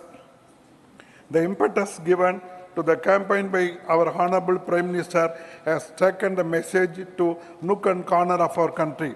I request through you, sir, that the government should consider this matter as a very serious one and initiate immediate action to curb the unopposed marketing of unhealthy foods in the country. Thank you. Thank you. Dr. Amar Patnaik. Thank you, Chairman, sir. Sir, I rise to raise a demand for waiver of 18% goods and services tax on Kendu leaves. In June 2023, Honorable Chief Minister of Orissa, Naveen Patnaik, wrote to the Union Finance Minister reiterating the state's demand for the exemption of 18% GST on Kendu leaf. The reason is the adverse effect it had on the livelihood of lakhs of tribals traditionally engaged in plucking Kendu leaves. Kendu leaf, known as the green gold of Orissa, is a minor forest produce that essentially acts as the financial backbone for the leaf pluckers, 90% belonging to tribal communities, binders, and seasonal workers. The 28% GST levied on BD, furnished products made from Kendu leaves, creates a double taxation burden on the pluckers and workers, as the traders who get the tenders in turn pay them less for the leaves due to high taxes. This, in spirit, goes against the Forest Rights Act 2006 and the PESA Act 1996, as it impacts the livelihood and social welfare of the already marginalized tribals. Being the third largest producer state of Kendu leaves in India, Kendu leaf is an important non-wood forest product of Orissa. To protect the interest of workers, Orissa government announced a special package in 2020 which included rupees 1,000 for each plucker and rupees 1,500 for each seasonal worker and binder. They were also covered under the Biju Swasthya Kalyan Yojana health scheme. Odisha has also became the first state to provide bonuses to Kendu leaf pluckers. Given its importance for Odisha and its people, sir, through you, I urge the government to withdraw the GST on the collection of the Kendu leaves. Thank you, sir. Thank you. Shri R. Girirajan. Thank you, sir. I would like to bring the notice of this August House. It is unfortunate that toll charges at toll gates are being hiked on a regular basis. It affects badly the transportation of raw materials across the country and the state and will lead to escalation in prices, essential commodities, particularly food items, in addition to the price set up by the oil companies for petrol and diesel. The union government collects rupees 5 and 2 per litre sale of petrol and diesel as infrastructure development fee in 21-22 alone. 3,849,000 MT of petrol, 7,66,59,000 MT of diesel have been sold all over the country, and rupees 2,70,000 crore was collected infrastructure development fund. Even after collecting 20 lakh crores of road infrastructure development in past 10 years, high toll charges is unjustifiable. The law says that only 40% of the fee should be collected after the deadline for road construction, but full toll charges are being collected at many toll gates which are more than 10 years old. The toll hike for commercial vehicles like bus, lorry, goods vehicle, call taxi, tourist vehicles, etc. is borne by the people only.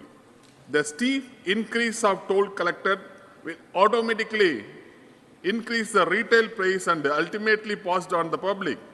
This is the root cause for the escalation of prices beyond the reach of common people. Therefore, I urge the government to withdraw the increased toll charges at all toll gates and to close all toll gates which are collecting toll for more than 10 years in Tamil Nadu. Thank you, sir. Valid. Thank you. Shri Naresh Bansal.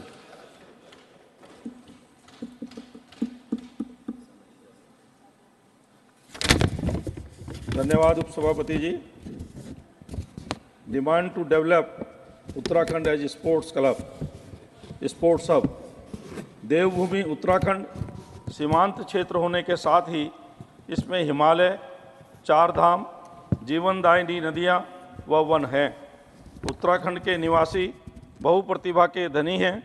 वह उत्तराखंड ने संस्कृति, साहित्य, ज्ञान, विज्ञान, वीरता और खेल में पूरे देश को बहुत सारे रत्न दिए हैं।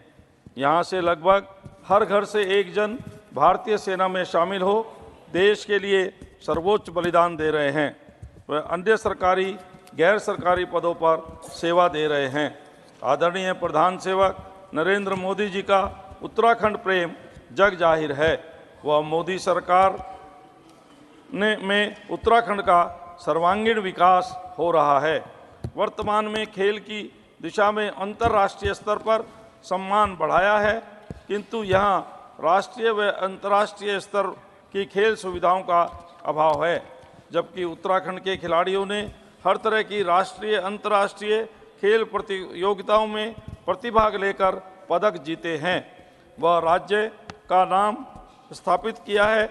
मैं कहना चाहता हूं कि उत्तराखंड को खेलों का हब बनाया जाए, क्योंकि यहाँ साहसिक क्रीड़ा जिसने बिछेंद्री पाल जैसे अंतर्राष्ट्रीय स्तर की महिला पर्वतारोही को दिया है। इसके अतिरिक्त उत्तराखंड के लोगों का हिम क्रीड़ा, जल क्रीड़ा, कुश्ती, बॉक्सिंग, बास्केटबॉल, क्रिकेट व निशानेबाजी में योगदान रहा है। तमाम ऐसे दर्जन लोग हैं जिन्होंने राष्ट्रीय नहीं अंतर्राष्ट्रीय स्तर पर भी हमारे देश का सम्मान बढ़ाया है। मेरा आपसे निवेदन है कि सरकार उत्तराखंड को एक विशेष स्पोर्ट्स हब के रूप में विकसित करे, ताकि यहाँ के खिलाड़ी अंतर्राष्ट्रीय स्तर पर देश का सम्मान बढ़ाएं। धन्यवाद। प्रोफेसर मनोज कुमार झा। सर, बत्ती जलने में आजकल वक्त ले रही है। Oh, thank you honourable vice chairman sir, good to see you there. My subject today for the special mention is to need to explore sustainable alternatives to stubble burning. It is the same story every winter saw.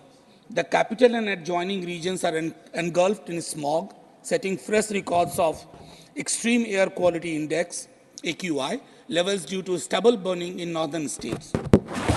While some efforts are being made to lower AQI levels through temporary sprinklers, imposing robust vehicular movement guidelines, and issuing numerous health advisories, long-term sustainable alternatives to a major source of pollution remain unexplored. There are various eco-friendly crop residue alternatives that the government can explore to mitigate climate hazards posed by stubble burning. Biomass briquettes, compressed blocks made from residual straw and paddy, provide an environmentally conscious substitute for coal. When used in thermal power plants, these briquettes can significantly reduce the carbon footprint. Leftover paddy can be used innovatively by transforming it into various products such as paper, cattle fodder, animal bedding, agri-fiber boards, and packaging materials. These practices promote sustainability and create monetary benefits from leftover paddy instead of incessant burning. So, the Indian Agriculture Research Institute has introduced a bioenzyme that, when sprayed on paddy residue, facilitates decomposition and transforms it into nutrient-rich manure with within a couple of weeks. Other viable alternatives such as happy seeder, bioethanol production, and providing better subsidies to other crops should also be explored by the Agriculture Department. Educational promotion of green farm practices among farmers and highlighting associated benefits should accompany these initiatives. I urge the government to start implementing sustainable alternatives to stubble burning before the next winter sets in. Thank you very much, sir. Thank you, Professor Jha. Shrimati Mahua Maji. Dr. Ami Yagnik.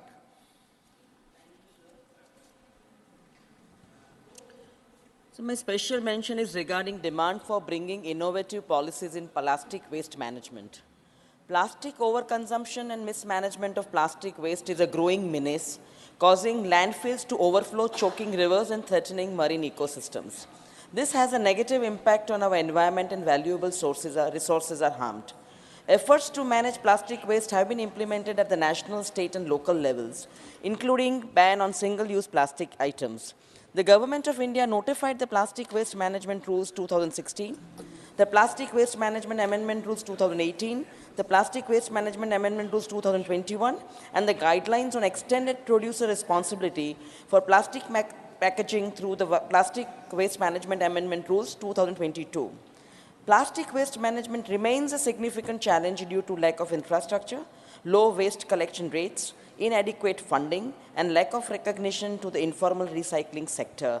Plastic waste generated is currently utilized for road construction, waste to energy plants, waste to oil plants, and in cement plants for co-processing. However, local waste management infrastructure has not kept pace, resulting in large quantities of mismanaged waste. In this context, I urge through you the government to bring policies whereby innovative economic instruments such as incentive mechanisms are created and investments are identified across major economic sectors that would reduce plastic waste.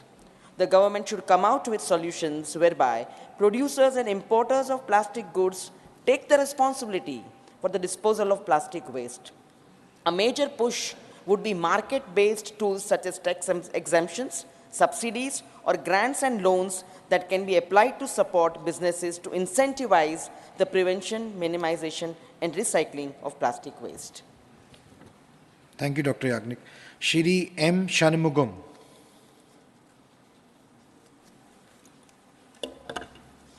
Thank you, sir. My demand in this special mention need to review the revised EPF pension fixation formula.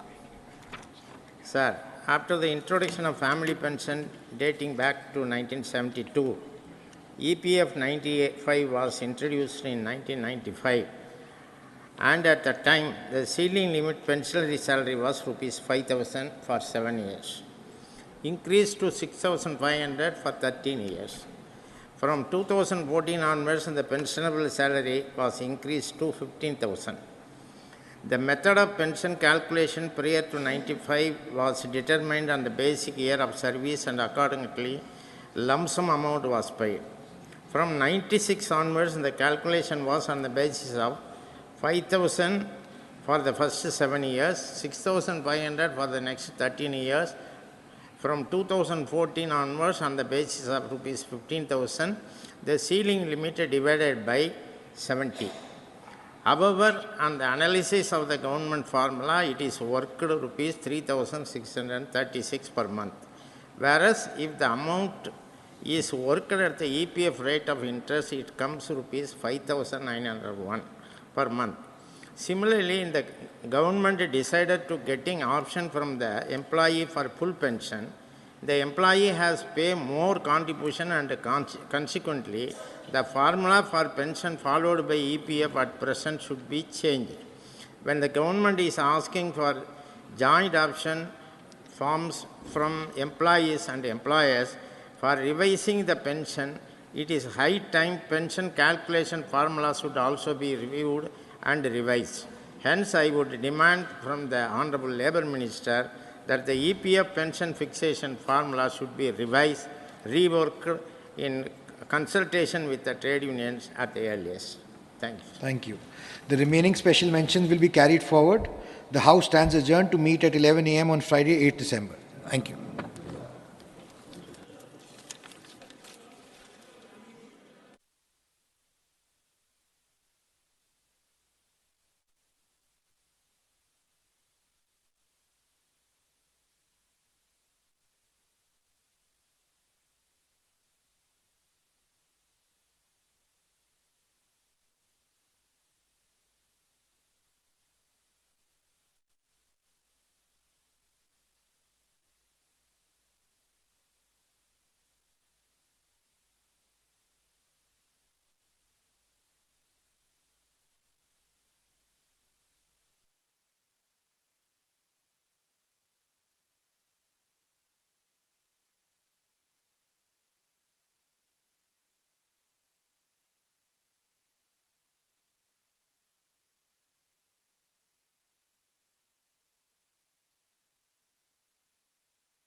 समर्थक हूं, उसकी practitioner हूं, उसकी विश्वासी हूं।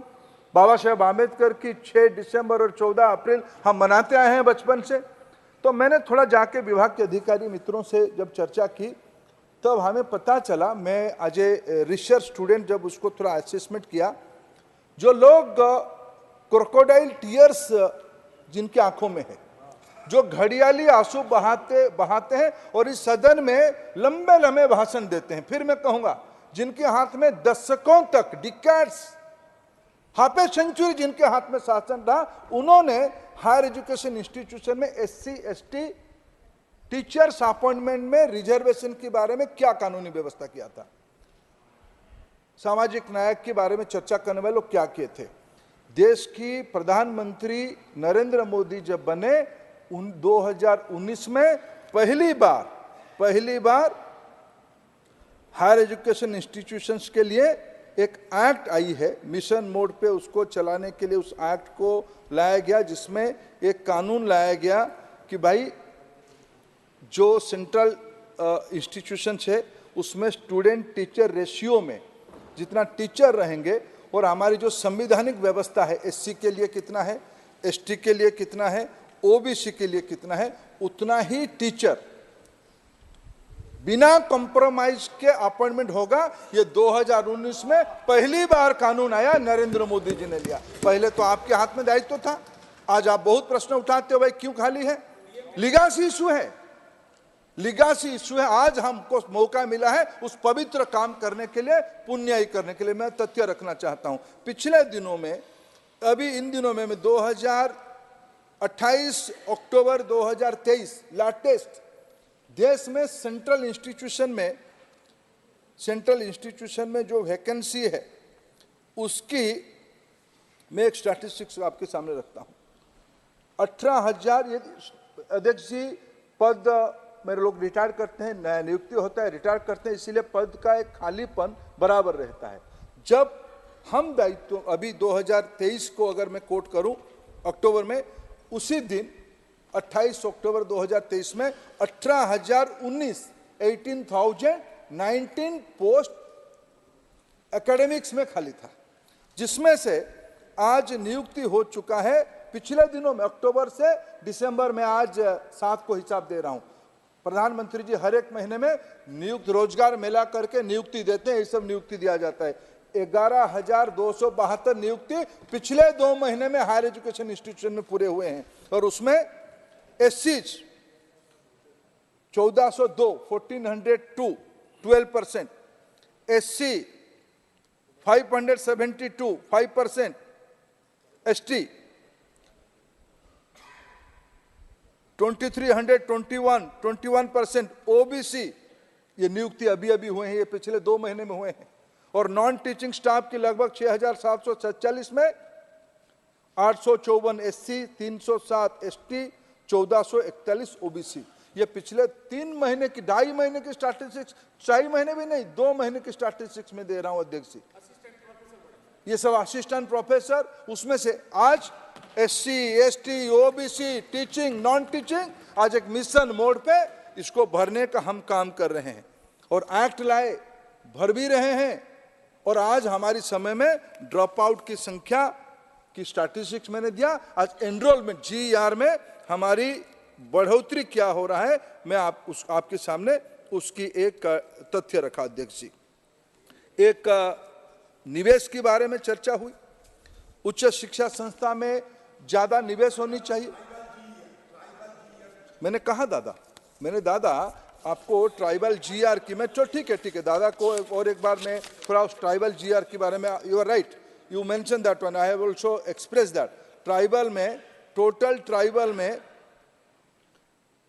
जब 14-15 में आपकी दायित्व था, उस समय में ट्राइबल 16,41,000 विद्यार्थी थे, जिसकी 65% ग्रोथ होके अभी तब उसकी अगर मैं 3,42,00,000 में से 16 लाख गिनती करूं, ये लगभग 4.5-5% होता है। आज 27 लाख, 4,32,00,000 में 27,10,000 हो चुका है। ये 65% ग्रोथ हुआ है। ये लगभग जो कॉन्स्टिट्यूशनल मैंडेट है 7.5%, नियरिंग दैट। ये ट्राइबल जीआर की उपलब्धि है पिछले 9 सालों की सरकार की। अध्यक्ष जी, एक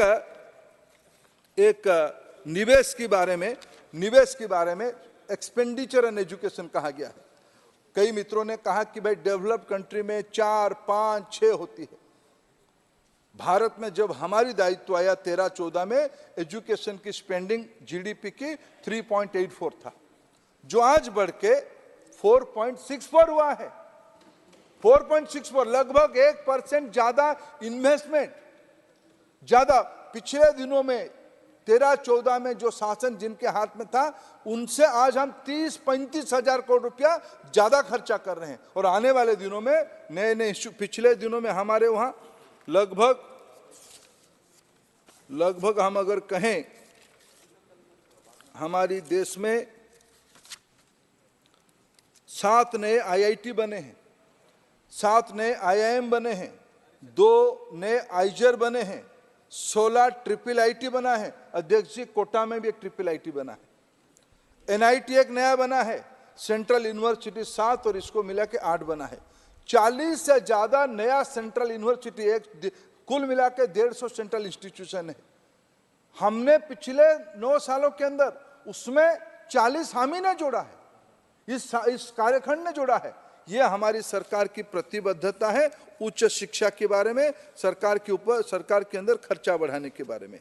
अध्यक्ष जी, ट्राइबल कमिटमेंट के बारे में, ट्राइबल वेलफेयर के बारे में कई सदस्यों ने उसको उल्लेख किया, मैं उसको दोहराना नहीं चाहूंगा, लेकिन 1, 2, 3 करके 4-5 विषयों में याद दिलाना चाहूंगा। अटल जी देश में पहली बार ट्राइबल अफेयर्स डिपार्टमेंट बनाया, पहली बार।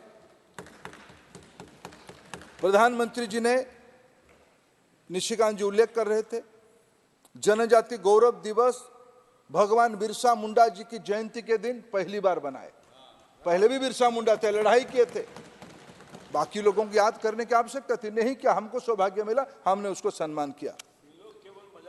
आप कुछ भी कहो, मैं इन दिनों में मेरे को सौभाग्य मिला, मैं उड़ीसा से आता हूं अध्यक्ष जी, फिर भी मैं कभी आदरणीय राष्ट्रपति जी के साथ उनके गांव में कभी नहीं, तो वो मेरे गांव में आते थे तो मैं साथ में रहता था। पहली बार उनकी गांव घनघोर झारखंड और उड़ीसा की बॉर्डर में इलाका है, अत्यंत ट्राइबल कॉन्सेंट्रेटेड इलाका है। सब मैं आंखों की चमक दिखा हूं, पहली बार देश में अपने जिंदगी को एकदम दारिद्र्यता की एकदम निम्न बॉटम ऑफ द पिरामिड से उठ के आने वाले महिला आज इसी कालखंड में देश की राष्ट्रपति बनी है। कुछ भी कोई कहे, महिला और जनजाति, हमें वो सौभाग्य मिला इस प्रजातंत्र को महिमा मंडन करने के लिए, इसी कालखंड में हुई है।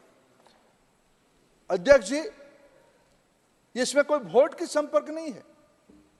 24,140 करोड़ आबादी में 24,70,000 प्रिमिटिव PVTG आदिम जाति के लोग हैं, आदिम जाति के लोग हैं।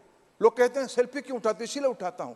आपको 7 दशक आपको मिला, आपने गौरव नहीं किया। मेरे नेता ने याद करके बिना वोट की चिंता रखते हुए 24,000 करोड़ रुपया खर्चा कर रहा है उनकी शिक्षा के लिए, रोजगार के लिए, स्वास्थ्य के लिए। यह हमारी सरकार की प्रतिबद्धता है जनजाति विकास के लिए। प्रधानमंत्री जनमन योजना आज शुरू हुई है। 700 से ज्यादा एकलव्य विद्यालय, 700 से ज्यादा एकलव्य विद्यालय ट्राइबल कॉन्सेंट्रेटेड ब्लॉक में आज बन रहा है। 28,000 करोड़ रुपया खर्चा होगा, एक स्कूल में लगभग 40 करोड़ रुपया खर्चा होती है। यह आज इस सरकार की उपलब्धि है। आंध्र प्रदेश में ट्राइबल यूनिवर्सिटी ऑलरेडी मेरे को सौभाग्य मिला, मैं वहां के मुख्यमंत्री जी के साथ जाके विजयनगरम जिले में, शायद वो नया जिला बना है, आलूरी सीताराम राजू जी के नाम पे वो जिला बना है। शायद अध्यक्ष जी इस सदन कभी आलूरी सीताराम राजू का नाम नहीं सुना होगा। हम सौभाग्यशाली लोग हैं, उड़ीसा, आंध्र प्रदेश, उस इलाके के लोग। आलूरी सीताराम राजू वीर पुरुष थे, आदिवासी थे, देश की गौरव के लिए लड़े थे। उन्हीं के जिले में आज हम central tribal university Andhra Pradesh बना रहे हैं। अध्यक्ष जी, हमारी प्रतिबद्धता लोग को दिखाने के लिए नहीं, लोगों के लिए करने के लिए है। आज उसी कड़ी में हम लोग आगे गए हैं। अध्यक्ष जी, आज सभी ने और एक महत्वपूर्ण विषय पे, शिक्षा के ऊपर चर्चा किया। मैं मेरा धन्यवाद सबको दिया। 2020 में जो मैकले पद्धति से हमको विरासत में हमको मिला था एक व्यवस्था, जिसको हमारे मनीषियों ने, स्वामी विवेकानंद जी से लेके हमारे, जिनके बारे में आज हमने चर्चा किया, मैं आभारी हूँ। सौगतदा आपका, आपने हमारी राज्य की महापुरुष का नाम आपने लिया, विधुभूषण दास जी का, मैं आभारी हूँ। एक उड़िया के नाते मैं कृतज्ञ हूँ, आपने कम से कम याद किया। उन जैसे शिक्षा विदों के कारण जो देश में एक वैकल्पिक शिक्षा बननी चाहिए, भारतीयता के आधार पे, भारतीय ज्ञान परंपरा के आधार पे शिक्षा बननी चाहिए। आज प्रधानमंत्री नरेंद्र मोदी जी के नेतृत्व में 2020 की नई शिक्षा नीति, उसके एक दार्शनिक तत्व करके हम सब हमारे सामने है। It's a philosophical document for 21st century to create global citizens, जिसमें अमृत काल में आने वाले 25 साल में देश की विद्यार्थी, देश की नौजवानों की रचना कैसे होगी, उनकी मनस्थिति कैसे होगी। विकसित भारत बनानी है तो शिक्षा ही कुंजी है, शिक्षा ही टर्न अराउंड करेगा। क्या क्या शिक्षा होनी चाहिए, आज सभी लोग उसी में सहमति दिखा रहे हैं। आत्मनिर्भर भारत बनानी है। 2-3 फीचर अगर मैं आज की राष्ट्रीय शिक्षा नीति का कहूंगा, कई लोगों ने आदिवासी भाषा के बारे में कहा। भारत की पहला राष्ट्रीय नेतृत्व होगा प्रधानमंत्री नरेंद्र मोदी जी, जिन्होंने कहा भारत की सभी स्थानीय भाषा, सभी मातृभाषा राष्ट्रीय भाषा है। वो अलचिकी हो, मुंडारी हो, उड़िया हो, बंगाली हो, तमिल हो, तेलुगु हो, मराठी हो, मलयाली हो, पंजाबी हो, ओहमिया हो, सभी भाषा राष्ट्रीय भाषा है। लोगों ने भाषा को, समाज को बांटने में लगे थे। प्रधानमंत्री नरेंद्र मोदी जी भाषा को जोड़ने की काम किया। मैं अभी गया था मेरे मित्र सप्तगिरी जी की जिले में, कोरापुट में, वहाँ ट्राइबल यूनिवर्सिटी, हमारा ट्राइबल यूनिवर्सिटी वहाँ क्या काम करता है। वहाँ अध्यक्ष जी 2 भाषा लोकल लैंग्वेज में कहा जाता है, ट्राइबल लोग कहते हैं। एक कोई भाषा कहते हैं, एक देशीय भाषा कहते हैं। सप्तगिरी थोड़ा तो मेरा प्रशंसा कर देते कि हमने 2 प्राइमर निकाला है करके। आप तो पढ़े लिखे हो भाई, आपको तो मालूम था। हम जाके आप ही के जिला देखे 1 अप्रैल को गए थे, उत्कल दिवस के दिन गए थे। जाके वहाँ जो स्थानीय भाषा में अध्यक्ष जी जो बच्चे जो घर से सुन के आते हैं, उसी भाषा को उड़िया भाषा के साथ लिंक करने के लिए शिक्षक और विद्यार्थियों के लिए हम लोगों ने प्राइमर बनाई है। आज भारत सरकार प्रतिबद्ध है भारत की सभी स्थानीय भाषाओं को अपने पढ़ाने का। टेक्नोलॉजी में संभव है, राष्ट्रीय शिक्षा नीति ने कहा है संभवतः 8वीं तक भारतीय भाषा में पढ़ाया जाएगा। सीबीएसई ने सर्कुलर निकाला है, भारत की सभी शेड्यूल लैंग्वेज, भारत सरकार ने, भारत की संविधान व्यवस्था ने 22 शेड्यूल लैंग्वेज किया है। सारे शेड्यूल लैंग्वेज में धीरे धीरे सीबीएसई अपना पाठ्य पुस्तक, टीचिंग लर्निंग मटेरियल बना देगा। ये राष्ट्रीय शिक्षा नीति के अंश है। आज भारत सरकार काशी तमिल संगमम आयोजित कर रहा है, दूसरी बार कर रहा है। काशी और तमिल संस्कृति दोनों की जो अभिन्न संपर्क है, उसको आज, उस भाषा को आज पुनर्जीवित करने का कोशिश किया जा रहा है। आज की शिक्षा नीति में सिर्फ जॉब सीकर नहीं, जॉब क्रिएटर बनाना, एक फंडामेंटल अप्रोच बदली है अध्यक्ष जी। हमें स्किल्ड मैन पावर बनानी है। ड्रोन आ गया है, ब्लॉकचेन आ गया है, बायोटेक्नोलॉजी के नए नए आयाम आ गया है। पुराने फिजिक्स, केमिस्ट्री, बायोलॉजी, जूलॉजी में सब एकांगी रूप में पढ़ाया जाता था। इसको इकट्ठा पढ़ाने पड़ेगा, मल्टी डिसिप्लिनरी करना पड़ेगा। ये सारा व्यवस्था आज की राष्ट्रीय शिक्षा नीति में हम लोग आज एनविजन कर रहे हैं। एंटरप्रेन्योरशिप आज हमारी प्रायोरिटी की विषय है। कई मित्रों ने रैंकिंग के बारे में कहा। भारत की इंस्टीट्यूशन इतने दिनों में, हमारे महाराष्ट्र की आदरणीय सदस्य औरंगाबाद के, उन्होंने रैंकिंग के बारे में कहा। आपकी चिंता वाजिब है, लेकिन ये रैंकिंग रातों रात नहीं हो जाएगा। आज अभी क्यूएस रैंकिंग आई है, जिसमें पहली बार भारत के इंस्टीट्यूशन तेजी से ऊपर की ओर जा रहे हैं। हमारे Indian institute of science Bengaluru की रिसर्च साइटेशन में दुनिया के 5 इंस्टीट्यूशन में एक बन चुका है। यह आज भारत की वैज्ञानिक शक्ति का उपलब्धि है। अध्यक्ष जी, हम भी अपना, कितने दिन तक हम बाहर वालों के सर्टिफिकेट से चलेंगे, इसलिए आज हम NIRF करके निजस्व रैंकिंग व्यवस्था हमने आज भारत में शुरू किया है 2014 के उपरांत। नैक धीरे धीरे हम कंपलसरी करने जा रहे हैं सभी इंस्टीट्यूशन को, सभी को एक्रीडेटेड करना पड़ेगा। कई सदस्यों ने चिंता प्रकट किया कि भाई कमर्शियलाइजेशन नहीं होनी चाहिए। ये बात सही है। विद्यार्थियों को पता होनी चाहिए कि भाई उस नैक एक्रीडेशन में मैं जिस इंस्टीट्यूशन में फॉर्म भी भर रहा हूं उसकी स्तर कहाँ है, वो आज हम करने वाले हैं। उसकी तेजी से नया आयाम जोड़ा जा रहा है। नेशनल बोर्ड ऑफ एक्रीडेशन की दायरा बढ़ाया, NBA की दायरा बढ़ाया जाता है। ये आज हमारी प्रैक्टिस बन चुकी है। कई सदस्यों ने चिंता प्रकट किया कि भाई बाहर चले जाएंगे, बाहर की यूनिवर्सिटी आएगा तो फी बढ़ जाएगा। आपको सुन के गौरव होगा अध्यक्ष जी, मैं आपके माध्यम से इस पवित्र सदन को बताना चाहूँगा, आज मेरे प्रधानमंत्री जी को विश्व के नेतृत्व फोन करते हैं, हमें IIT दो। अभी भारत की 2 IIT, prestigious IIT Delhi, Abu Dhabi में अपना कैंपस खोलने का चुक्ति हो गई है। थोड़े दिनों में वहां पढ़ाई भी शुरू हो जाएगी। कुछ दिनों हमारी IIT चेन्नई दादा उनके खर्चे में, हमने एक पैसा नहीं खर्चा कर रहे हैं। अबू धाबी सरकार पूरा पैसा खर्चा कर रही है। अफ्रीका महादेशों को ध्यान में रखते हुए तंजानिया की जांजिबार में आईआईटी मद्रास अपना कैंपस खोल चुका है।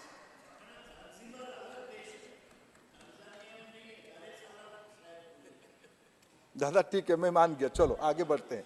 दादा आगे बढ़ गया, मैं इसको क्यों आपसे उलझूं, क्यों तर्क क्यों करूं आपसे?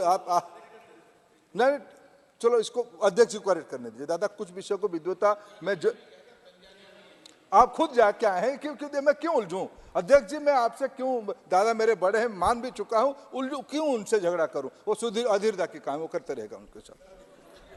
अध्यक्ष जी आज भारत की इंस्टीट्यूशन केवल कई, जैसे अभी कई मित्रों ने, रूडी जी थे, बाद में शायद रूडी जी हैं, और उधर से हमारे शायद अधीरदा ने भी स्वीकृति किया। हमारे राज्य में Kalinga institute of social science आज देश के लिए गौरव ला रहा है। वहां आदिवासी बच्चों को पढ़ाने के लिए उन्होंने एक अच्छा मॉडल खड़ा किया है। भारत की प्राइवेट यूनिवर्सिटी विदेश जा रहे हैं।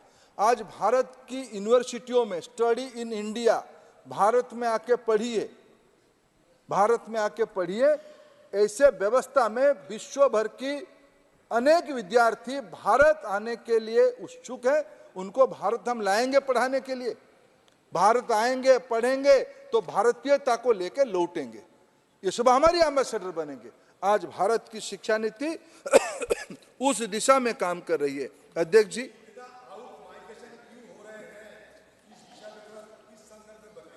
इसीलिए हमने,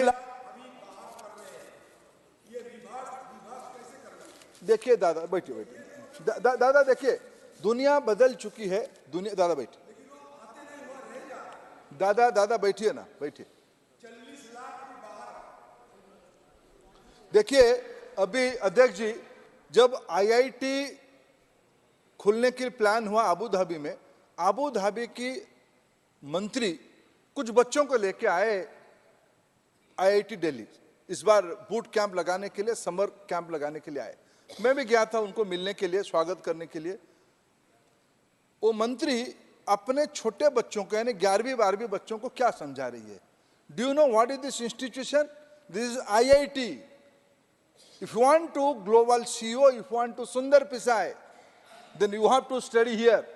देखिए दादा दुनिया बदल चुकी है। हम अपने जो लोग बाहर काम कर रहे हैं वो देश की ही कर रहे हैं। आज अजय बांगा अगर वर्ल्ड बैंक में अध्यक्ष करके काम करो, कहते हैं, अभी G20 में प्रधानमंत्री जी ने बुलाए तो आए थे, वो कहते हैं मैं बाहर नहीं पढ़ा हूं, मैं देसी हूं, मेड इन इंडिया हूं। मैं बाहर जाके विश्व बैंक के अध्यक्ष बन चुके हैं। अरे भारत के मूल की व्यक्ति, भारतीय मूल की व्यक्ति आज यूके की प्रधानमंत्री बन चुके हैं। ये जमाना दादा गया, थोड़ा आप आगे बढ़े।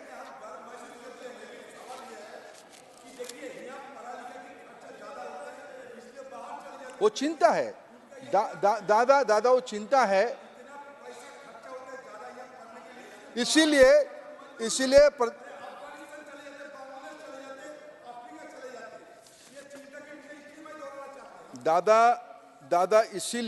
दादा इसीलिए आज भारत ने एक ऐतिहासिक निर्णय किया है। बाहर की क्वालिटेटिव विश्वविद्यालयों को, गुणात्मक विश्वविद्यालयों को भारत में आके अपना कैंपस खुलने के पहली बार हमने अनुमति देने वाले हैं। ये कानून भी हो चुका है यूजीसी की ओर से। 2 फॉरेन यूनिवर्सिटी उलंगुंग और डिकेन गुजरात की गिफ्ट सिटी में अपना कैंपस अगले शिक्षा वर्ष से बच्चों को पढ़ाना शुरू करेंगे। कम खर्चे में ग्लोबल स्टूडेंट की स्टडी यही भी हो सकता है। धीरे धीरे दुनिया बदल रहा है दादा, उस दिशा में भी हम लोग काम कर रहे हैं। मैं 1-2 विषय का थोड़ा विनम्रता से उत्तर देना चाहूँगा। सभी लोगों ने अच्छा चर्चा किया है और डिस्क्रिमिनेशन के बारे में अपने अपने मत लोगों ने रखा। मैं कभी एक नागरिक के नाते, संयोग से शिक्षा विभाग की मंत्री के नाते जब इस विषय का उत्तर देता हूं, अध्यक्ष जी मैं दिल की बात कहना चाहता हूं। मैं भी भर जाता हूं, मेरे पास उसकी कोई उत्तर नहीं होता है। कभी एक सभ्य समाज में हमारी आईआईटी, आईआईएम या कोई भी यूनिवर्सिटी में पढ़ा हुआ लड़का आज के समाज में अगर किसी कारण से अपना अमूल्य जीवन उसको हराना पड़ता है सर। उससे दुखदायक घटना किसी के लिए नहीं हो सकता, सभ्य समाज के लिए कुछ नहीं हो सकता। मैं उसके लिए जिम्मेदार हूं। दुनिया कोई हमको उंगली दिखाए तो मैं उसके लिए जिम्मेदार हूं। आज नागरिक, आज शिक्षा मंत्री, मैं पहले भी कहा हूं, आज इस पवित्र गृह में उसको कहता हूं, ये समाज की दायित्व है। हम सभी को उस विषय को जूझना पड़ेगा। मैं उसकी गहराई से नहीं जाना चाहूंगा। अगर रोहित वेमुला की बात कहा जाएगा, अगर आप दादा विश्व भारती की बात कहते हो, दादा मैं आपको याद दिलाऊंगा जादवपुर यूनिवर्सिटी भी है। मैं बंगाल सरकार की व्यवस्था को भी देखा हूं, आपकी पड़ोस में है। सुदीपदा और शौकतदा दोनों की पड़ोस में जादवपुर यूनिवर्सिटी है। क्या पर हम सहमत हो सकते हैं? जादवपुर में जो हुआ अच्छा हुआ, क्या उसमें हम राजनीति करेंगे? मैं तो नहीं करने वाला। इसलिए इस सारा विषय को हमें स्वीकार करना पड़ेगा। किसी भी कैंपस में सरकार किसी की भी हो, कोई भी बच्चा का जीवन जाता है, हम सभ्य समाज के लोग इसके लिए जिम्मेवार है। मैं जिम्मेवार हूं। मैं उसको मुंह छुपाने वाला व्यक्ति नहीं हूं। मेरे नेता की संस्कार यह नहीं है। हम उसको समस्या को जड़ तक जाके समझने वाले लोग हैं। इसीलिए सारे रचना बनाई गई है, ये कोशिश है। और शिक्षा ऐसा एक विषय है, इसको निरंतर प्रयास करने से आज कोई जाति उति की कई प्रकार की रचना की जाती है। मैंने तो आज शिक्षा की एक स्टैटिस्टिक दिया जिसमें हमारी कार्यकाल में SC, ST, OBC वंचित वर्ग के लोगों की पढ़ाई की पार्टिसिपेशन बढ़ रहा है। आज तो देश में 4 ही जाति है, 4 जाति है। गरीब है वो एक जाति है, किसान एक जाति है, महिला एक जाति है, युवा एक जाति है। विकसित भारत के लिए 4 जातियों की शिक्षा आज की समग्र सारक का सेंट्रल यूनिवर्सिटी की निवेदन लेके हम आए हैं। इस पवित्र गृह अनुमोदन करेगा। आज हम भारत को 2047 तक एक विश्व की ताकतवर देश बनाएंगे। इसी संकल्पना के साथ सभी की समर्थन चाहता हूं। धन्यवाद। प्रश्न है कि विधेयक पर विचार करने हेतु प्रस्ताव। प्रश्न है कि विधेयक पर विचार किया जाए। जो सदस्य इसके पक्ष में हाँ कहें, जो सदस्य विरोध में ना कहें। मेरे विचार में निर्णय हाँ वालों के पक्ष में हुआ। हाँ वालों के पक्ष में हुआ। विधेयक पर विचार करने हेतु प्रस्ताव को स्वीकृत किया गया। अब सभा विधेयक पर खंडवार विचार करेगी। श्री आलोक कुमार सुमन, संशोधन संख्या 1।